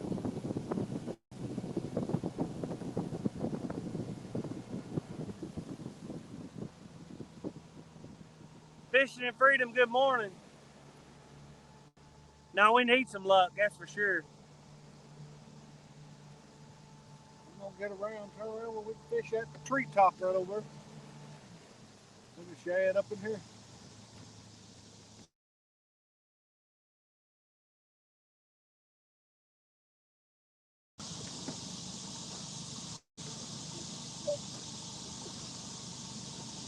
Big Slim said, oh yes, the honey hole. Yeah, we're gonna try. We've caught a lot of fish back here. We've caught a lot of fish back here. How's the video quality, guys? Last time we fished here, we couldn't get service on either one of our phones. So if y'all could tell us how the video quality is, that'd be great. So we know if I need to swap to my phone or if his is doing good. Drop that anchor. Yep. Drop the anchor and we'll pull uphill. Well, we can cast out on each side of this.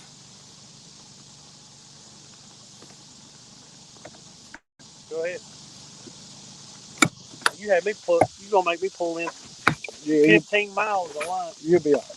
I just done this on this. I know, but I gotta pull us back some. I had to throw it out too quick. I was waiting. You said, all right, go throw it out. Throw it out. You're the one that's got to pull that anchor in. Throw it out.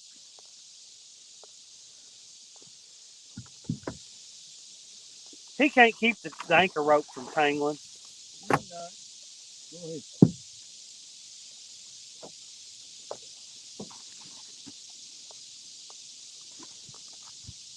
Pull us back.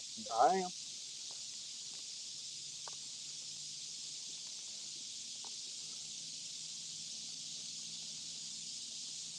A little more. More tight. Little more out. Get the center of the boat on that in the center.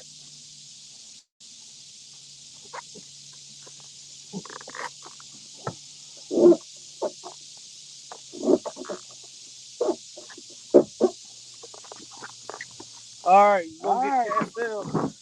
We're gonna get cast out once again.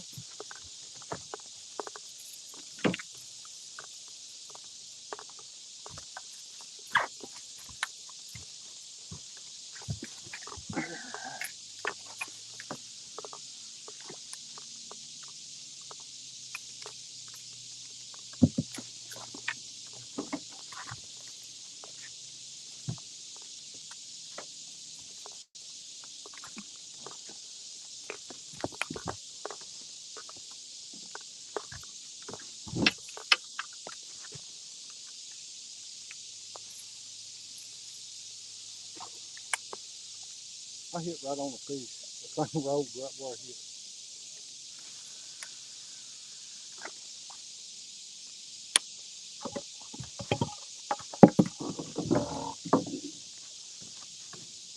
You got shad? I ain't got no bait on this one.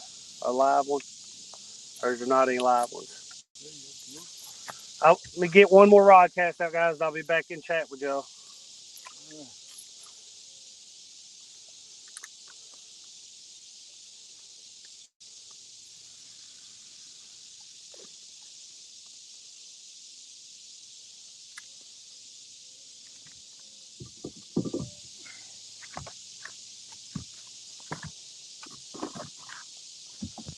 One live one there.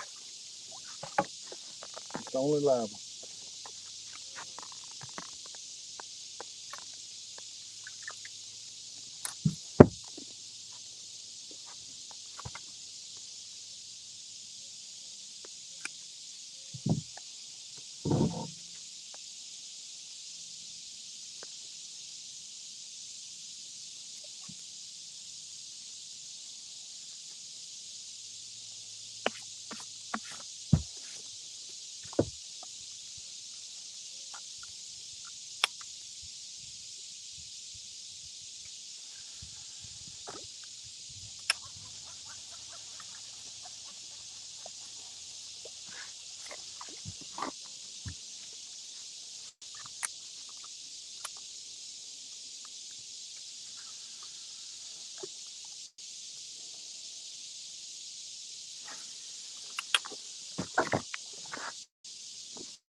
It's a big movie here.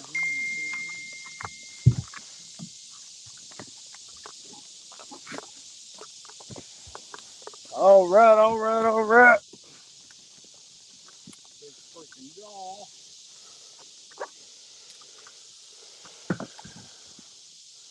I'll just throw it up in there as far as I want to. Thank you, George Ray.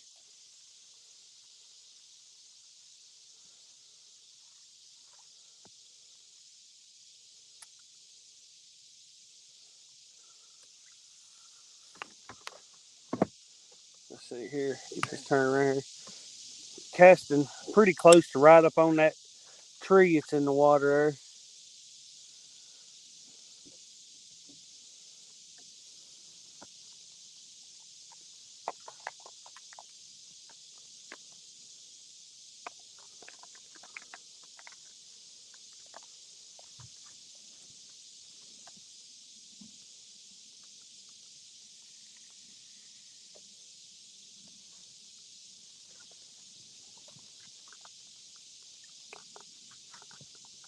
Put this in over here.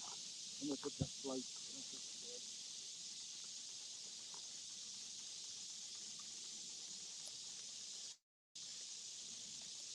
Look here, Daddy. Shad. Mm-hmm. There was For sure, for sure.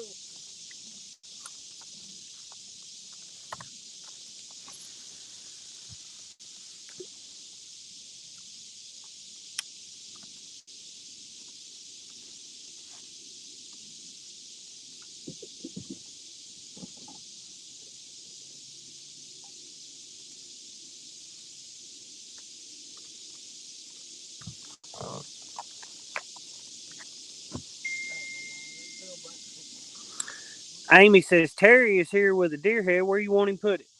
Here, I'll just call Mama. Just call it. Gonna just lay it inside the Building. building. Daddy said just put it inside the building. I'll get it when I get home. All right. He said just put it, lay it inside the building, and he'll get it when he gets home. All right. Then we'll try to catch fish. All right. All right.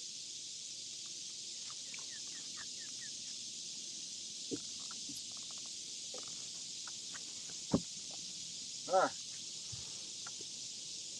There we go.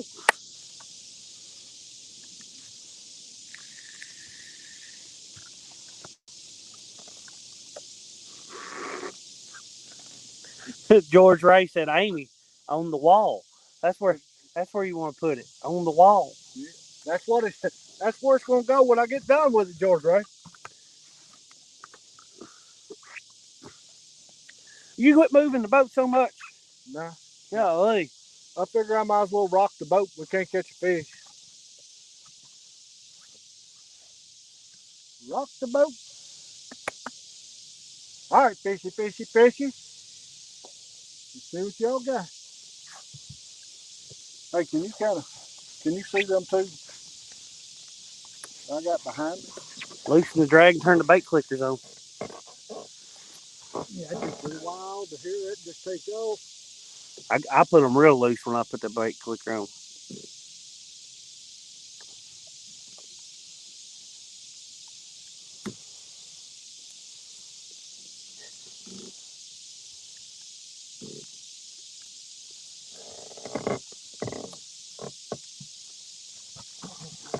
Daddy, those look bigger? Nope. No, he wants to throw on some more shad. I love throwing the cast net. He can't stand it. When he sees them, he wants to throw on them.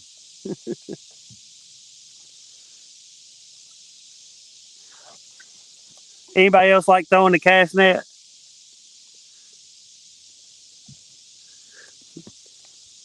But he throws it different than I do. I throw it better than you do. Yeah, I say it. I can't throw it the way he throws. You ain't tried. You stubborn. You want to do it the way you do it. And if you try the way I do it, it's easy. It's the only way I've ever done it. It only opens up all the way about half the time.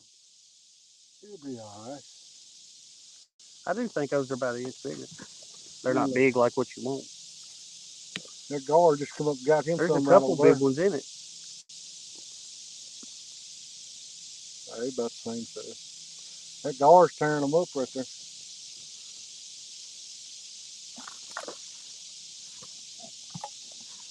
I mean, we're back up again. This lake is full of shad, people. Let me tell you.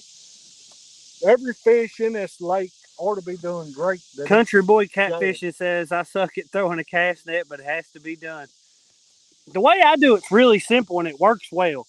Or at least on a smaller, 6 foot net or so. It works well. Yeah, we probably should invest in a better net.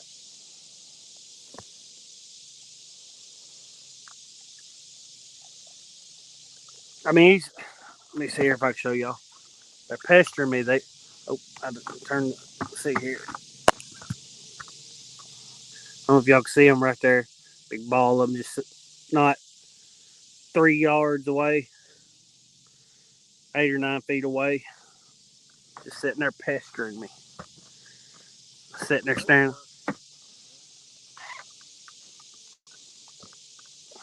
They don't realize I like throwing the cast net.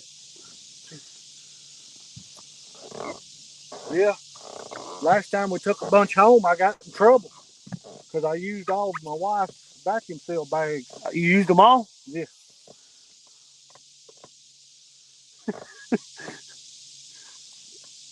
Yeah. Thing is, you got to keep plenty of it because once you thaw it once, you might as well throw it away. Well, we still got a roll that you can make bags out of, whatever size. But those were the perfect size. Bags she had were the perfect size. For bait bags. Yeah.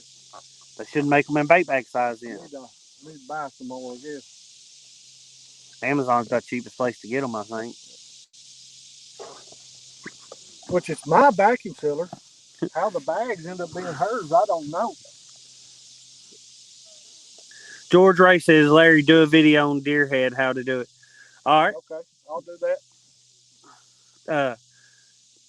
You could probably set up my GoPro on time lapse and then just have me or Mama film the parts you want to explain, and we'll go through and time lapse everything and put in the video from yours of the parts that need to be explained. Right. We could do that and put a good video. Sound like a deal. It's not as hard as you think. It's a little work. Daddy does an amazing job at it, though. I mean, and he can do some tricky skulls. He's done bear skulls, turkey skulls, skulls that are have just a ton of really thin bone. You do a turkey skull, you're doing pretty good. And he's done some amazing turkey skulls. He's great at it. And he's learned a few tricks taught himself a few tricks over the years doing it. I don't know that anybody's. Tree just fell up there. Yeah, it did. Wow, you're sitting there in a tree. You usually see a tree fall. That's pretty wild. Country Boy says, when you get married, everything is theirs, Larry. Yeah. My wife even took over my shirts. Well, it was a Christmas gift for him, is the thing. She bought the bags and vacuum sealer for Daddy for his fish and deer meat and stuff. But she loves to cook and does a lot of it, and so she repossessed his gift. Yeah. Oh, she got one of those sous vide cookers. So she uses the vacuum seal bags to cook in that sous vide cooker. And she cooks some pretty awesome stuff in that. Well, the KC Fish page said, yes, I'm also terrible at a cast net. If I'd have seen that many people saying that, I would have showed my way of doing it, but the shaft done swam off. There's a ball right there. Well, I can do it right here. We don't. The guard just come up and got him a bunch. I mean, we don't have to cast it and pull any in. I can show y'all how to do it. I'm telling you, it's super simple. Everybody can do it this way. It's super simple. That float acting funny. I don't know if it's the ripples coming from that guard popping the water. If y'all want a quick little tutorial on how to cast a cast net, I can do it. I'll show y'all how I do it. It works well for me. He casts better than I do. That's not saying a lot, but No. I mean, you'll pull shad in, but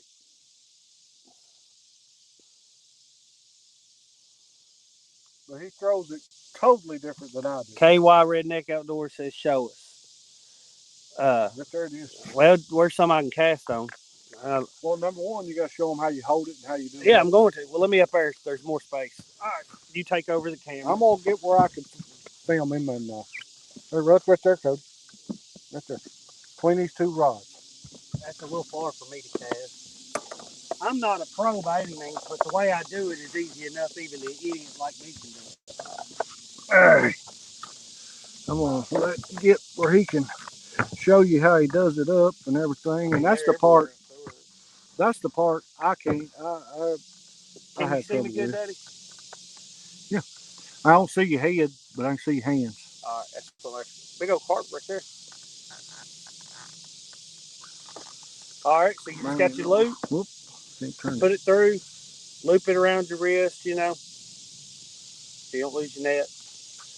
And then just take, and I do coils a little wider than my body, and I'll go just maybe a little bigger than that. Just make some coils, just so the line doesn't get tangled when you throw it. And then get your horn, I think's what it's called, and pull it up, go down about waist height. Fold that over in your hand. All right, so you got the cast net at a manageable distance. Make sure your lead's not tangled anywhere. Grab about half of your lead. Flip it over into this hand. So I just grabbed about half of the net, put about a foot between it, and flipped it over into this hand. Take, put one of your weights up on your thumb there, and then grab a little ways down. You see that's probably 2 foot down. And when I throw it, I'm just going to throw it. I ain't going to try to throw it real hard. Just toss it out there. Right on the other side of that and then I'll green hold line. on to this lead with this hand so it opens up better for just about a second longer. There's a bunch right on the other side of that green rod. All right, he's going to throw it to the left. There you go. I come a little short of them, but I got some. Should have let that fall longer, but it's okay. All right, and there you go. You want me to let those loose? No, put them in there. We'll go ahead and freeze them. I need some fresh ones anyway. Need some fresher ones anyway. So, and that's how you get you a little mess of shad. I can show you how to cast it one more time. Those are a hair bigger. Yeah, those are a little bit bigger. They're about. I'll put one of them on. All right, so one more time real quick, one guys. just fell down in front of that cooler. Yeah, I'll get it in just a second. All right, one more time. So, get your casting it out. It's got that loop. I normally just put that through there and make another loop, you know, just so it'll tighten down your wrist. But you don't want it tied to your wrist. If it gets hung on something or something you want to, and you had to, you want to be able to get it off easily. So just pull over. Hold your piece in your hand, pull over. Make some coils, kind of like you was rolling up an extension cord. If there's any part I'm not explaining well, just tell me, and I'll go over it again. Grab the horn, pull it up, about waist high. Just lay it in your hand and grab it. Make sure none of it's tangled up. Grab half of it, about a foot down, and roll it into this hand. All right. Then you flip this piece of lead up on your thumb, and sometimes I forget to do that, and it still works, but it does work better if you do that. Then go down about 2 foot, grab another piece of lead. Big ball out there. Here, see if you can get how good it opens. Then you just take it, hold this side. Where are you going to cast to? And I'll just right that way. All right, I got the where he's going to cast to. I hope. There you go. That didn't open up the best, but it opened up. But I didn't cast on anything. I don't know if I'll get anything. I'll let it fall to the bottom. Maybe I'll grab a carp off the bottom. I doubt there's anything in this one. But when you put the trolling motor down and follow these balls around, you can get more than you can even hold in your live well. Oh, yeah. Got a crappie or something? He got a crappie. And we'll let him back. A little crappie. So, he's not of legal size limit, so he'll have to go back. White crappie? 10-inch size limit on this lake. And he's 5. Back he goes. But that's how you do it. Hopefully that helps a couple of you out, because we can't get a fish in a boat for you. No, we've sucked the place up today. For sure, for sure. And now the sun's finally got high. Yeah, it's starting to get hot. I mean, it's been overcast all morning. I can't see. Let's see.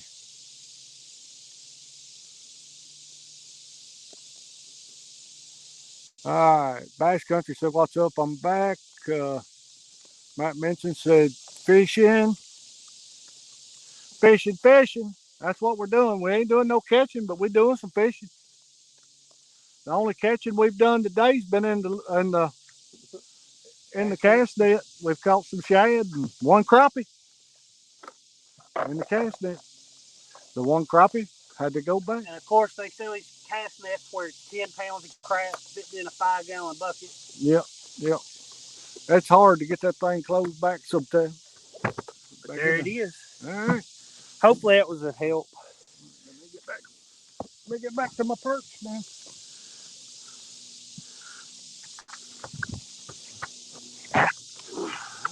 Fishy, fishy, where are you, fishy? Fishy, fishy, bite my hook.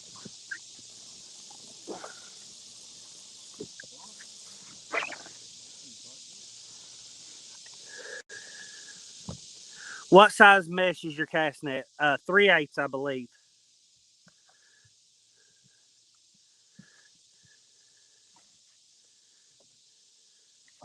He, Ricky said, "Okay, you try so you can try to catch a fish."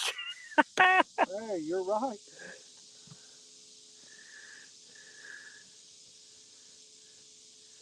Mike Chavez, how's it going? What's up, Mike? Real Fishing says it does help. I'll try it that way. Yeah, and one day I might actually just do it from the house, casting onto the ground, so you can see how it opens up and stuff. And I put up a short video so that if you wanted to, because I learned from YouTube how to cast it myself, and you can go back and watch parts of it because it is easy to forget a step or two when you're learning to cast it. But once you cast it a time or two, it's a really simple method. So I actually do it a little bit different than the YouTube videos I learned from. I kind of dumbed it down, and it still works really good. I have no problem catching shad that way. But as you can see, this lake's so full of shad. I missed the shad up there and still pulled because they were further away than what I can really throw well.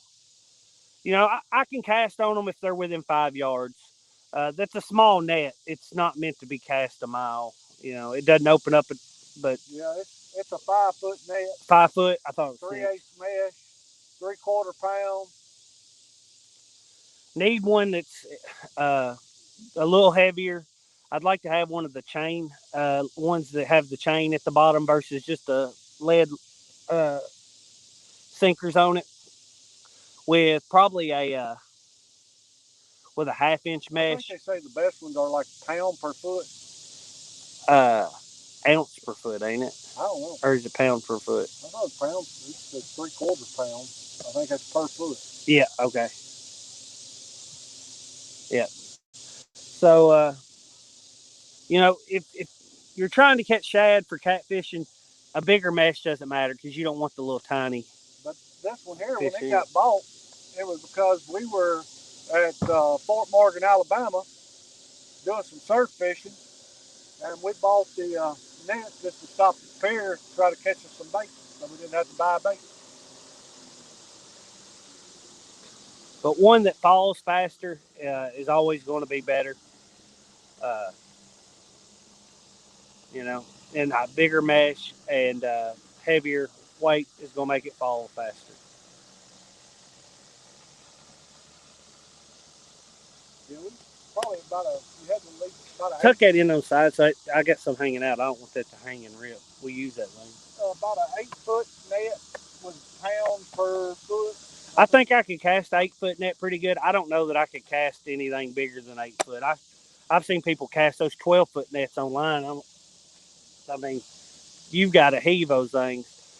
You could catch plenty in a 5 foot, 6 foot net. 8 foot, I think, would be even better, but you don't want to get it so big it's just not manageable. Well, right here where we're at is where I caught the top of the other tripod and threw it in the water, throwing on some. Throwing the cast net. Yeah.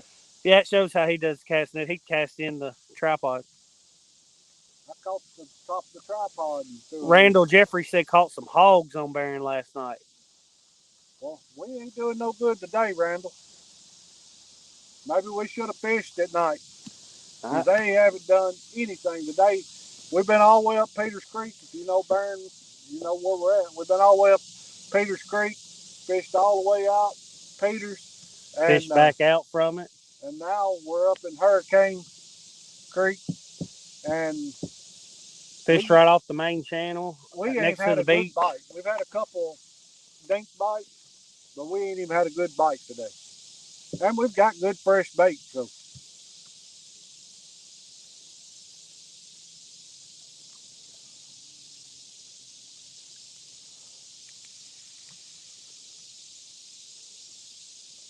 Of course, there's a lot of spots we haven't even fished this year just because of live streaming.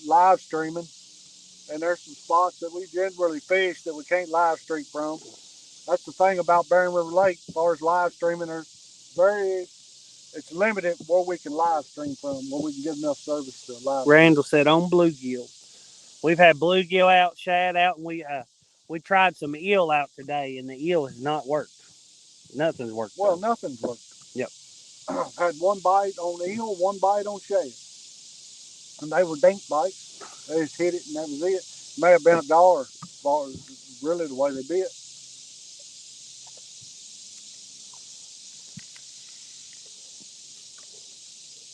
We have stunk it up today. For sure, for sure. But there'll be another day and I will catch fish. There's the crazy thing. Two of the places we've been, there's been noodles out, people put noodles out fishing, and we haven't even seen a noodle stand up. So there you go.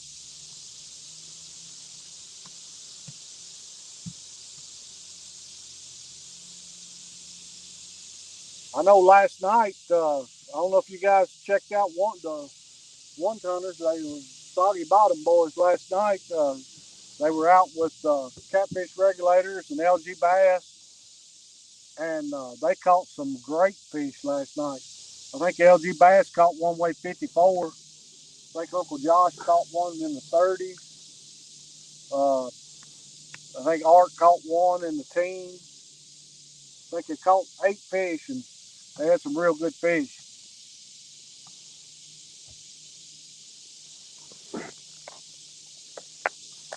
I think I scrolled through there. I seen somebody ask if those were Mad Cat's rods.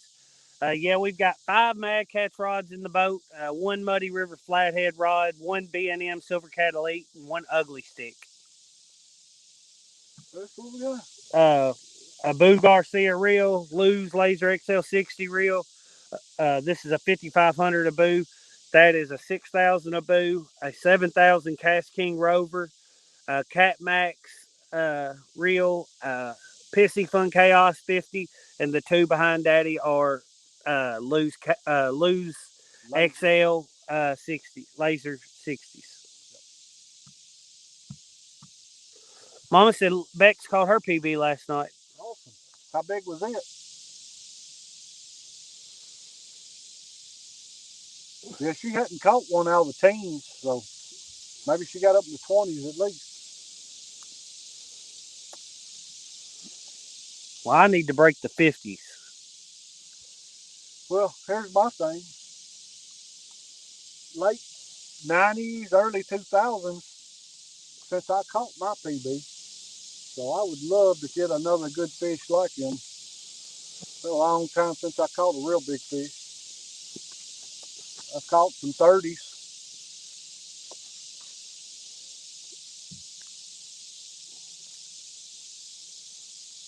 But here's my thing. I've caught fish in the 30s and the 40s, and I've caught 160-pound flathead, a 64-pound blue, but I've never caught a fish in the 50s.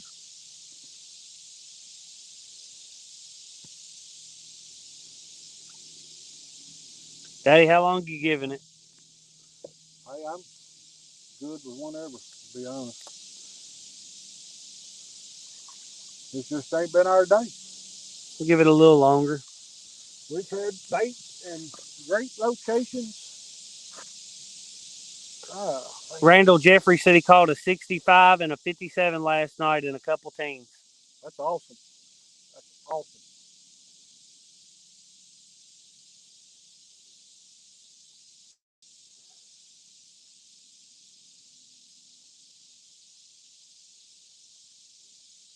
Was it late in the night or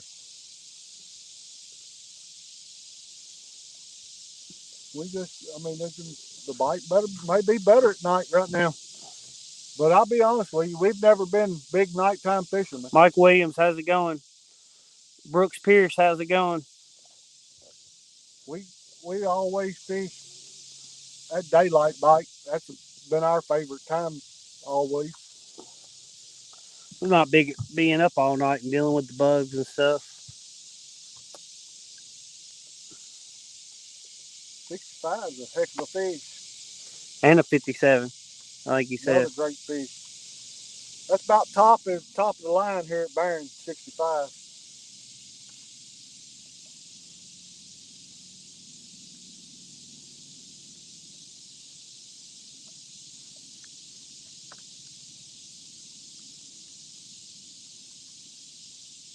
I'm assuming those were blues. The flatheads really went downhill on Barron. You still catch some big ones, but they're far in between.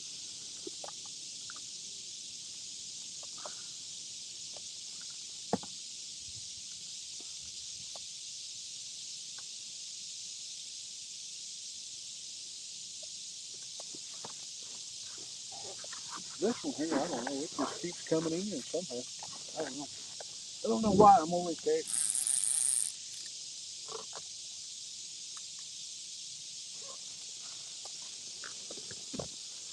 9:30 p.m. First good night in a while. Love the early morning best. Yeah, us too.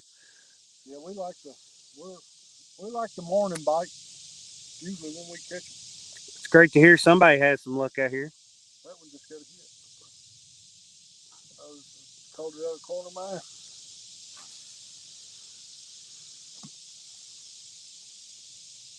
See that shad right in the He middle of said it.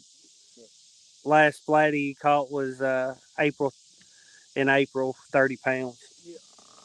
Yeah, the flatheads used to be a lot better on Barron. The flathead actually went really down on Barron.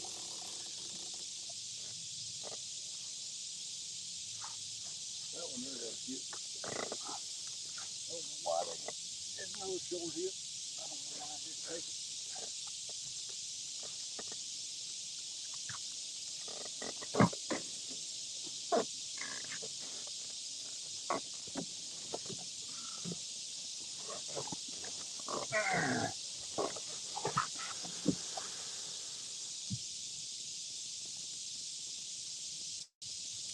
You right about that, Michael Williams. He said that's why I like fall. No bugs and no people.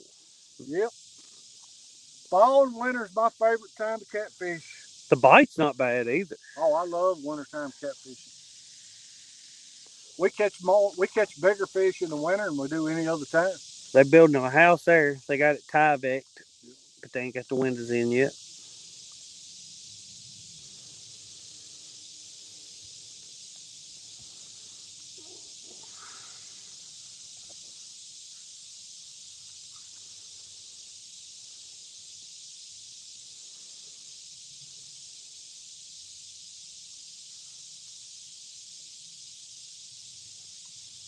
I wonder if we get something. Thank you, Randall Jeffries.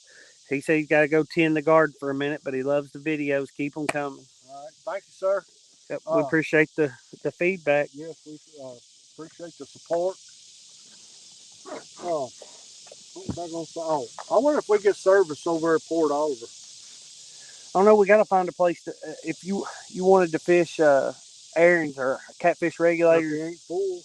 He's talking about the other day, maybe full. I don't know. Well, he said he's gonna fish. He said he'd do it another day too. I don't know. Well, it's according on the dates. We got The 27th. Yeah, I know we'll be gone on the 20th. Oh yeah.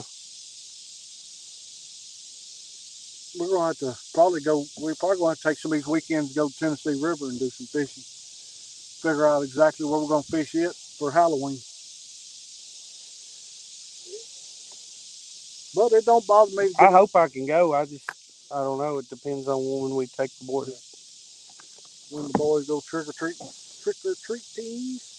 If they end up saying, that the Sea Scotch was all going to do it on Saturday, then that's fine.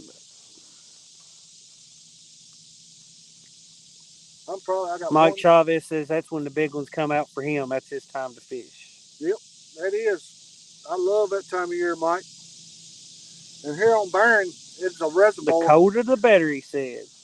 This is a floodwater reservoir here where we're fishing, where we fish most of the time. And 552 is a summer pool. And in the wintertime, they take it down to 528.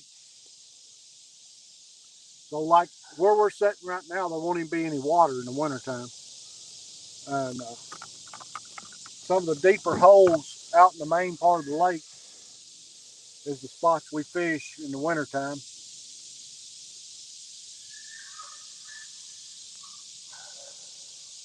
I ain't seen my ducks down here today. I just seen a duck flying by. I'm talking about at Muscovy. Well, last time we was over here, there was two more of those over here. Was there? Mm-hmm.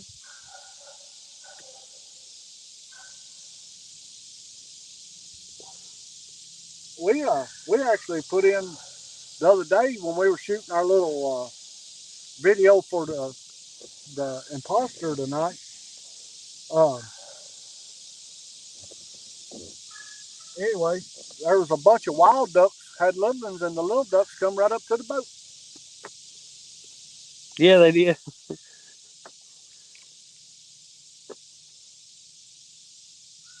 76 thumbs up. That's amazing, guys. That is awesome for a sucky day like we put on for y'all. We put y'all show on date. Y'all take that now. Y'all take this for what it's worth. You got to pay attention here, and you see what we've done. Don't do it. You got to do what we didn't do today. Dustin Smith said, y'all on Barren River Lake? Yes, sir. We're at 769. Thank y'all all for that. That is awesome. If you hadn't, please drop a like if you've enjoyed the video. I know it's been a rough day fishing, but all the same. And if you hadn't subscribed, consider subscribing. Yeah, I don't know. I'll be honest, there ain't a whole lot we could have done different today other than fished other areas. Which we couldn't live stream from. Right. But here's the thing. There were spots we fished this morning. We marked fish, and we put bait on top of them. Man, they didn't touch it. Yes, Dustin Smith, we are. We live in Scottsville, Kentucky. Daddy lives actually right next to Port Oliver, and I live in town. So yep, we're Kentuckians.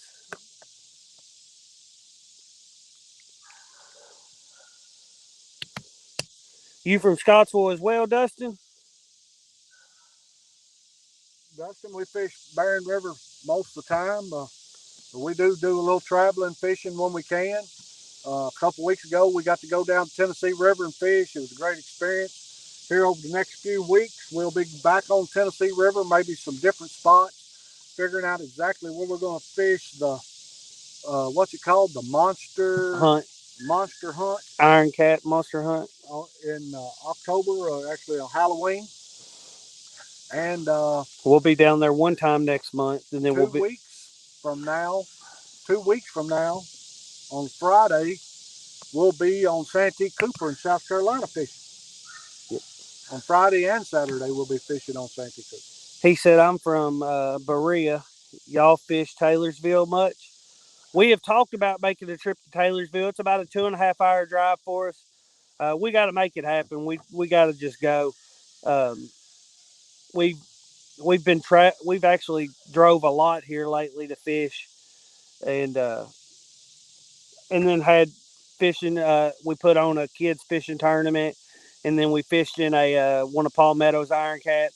So, but we've been busy here lately, and still have a bunch of stuff coming up. But we're gonna make it up to Taylorsville sooner rather than later. Yeah, we're gonna go hit Taylorsville, hit Lake Cumberland, maybe Green River Lake, and of course the Mississippi and Tennessee River, Mississippi, Ohio River. Of course, go over to Kentucky Lake, Lake Barkley, and do some fishing. That's probably last on the list because we've done that before. So yeah, we fished both of those. So we want to fish the stuff we hadn't fished yet. Right. Or I do. I don't know about you. Especially these big rivers. So once we get are more interesting. Once we get the multi-bars on the back here, I really want to. Yeah, we have. It's like this: have boat, will travel.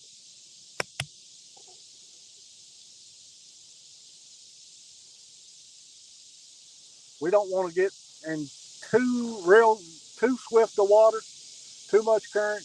We don't mind. We might not need to go to the Mississippi. Right.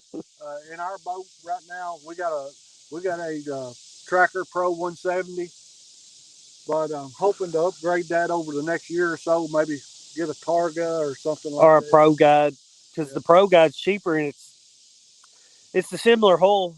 The Targa's got a couple nicer features, but they really don't appeal to us for what we do. I mean, but anyway, we're hoping over the next year or so maybe to upgrade, and just so we can get in some of the more bigger rivers with more current.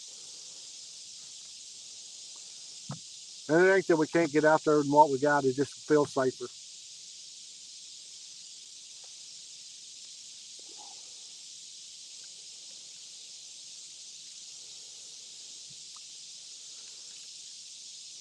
Oh, But we are getting ready to put us 2 rod racks. Right now, we've been fishing. yeah, I'll probably go buy the material. We're getting ready to put 2 rod racks on the back. I guess I can go Monday if you want me to go Monday. Yeah, go get material to make them. We're going to build them ourselves. And channel our inner fishing and stuff.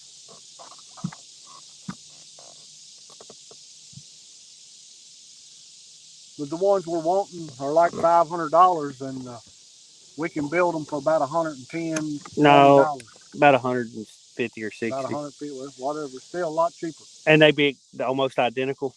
Yep. Out of the same material. And they don't look hard to build.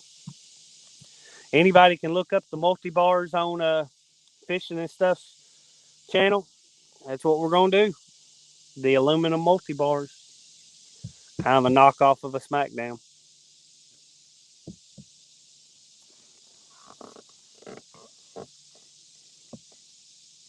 Looked at buying the Monster rod holder T-bars, but they're sold out.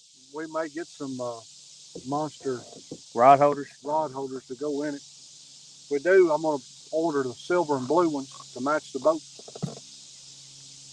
They give you a better angle than these things. Yeah. Well, I can have the angle for trolling or anchoring or trolling with them. So this is just one angle. And it's kind of a cruddy angle. But it is what it is. These cost $5 at Walmart. That's right. This piece of aluminum channel that I made the brackets out of, I had already. You're right about that, Dustin.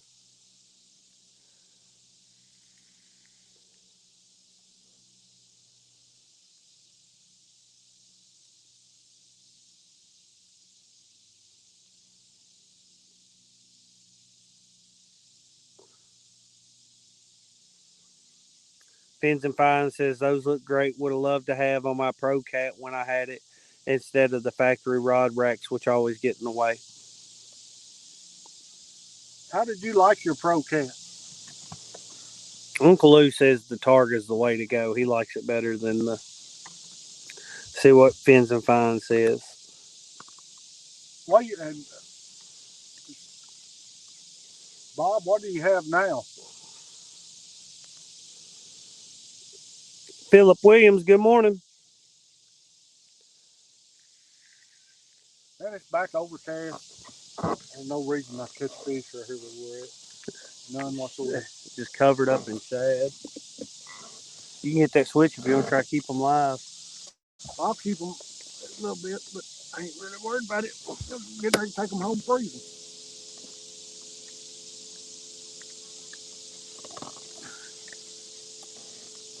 Actually, make sure they don't get up there and clog it up. Look here, something just come up right next to your line. Been a bunch of gar.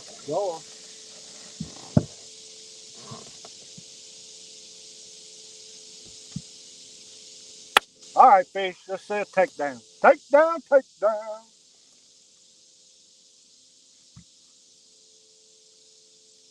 All right, I'm gonna put fresh bait on real quick and try it for about a little bit. Matter of fact, I believe I'm gonna go with live shad. That's what's up in here. I'm gonna take these daggone eel, take these pieces of eel off.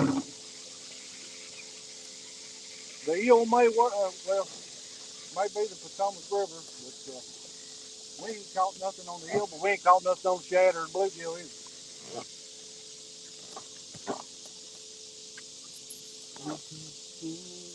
But I will say this about that eel. That piece has been on there. Man, this piece looks as good as it did when it went out this morning. It's been out in the water for 4 hours. Which that Chunky says you can use a piece all night.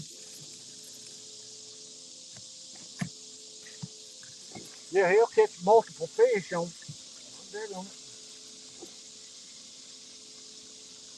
That's a good one right there. Look there. That right there will catch fish. That there pretty good size one. There goes.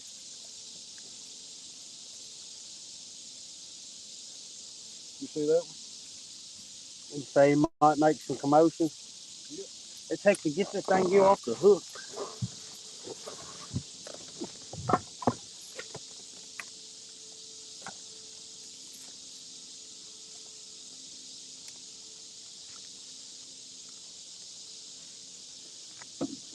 You got a smaller one that's alive?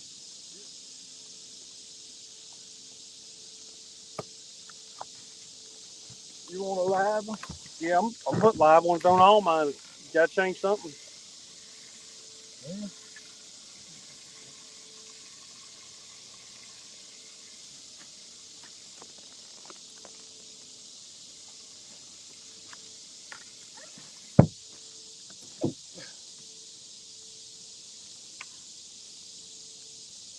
I knew that was feeling funny.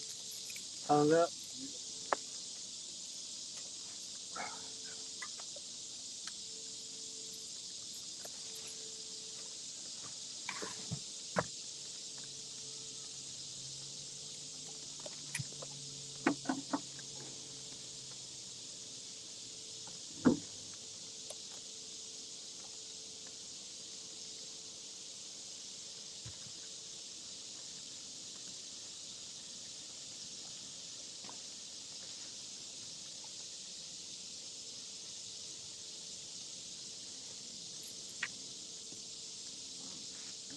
There you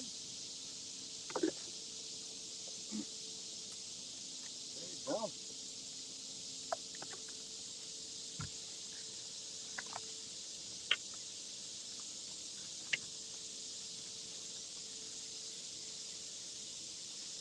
Guys, I'll be back reading chat in just a second. Just trying to get this pressure bait on.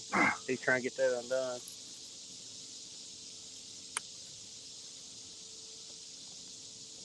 Might have to leave it till we leave. May have to. She's hung up pretty good. I done moved the boat. Yeah. Leave it till we leave. Okay.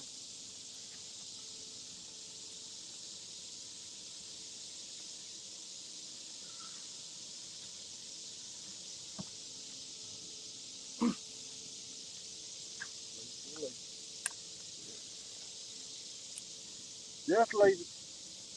Start over with. You got us moving all around now. You got another Well, shad? I'll leave that bluegill head out there. I'll take it off. Well, I took my eel head off. It wasn't drawing nothing in. Turn that. Let's turn that off. It's overflowing.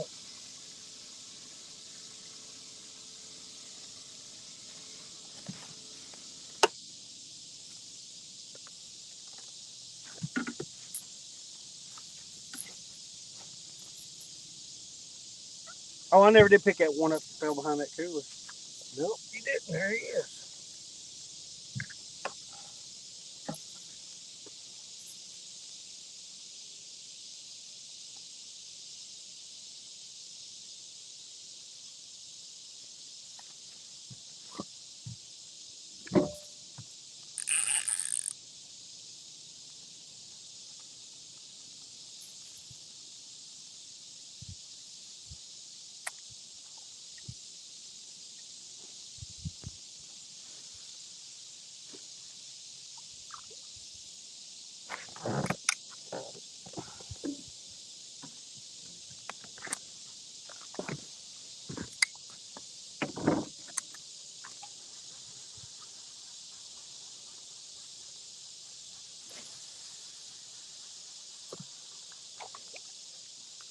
Well, whatever it was took my bait.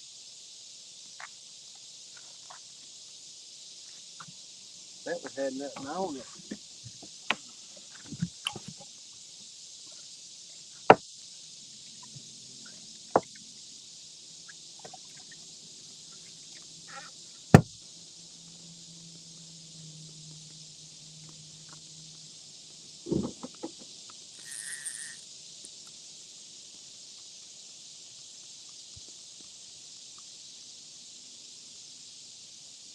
Think I'll come off, I hooked him a little shallow. Yeah, I know.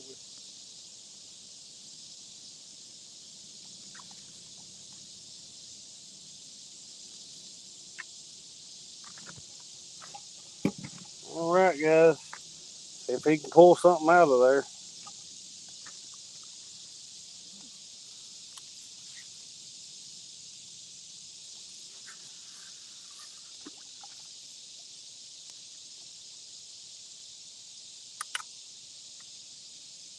All right, here we go. Gotta catch a fish. Here we go. Time to put a fish in the boat. So it's not a total washer. Just one little fish. One little fish.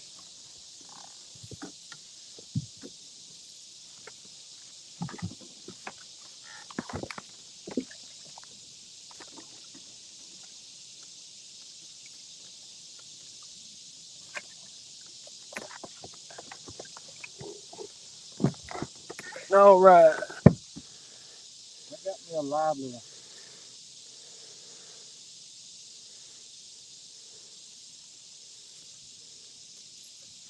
Polar Bear said you got some good line on them rods. I do. All right, George Ray. Hope you had some great time with your family, buddy. Thanks for coming in and helping the channel.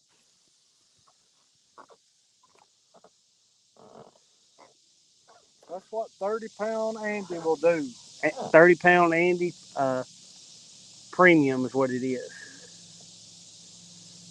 I don't know what the difference in the monster and the premium is, but Well, I can tell you the premium. look there, Daddy, 770 That's awesome. Awesome. Awesome. Awesome blossom. and 79 thumbs up. What it's about right there. All right.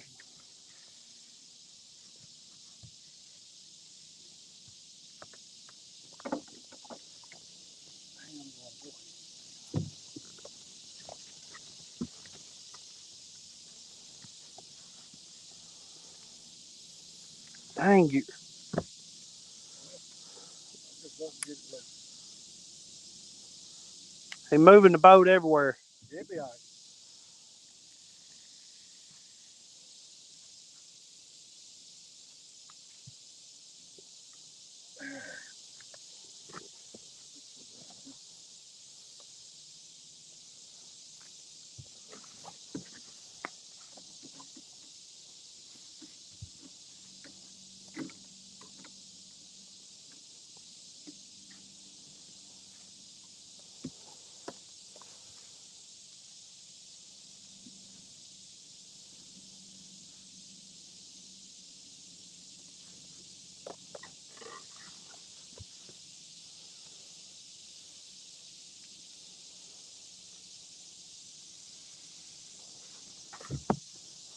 Well, I wonder what them guys that got these noodles out up here got them baited with. So they're not getting a bite either. I don't see them standing up either. This is turned off now, right? Yeah.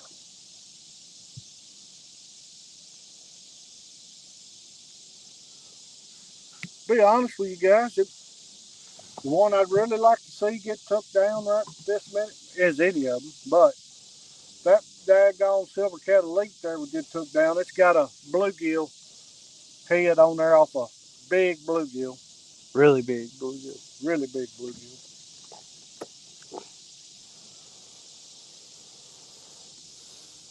Mike Irvin, how's it going? So, Mike,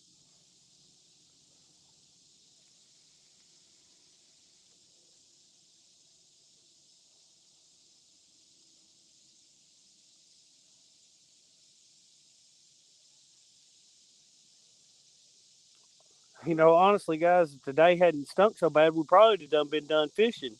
But we've just hung with it because we don't want to give up on it. just because we won't catch fish. You know, we normally only come out and fish 4 hours is normally the max, but we 3.5 hours is normal. But also today, because it rained all morning, it's kept a lot of the boat traffic down, so we hadn't really got ran up out of the water either. But it never rained hard. It didn't really rain hard enough to get us wet. But it rained nonstop.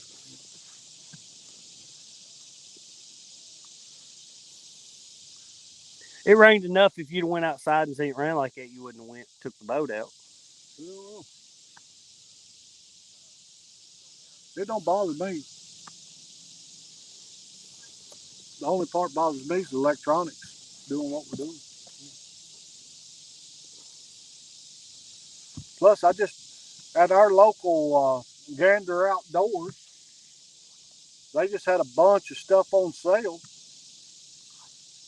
I just bought me a new set of frog togs.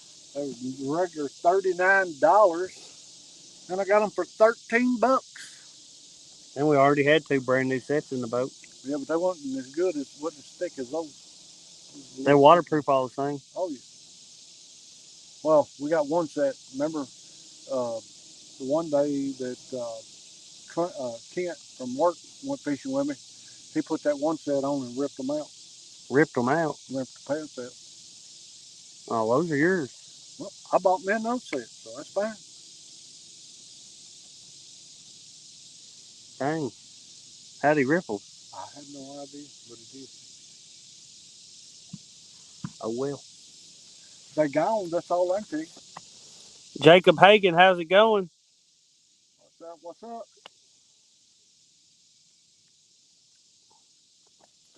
25 awesome people in here with us.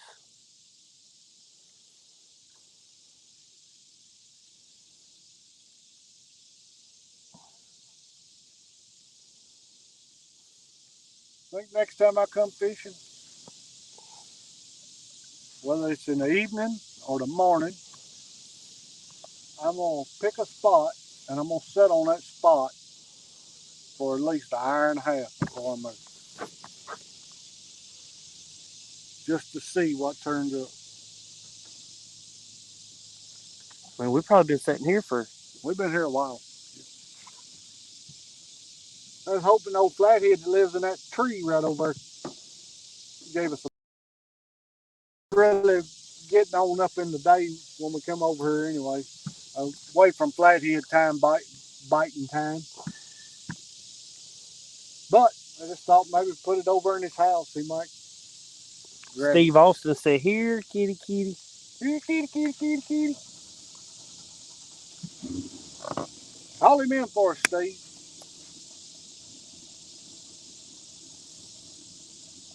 Is that motor up in there? No, I think that's the inboard on that pontoon. Oh, it's the one next to the one with the motor. Okay, I ain't never seen a pontoon with an inboard. I don't know, but there, I don't even see a motor. So. It's got to be an inboard. Yep. Or if it's a jet, or if it's a prop. I don't know. It's loping. Okay. That's the bluegill head. That's the bluegill head. Reel down. Reel down. I should have left. Oh, I should have left. There it gone. I knew better. There it gone. He was pulling on it. Yeah, I knew he didn't have it yet. Well, how was our flathead? That was my fault. No, I knew better. I knew better. I knew he didn't have it yet. He just started taking off with it. Guarantee that was our flathead. Oh, I didn't get it back in there. Let me.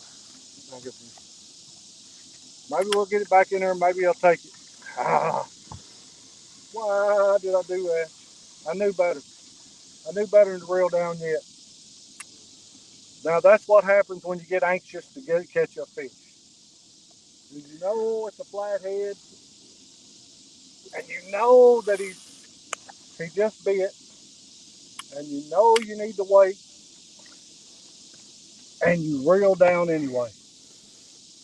I mean, he had it pulled over. He just didn't. We're gonna He put it didn't right have it back pulled in there. over as much. So Huh? should have waited. Yep. Yeah, I know. I mean, I said I was going to tell you to reel down on it. No, it's my. I mean, I didn't have to. I knew not to do it. I knew not to do it. I knew it was a flathead. We're just sitting here talking about that's where he lived. And that's the one we wanted to bite on. And guess what I did? I messed it up. Dummy, dummy, dummy, dummy.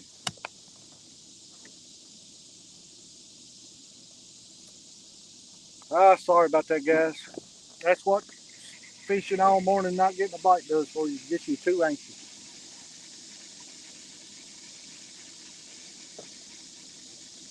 I should have let him take it more. He dead, ain't he? Sure is. You gonna cut him? Yeah. I got my scissors. Where's my scissors? Hey, if I haven't told y'all, these Rapala shears, Rapala. I love them. Love them, love them, love them. Get a little scent in the water there.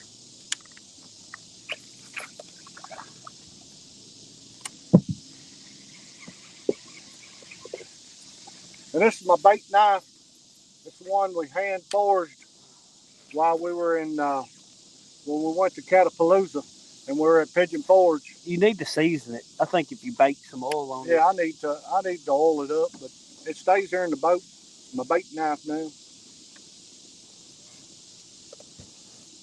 He was tasting it first. I know. I'm gonna have nightmares over it now. I won't be able to sleep tonight thinking about it.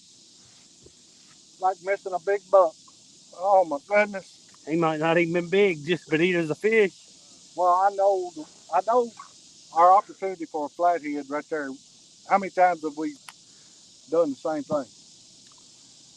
And no flathead staying in there. Well, the thing is, twice we've gotten bites where he was walking the line off with it. and we just didn't reel down on him. Eventually, just let go of it. So, and we kicked ourselves for not reeling down on him. So, I mean, Then I reeled down too soon.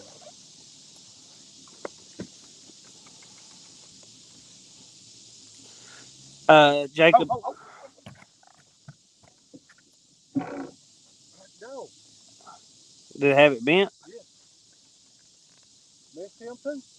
Well, that's too short. I don't know. That just took the bait off. That was a live shad there. And it ripped the bait off. That comes. Jacob Hagan said, "Did you guys go to the world's largest knife store?"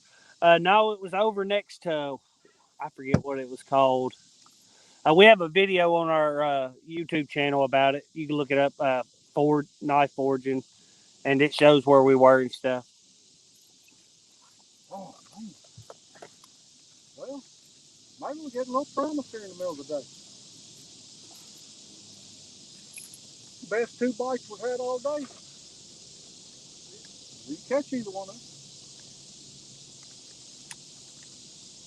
Maybe we will here.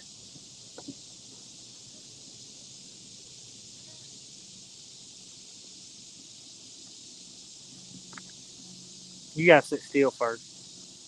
Got to get this tightened back up.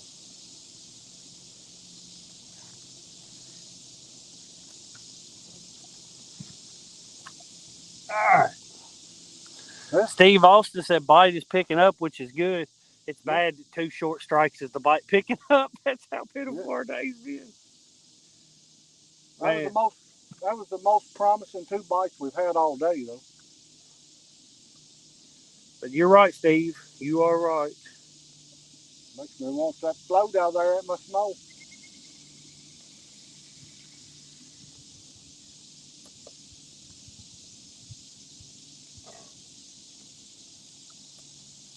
It's acting funny. Look.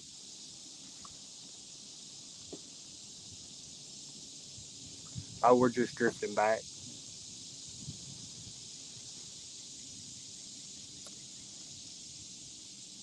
I bet that tri-tune there moves. Yep, that's a big tri-tune with an inboard. I want to check it out when it goes by us here, see how that gunnel and everything's made on it. How that's made with that inboard.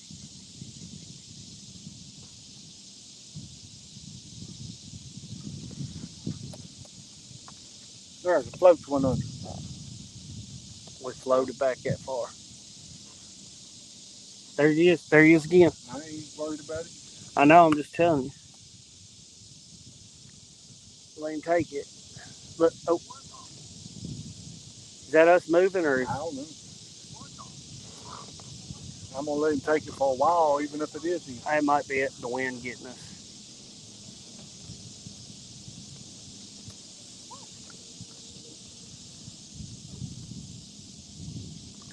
Jacob Hagan said, "Me and my buddy caught a 9-pounder a couple Fridays."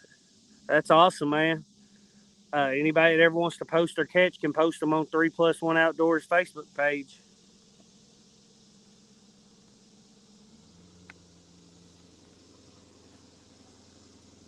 So I thought it's got a short middle tune with it off it.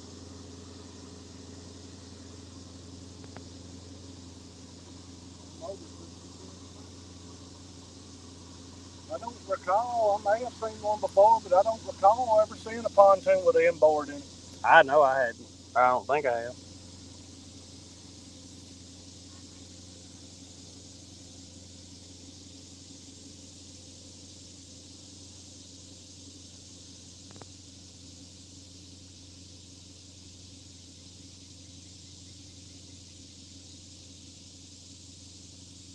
Is that us twisting? No, we're moving. Look, we're giving these slack now. Well, floats or what? You pulling on that muddy river rod? It'd be all right. All right, Jacob. Thanks, buddy. It ain't like we're killing the bite or anything.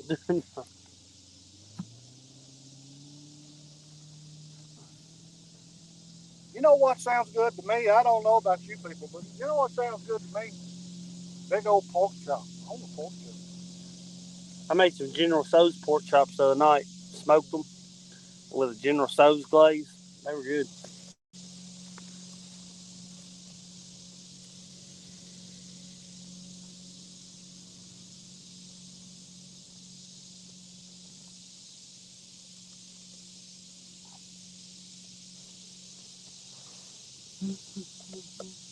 Come on, fishy, fishy. There he is, Coach. Silvercat did just get. There you go. All right, guys. Another bite. Silvercat's getting the bite again, but I'm letting him take it this time. I'm not fooling with him till I feel like he's really got it.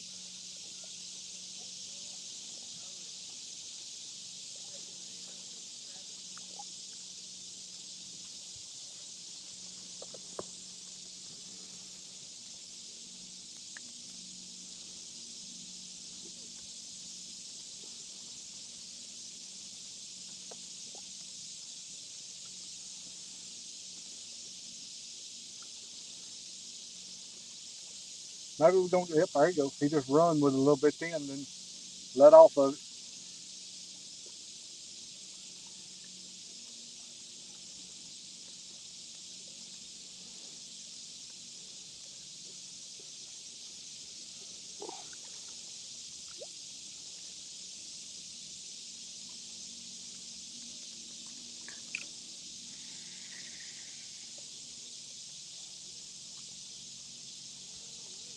Mike Chavez says he heard you sing. Do it again. What was I singing? I don't even remember. Here, fishy, fishy, fishy. Make your ears bleed, Mike.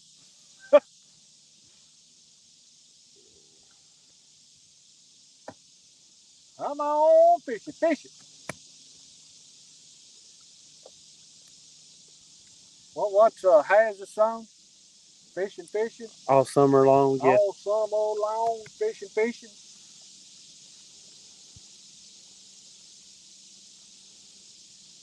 I'm ready to put him in the boat.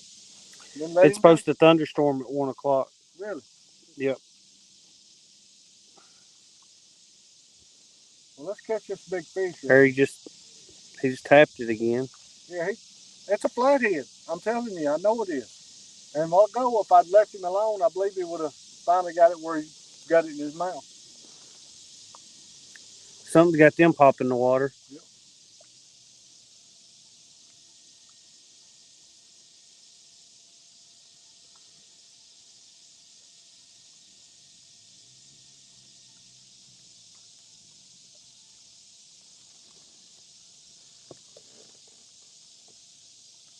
But oh well, we'll see. We'll see if he eventually takes it here.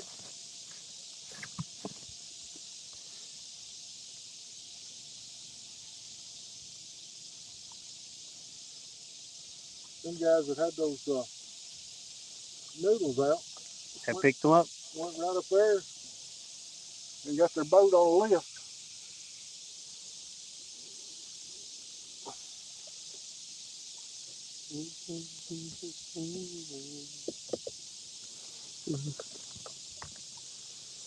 All right, let's get him. Come on.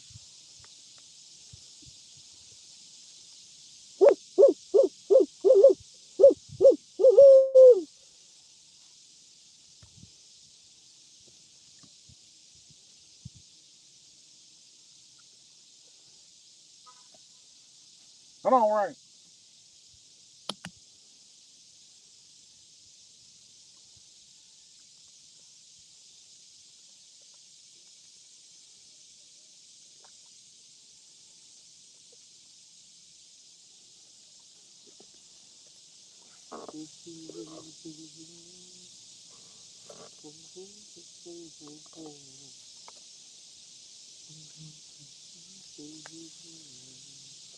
I know something busted the shad out there, V.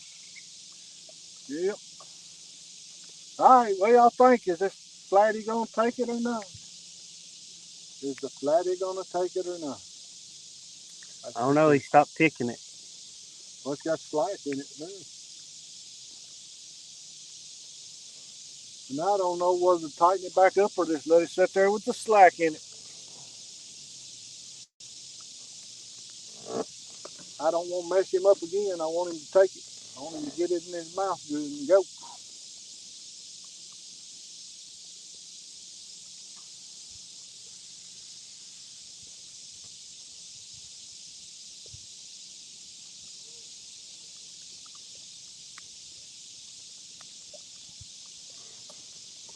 I figure if he'll finally just swallow it, just finally get it in his mouth, he'll just go with it anyway. You'll see all those shads popping the water right there at our line. Oh, that's a ball of shad right there. That's a ball of shad. John Boy's catfishing. How's it going? What's up, John boy? Mike Chavez says he's cooking today. What are you cooking, Mike?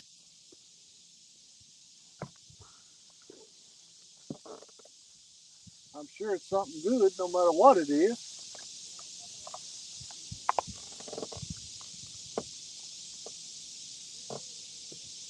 I'm hoping my beautiful wife's at home cooking me something to eat right now.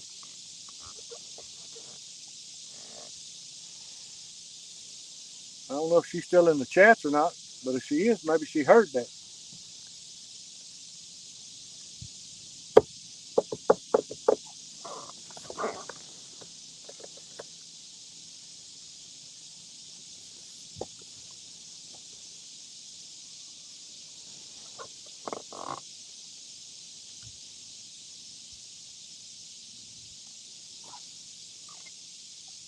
So that's some good information. We know Give me that the dip net.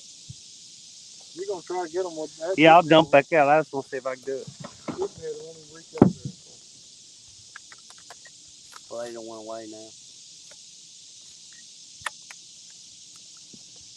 They was just right there. They are right there to the line. No, they was right there, right under their head.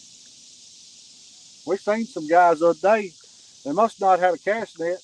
They were taking their boat and they were driving down through and they was holding their dip net over the side. Good way Trying to to tear catch dip them. net up. That was when me and Amy was out here.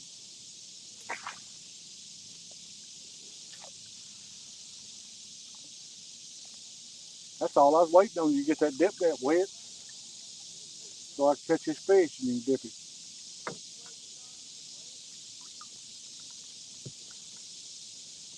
There you go. I don't know if you got up there bunk coat. See if you can dip them. Well, they got to get up there a little bit closer. They're We're waiting. just playing around now.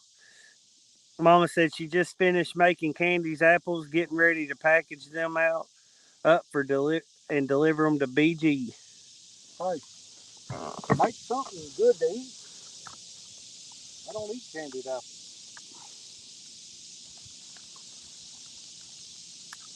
Maybe while he's up there doing that, this flathead take his rod and I'll get it.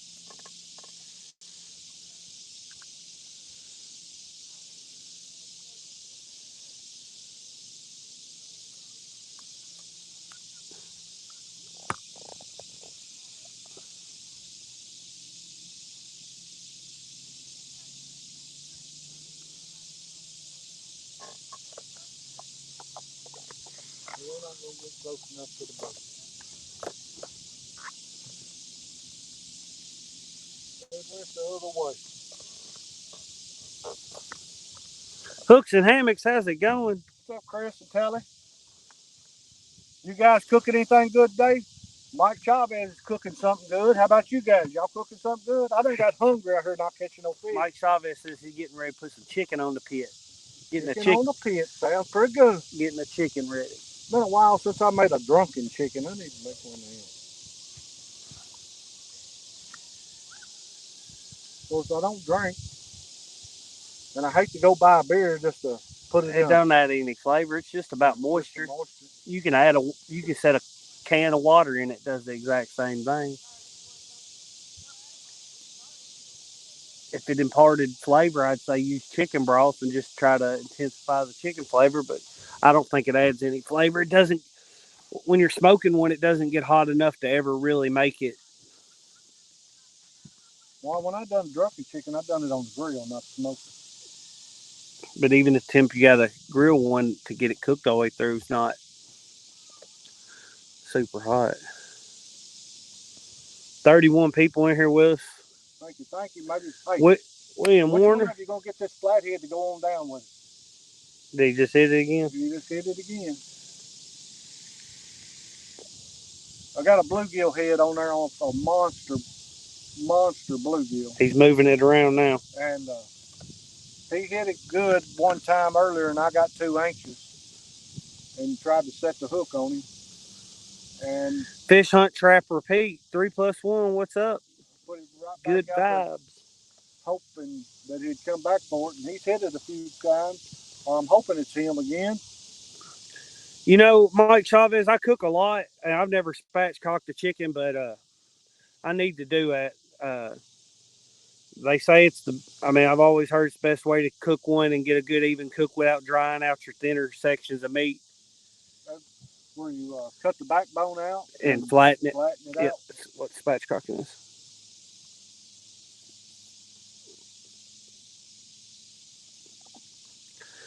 Rondell Perry said your alcohol is superb. Yeah. Thank you, thank you.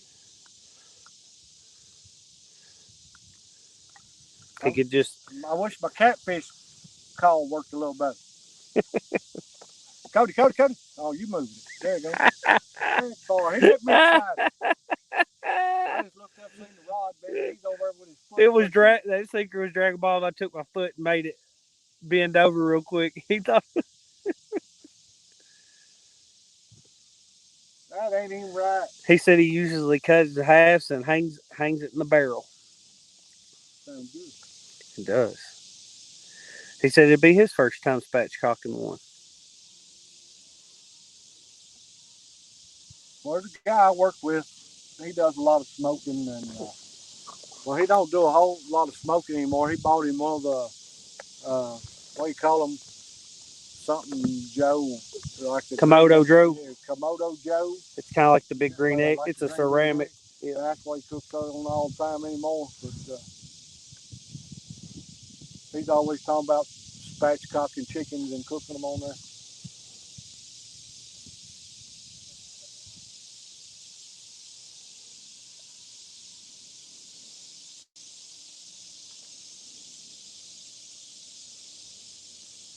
But we all like to cook pretty good.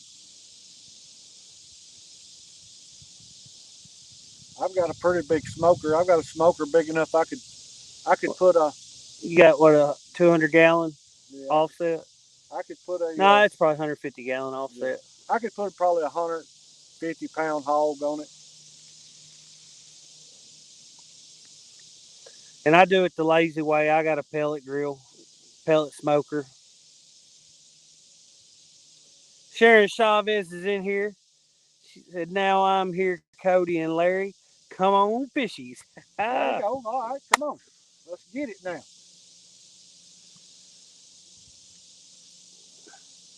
I really wish this one right here would go down hard. Because I really feel There's a gar up there now. It's going to be a flathead. Look, that gar just rolled right over top of your bait.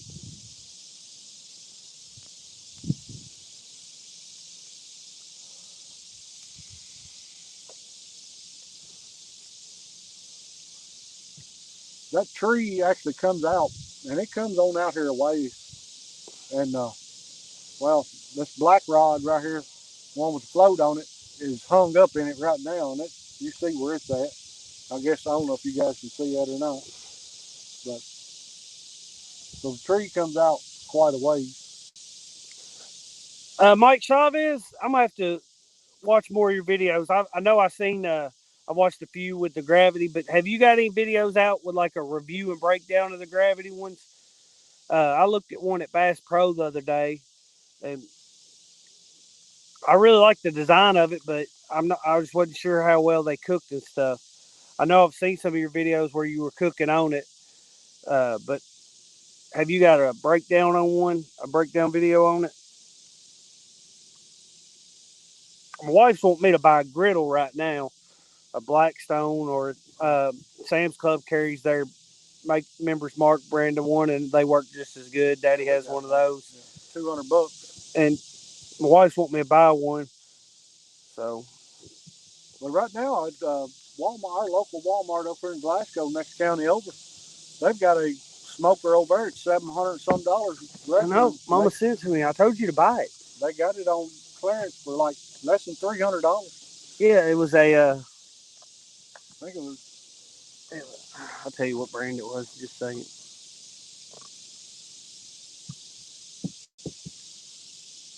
Cuisinart. Cuisinart. That's what it was.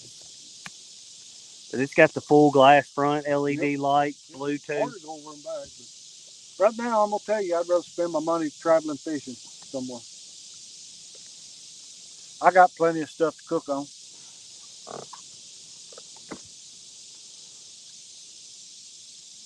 He said he loves that picture. Char Griller Gravity 980. I have to look them up. But I mean, I cook steaks at least once a week, sometimes twice a week. I love anything I can cook a good steak on, get some good flavor, good crust.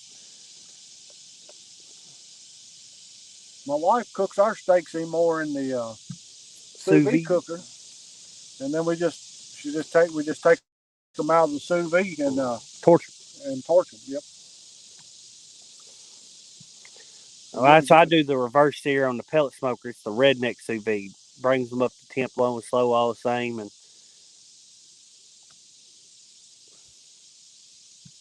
now, I tell you, the chicken, she cooks some chicken in that sous vide cooker, man, that is awesome. It is awesome.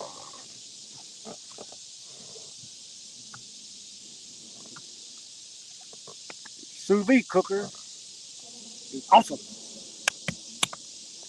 at Lowe's.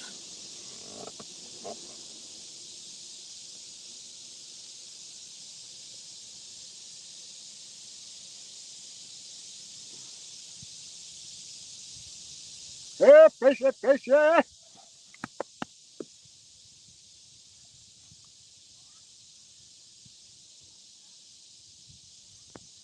Tell you what, I may have to pack it in and come back tonight, too. After you watch The Imposter? Yep. Yep.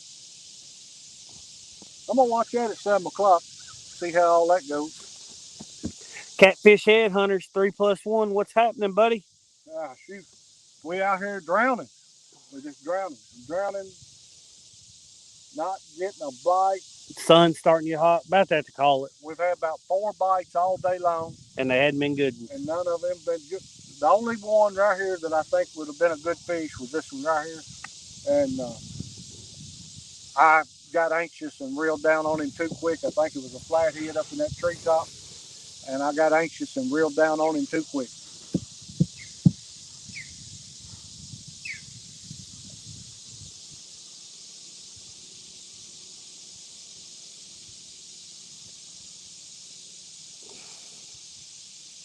When you come up in this creek right here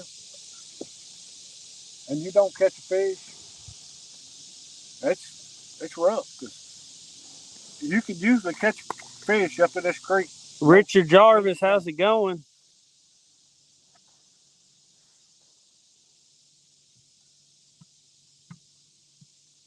But all we can do is get after them. I guess that's the reason they call it fishing instead of catching.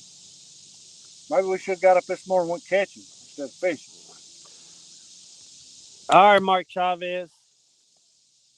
You gonna be posting a video of what you're doing today? Or Miss Sharon, is he gonna be posting a video of what he's doing today?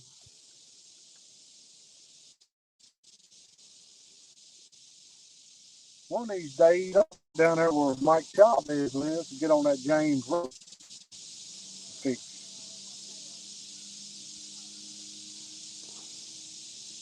Which is totally out of our what we know how to do. A tidal river.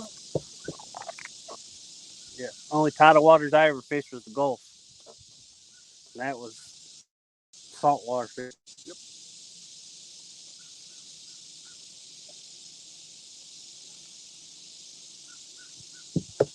But it's definitely one of my bucket list places to go fish. James River. But there's a couple that have a YouTube channel that fish it a lot. Catfish Duo. They catch some monster fish. They have a guide to them.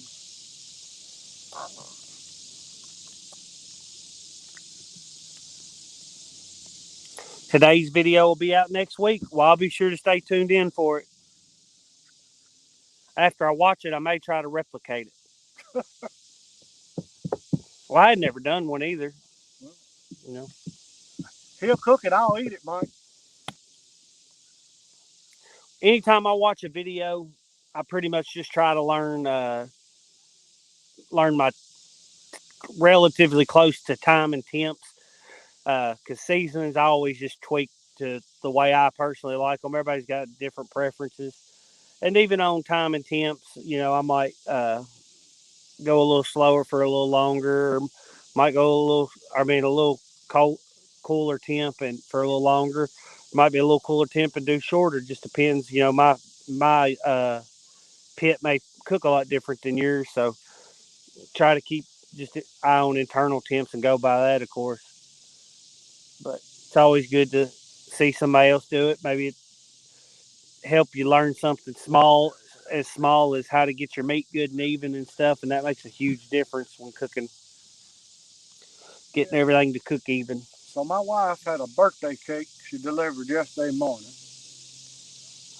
Then she done a pasta bar for a wedding rehearsal last night. Now today she's up making candied apples. So, yeah. Sharon Chavez says the James is a great river to catch some big ones. Well, it's definitely a place on my bucket list to go. Daddy, it's done outright got hot. Yep. We've sat here until all of our cloud cover is gone.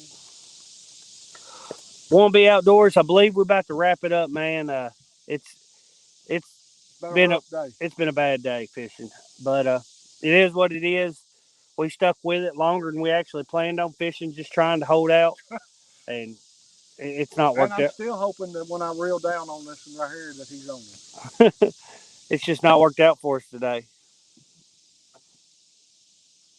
Alicia, how's weigh-ins going? How hot is it out there? Jeremy said. I don't know. Probably mid-80s. It ain't. It's starting to get warm. It's just been really warmer humid right now than it's been all day. But if we've been under cloud cover all day, I mean, it's been an awesome day. We should have caught fish, but we ain't caught crap. How did Ryan Bortz and Paula Smith do in the tournament, Alicia? Do you know, or have they not weighed yet? So Ryan Bortz, Pill and Drag, and Paula Smith. It's all wrapped up now.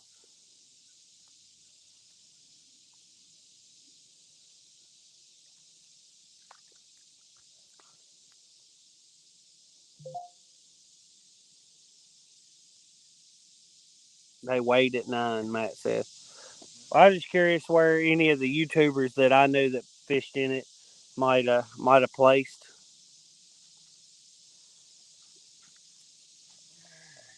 Guess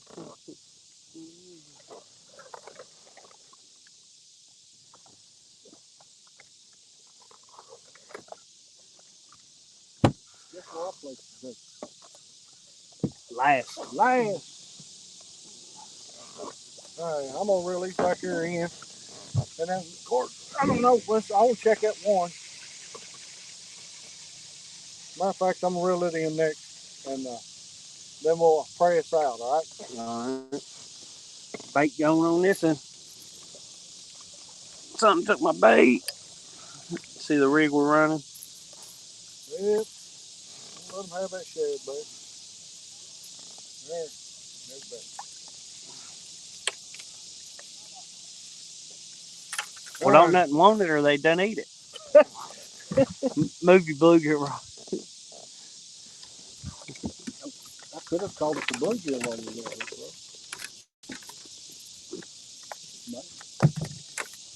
All right, I'm gonna reel down on this one right here that was getting the bite. It's getting posted tomorrow. Okay. Not there. Not there. Look there how much you shoot off at. There was a little fish over. That That, was a big head. That head was probably that long. that long. It was, So that tells me that it wasn't my flathead. it was just a bunch of little ones. Well, I wish they'd come along at least try to take one shad. They could have fit the shad in their mouth.